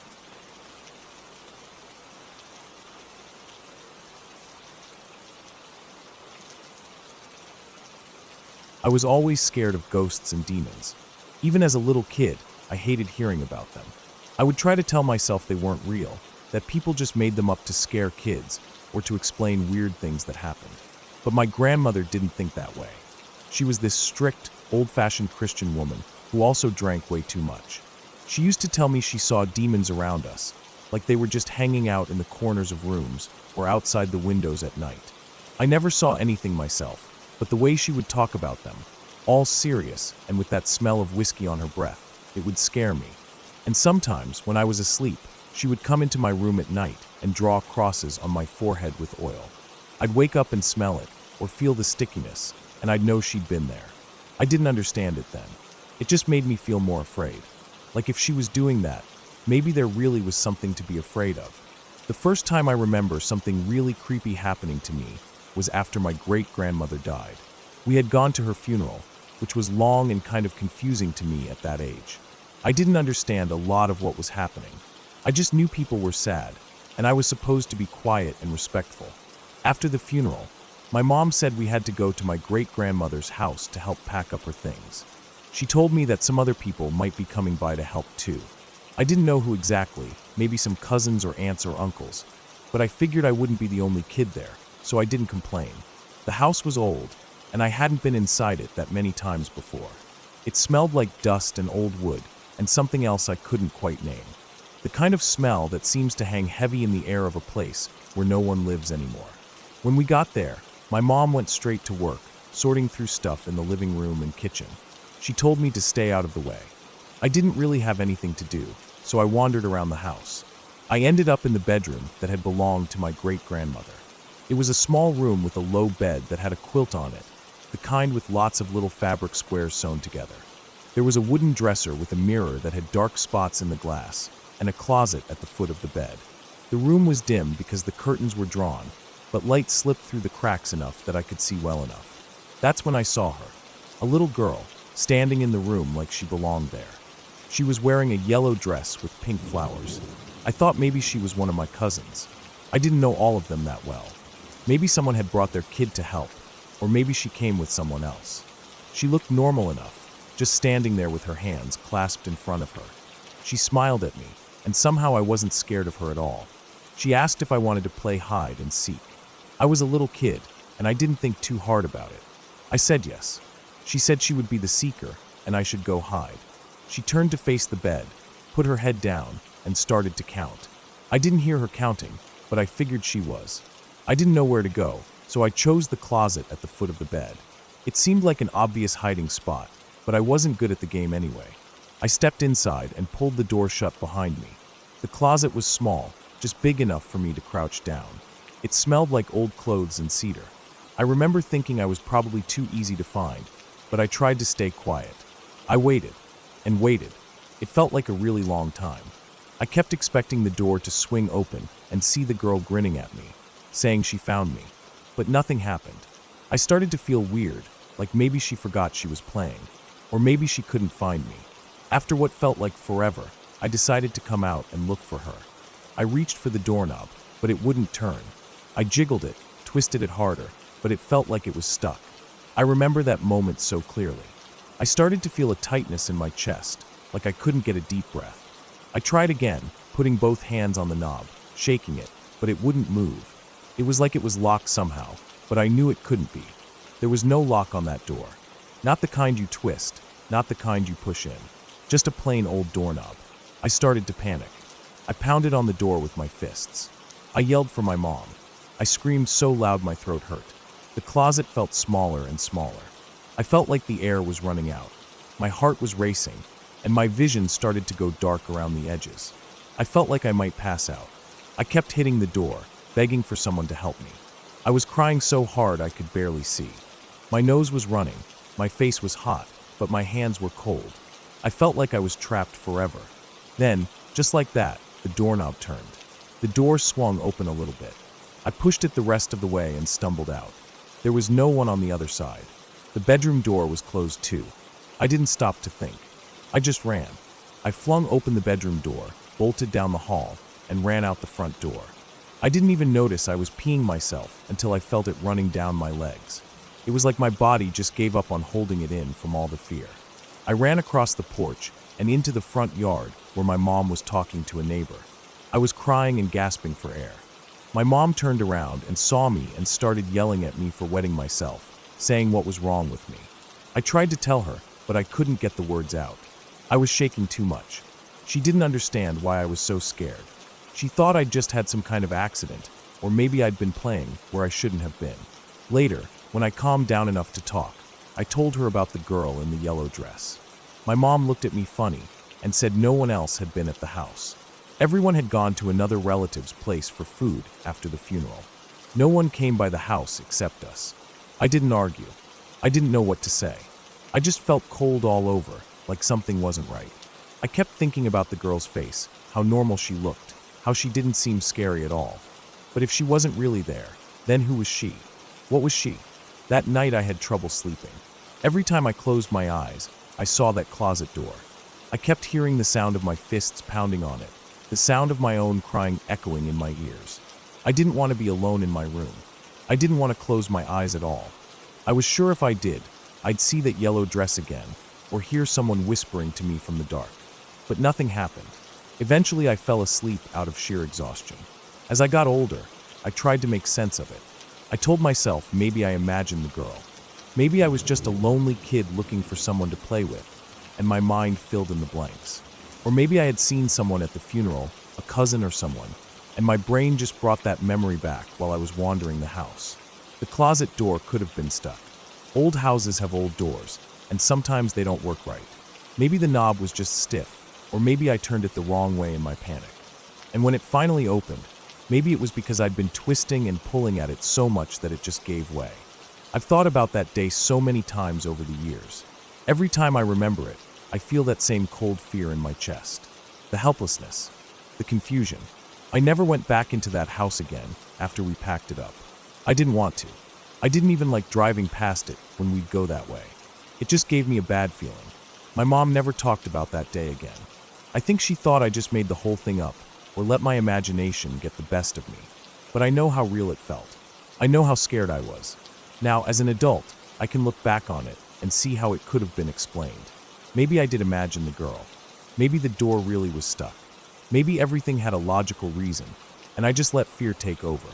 But even now, when I think about the way that doorknob turned on its own and the door opened without anyone on the other side, I still get chills. I still feel like I'll never really know what happened that day. And maybe that's the scariest part of all.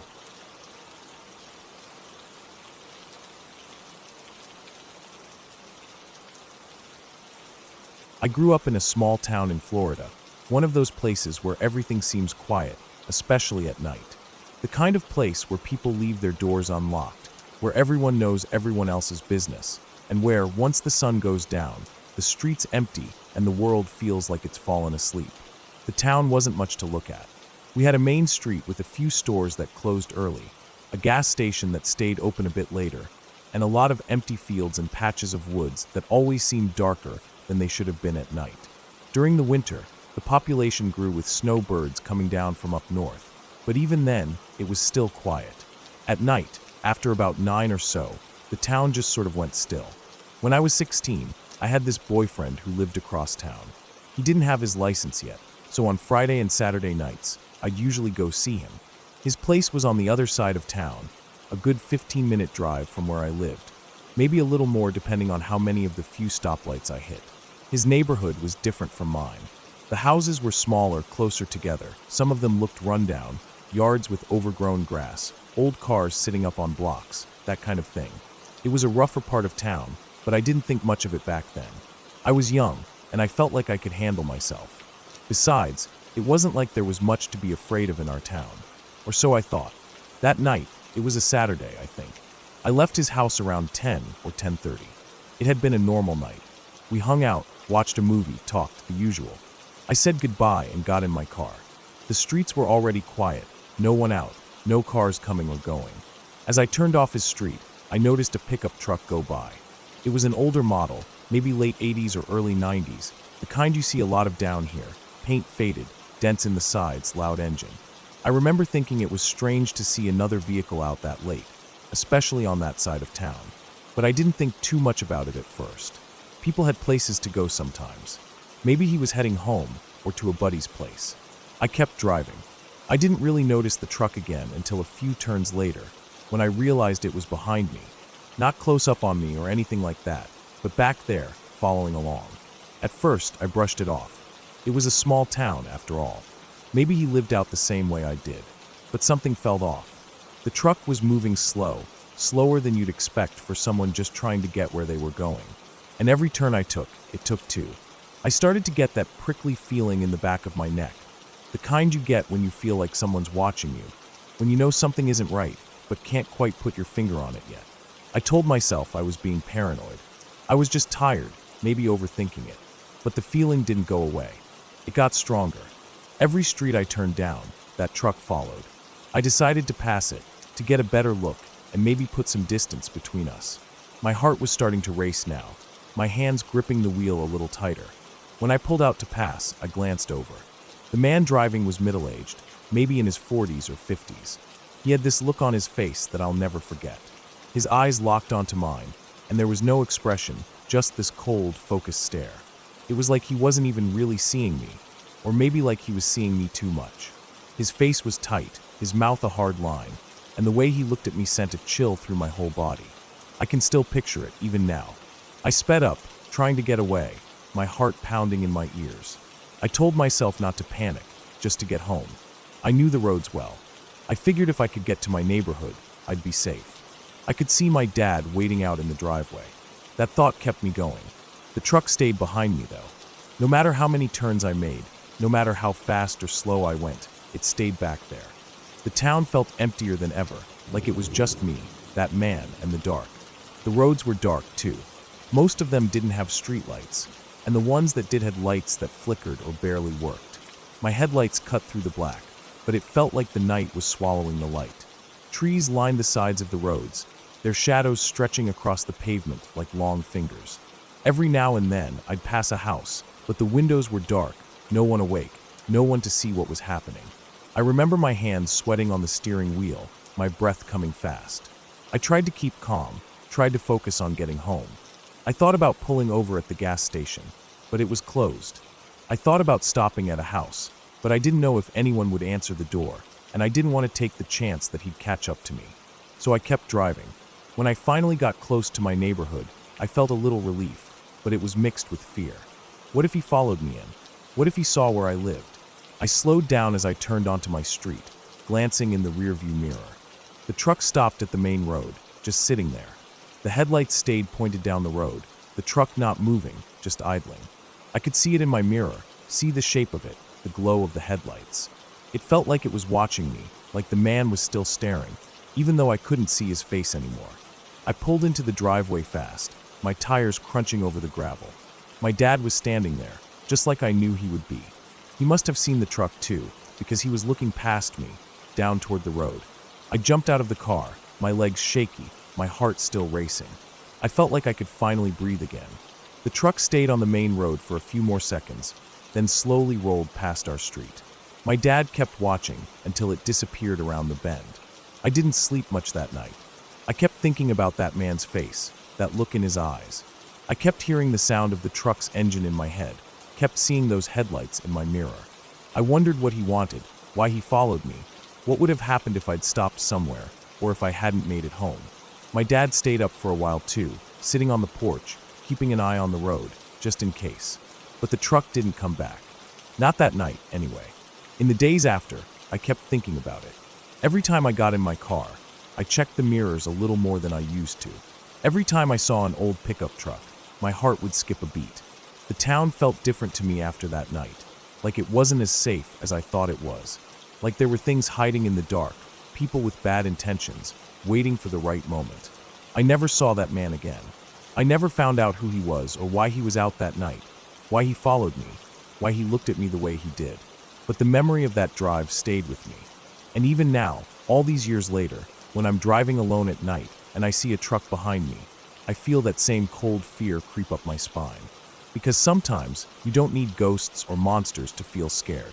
Sometimes it's the living, breathing people who can make the night feel like it's closing in around you.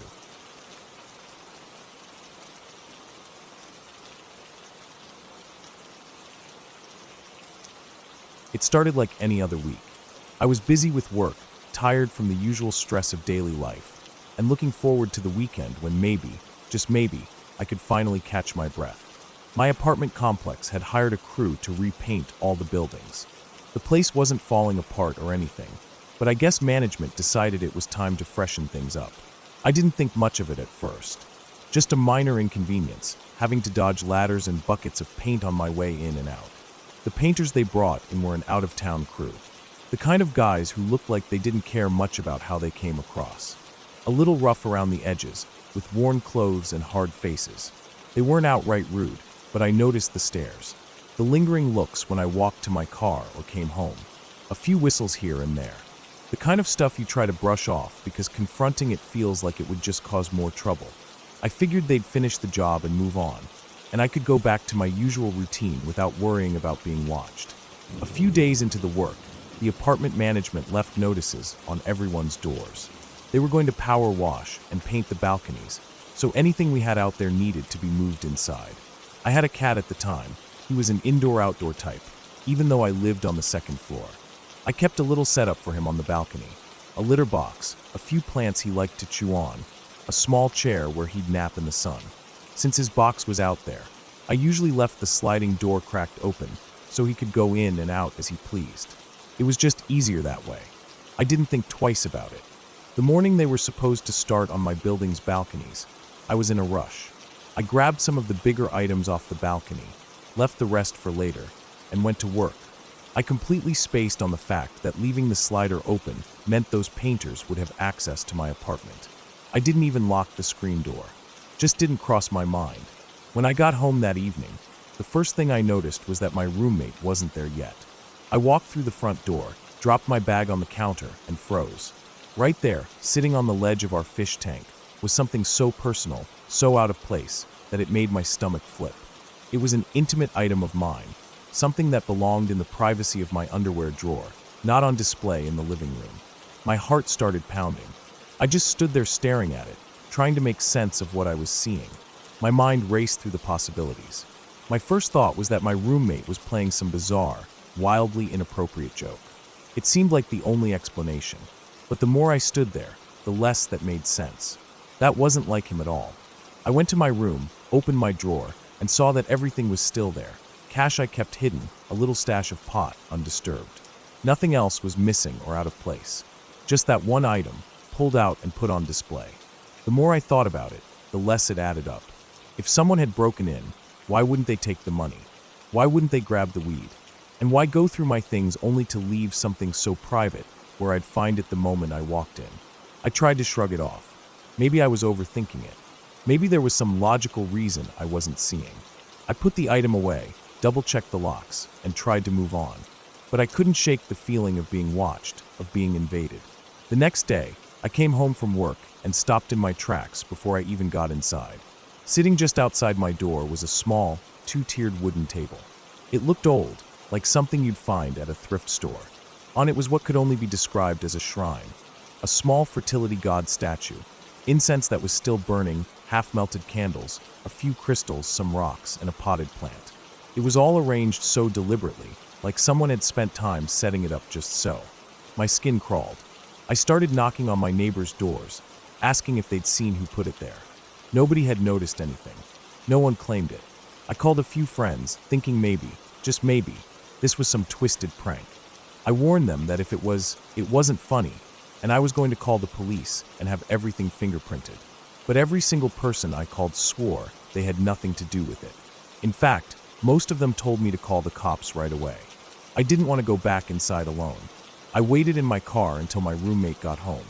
He was the kind of guy who didn't scare easily, always had his gun on him, always looking out for me like a big brother. When he arrived, we went in together. The first thing I saw was that two small picture frames I kept on the windowsill had been tampered with. The photos were gone. One had been of me and my son, the other of me and my best friend. Just empty frames now. I went into my bedroom. There, on my bed, was the same personal item from the day before, neatly placed right in the center. My heart was racing so fast I felt dizzy. But even then, part of me kept trying to find a reasonable explanation. Maybe there was some misunderstanding. Maybe I'd forgotten I moved it. But deep down, I knew better. The cops came.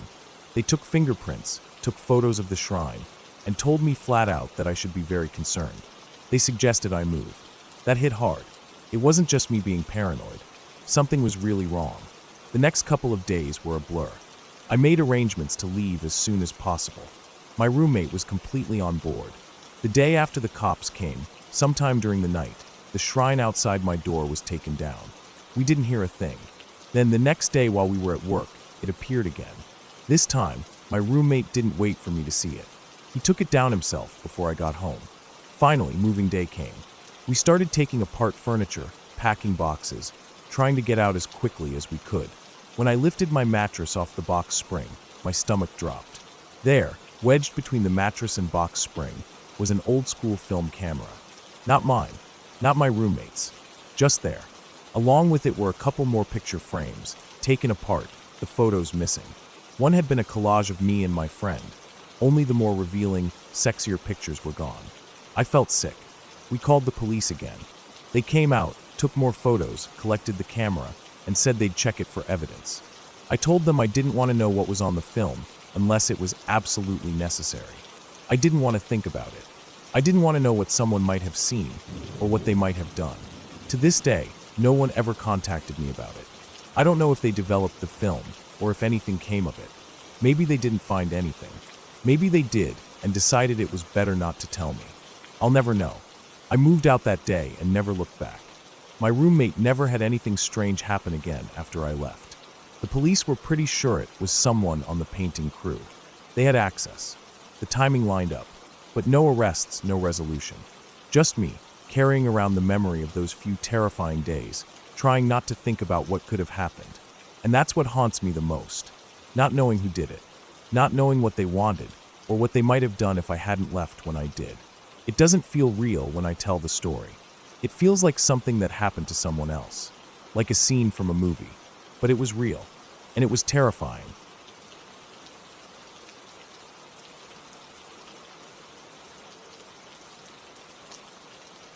When I was about 8 or 9 years old, I was the kind of kid who scared easy. Every sound in the dark seemed bigger than it really was. Every shadow that moved on the wall seemed like it had bad intentions. And that night, I remember it all so clearly, because it was one of the times where I felt true cold fear.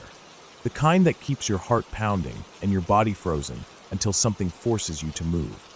It was late, well past bedtime, and the house was so quiet that I could hear the faint hum of the refrigerator in the kitchen and the ticking of the old clock in the hallway.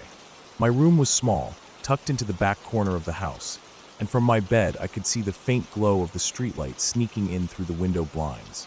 I had fallen asleep like usual, wrapped up in my blanket, with my head under the covers most likely, because I always thought that would keep me safe from whatever was out there. But I woke up suddenly. I don't remember what exactly woke me up at first. Maybe it was just that feeling, you know, the one, when something isn't right. But as soon as I lay there, listening, I heard it. A soft sound, coming from the living room. At first I wasn't sure what it was. It wasn't loud, not like someone stomping around or slamming doors. It was a kind of soft scraping, clinking sound, like plastic on plastic. And then I realized what it reminded me of. It sounded exactly like someone stirring a bucket of Legos. The sound was so familiar because that's what my brother and I did all the time. We'd sit on the floor and dig through the big plastic tub of Legos, trying to find just the right piece. But this wasn't daytime. This wasn't us playing. This was the middle of the night, and everyone should have been asleep. My heart started beating faster. I pulled the blanket up to my chin and just lay there frozen listening. The sound kept going. It wasn't constant, like someone just dumping the Legos out or shaking the tub. It was slow and steady, like someone was really looking for something. Like they had all the time in the world to find it. The fear started creeping up in me. That kind of fear that makes your stomach feel tight and your chest heavy. I tried to tell myself it was just my brother. Maybe he couldn't sleep. Maybe he was playing quietly, so he wouldn't wake anyone up. But even as I thought that, I knew it didn't make sense. My brother was a deep sleeper. He wouldn't wake up in the middle of the night just to play with Legos. And the sound wasn't coming from his room anyway. It was coming from the living room. I knew I couldn't stay in my room. I was too scared. I felt like if I just stayed there, something bad would happen. So I made up my mind to run to my parents' room. It wasn't far, just across the hall and down past my brother's room. I got out of bed as quietly as I could, my feet cold against the floor, and crept to my bedroom door. I opened it slowly, so it wouldn't creak too loud, and stepped out into the hallway. The house seemed darker than usual. Maybe it was just my imagination, but it felt like the darkness was heavier, like it was pressing in on me. I moved quickly, past my brother's room. The door was open a crack, and I couldn't help but glance inside. Both my brother and my other sibling were sound asleep. I could see them, their faces peaceful, their bodies still under their blankets. The sound was clearer now that I was in the hallway. I could hear the faint scrape of plastic, the rattle of Legos being stirred around. I hurried on, my heart racing, and slipped into my parents' room. I climbed into their bed, squeezing myself between them. I tried to shake them awake. I nudged my mom. I whispered to my dad. But they were tired and didn't want to be bothered. They mumbled for me to go back to sleep. I felt so alone. I lay there, listening. The sound from the living room kept going. It didn't stop. Whoever was out there, they were still at it, still digging through that bucket of Legos. I squeezed my eyes shut, hoping that if I just ignored it, it would stop. But it didn't. The noise went on, and my fear grew with every second. After what felt like forever, I realized I couldn't just lay there. I had to know what was going on. Maybe if I saw it with my own eyes, it wouldn't be as scary. Maybe I'd see that it was nothing, that my imagination was playing tricks on me. So I got out of bed again, as quietly as I could, and crept back down the hallway. My legs felt weak, like they didn't want to carry me, but I kept going. I reached the corner where the hallway opened up into the living room. I pressed my back against the wall and took a deep breath. I could still hear it, the soft clinking and scraping of the Legos. I slowly peeked around the corner. That's when I saw it. There, sitting in the middle of the living room floor, was a kid. A chubby kid with his back to me. He was sitting cross-legged, just stirring the Legos in the bucket with what looked like a pen. The light from the streetlight outside gave the room a faint glow, just enough for me to see the outline of his body and the motion of his hand moving through the bucket. My heart nearly stopped. I didn't know what to think. Who was this kid? Why was he in my house? How did he get in? I felt frozen, my feet rooted to the spot. I stared, not wanting to believe what I was seeing. After what was probably only a few seconds, though it felt like forever, my body kicked into gear. I turned and ran as fast as I could back to my parents' room. My feet pounded the floor, and I dove into the bed, pulling the covers over my head. I lay there, shaking, trying to convince myself it was a dream. I kept pinching my arm, pressing my fingernails into my palm, anything to try and wake myself up if this wasn't real. But nothing changed. I could still hear the faint noise from the living room. Eventually, my mom must have sensed how scared I was, because she got up. I heard her footsteps as she went down the hall.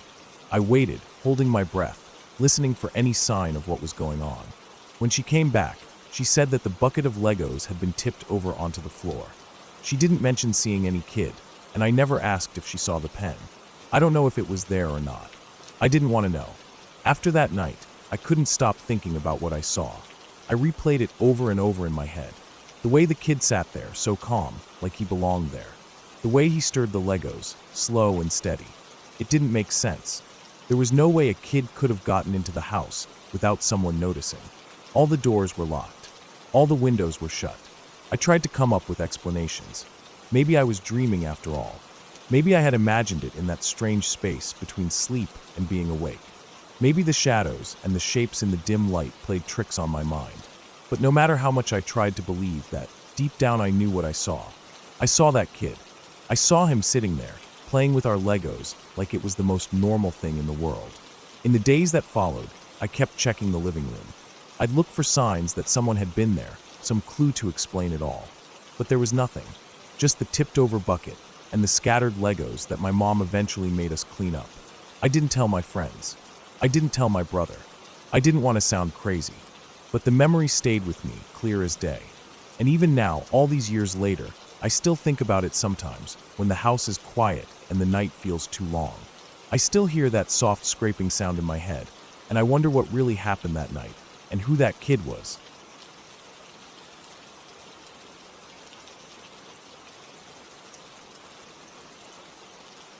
It happened early last September, when the days were still warm, but the evenings were starting to carry that quiet chill that hints at autumn. I remember it clearly because it was the first week back at school after the summer holidays. The air felt heavier, the sky a little more gray, and everything seemed slower somehow, like the world was catching its breath after summer. I was walking home from school, my usual route, bag heavy on my shoulder, tie loosened, just thinking about getting home, maybe grabbing something to eat, and sitting in my room for a bit before starting homework. My street is on a hill. The house I live in sits right at the top, almost looking down over everything below.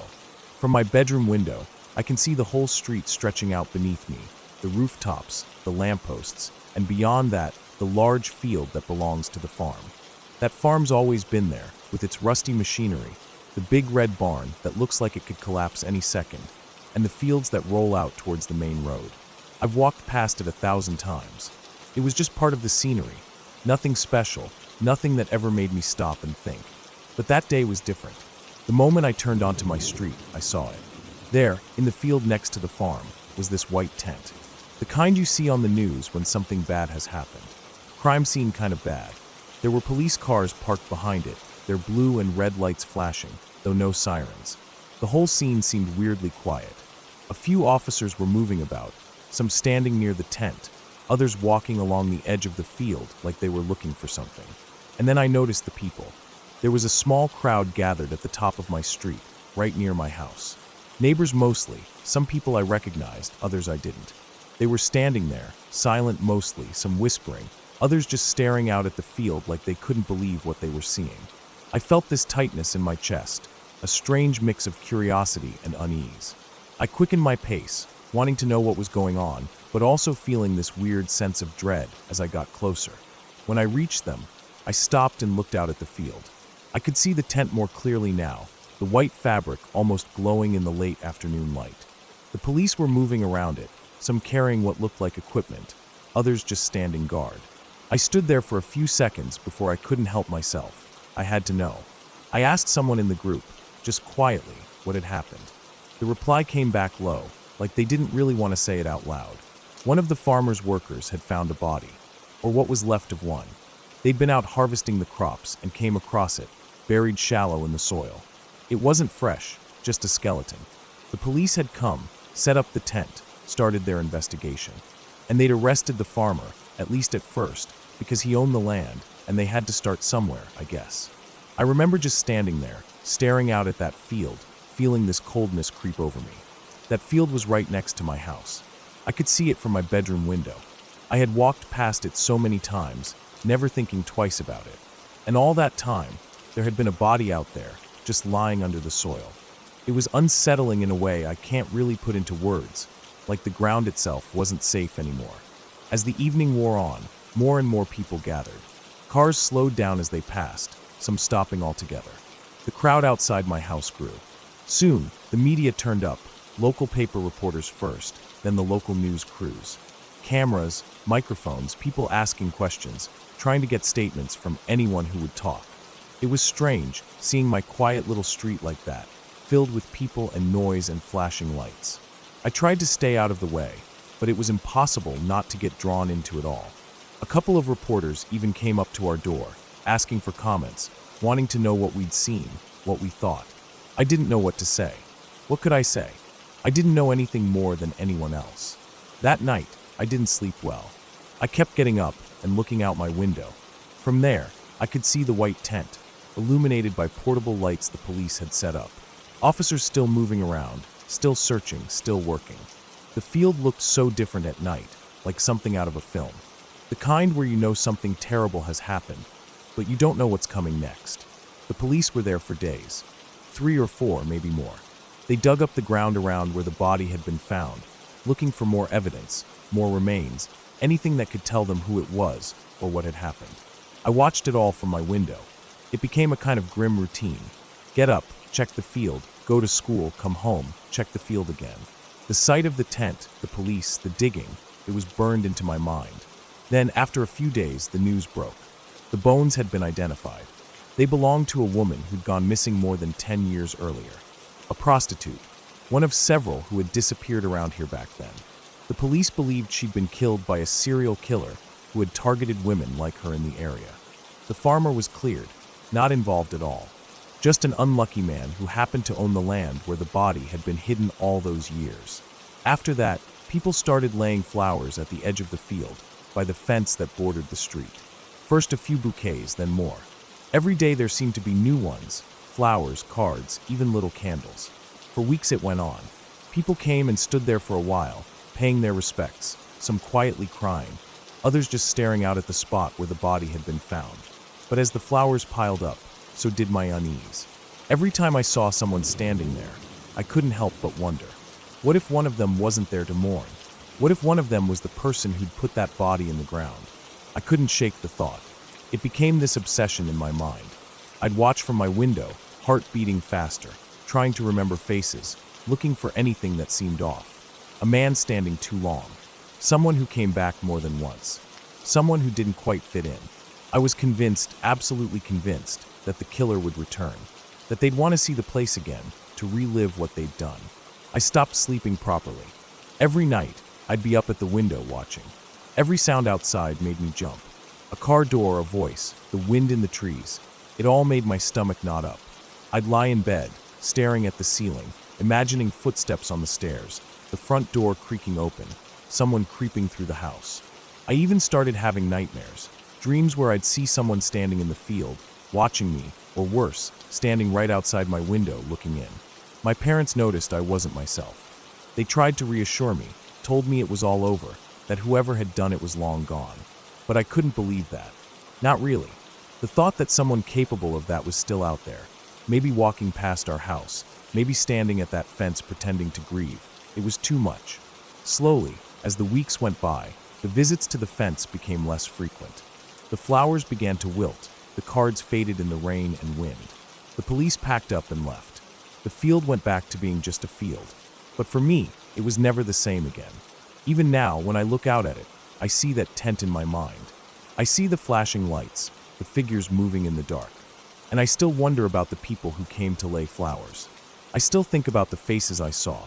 I can't help but feel that maybe, just maybe, the person who did it was right there, hiding in plain sight. And so life went on. The seasons changed, the field grew over again, and people stopped talking about it. But I never forgot. I couldn't. That field, that view from my window, it reminds me every day. The idea that something so dark, so violent, had been hidden right there all that time, unnoticed by everyone, including me, it changed the way I saw the world. And I don't think I'll ever feel completely safe again.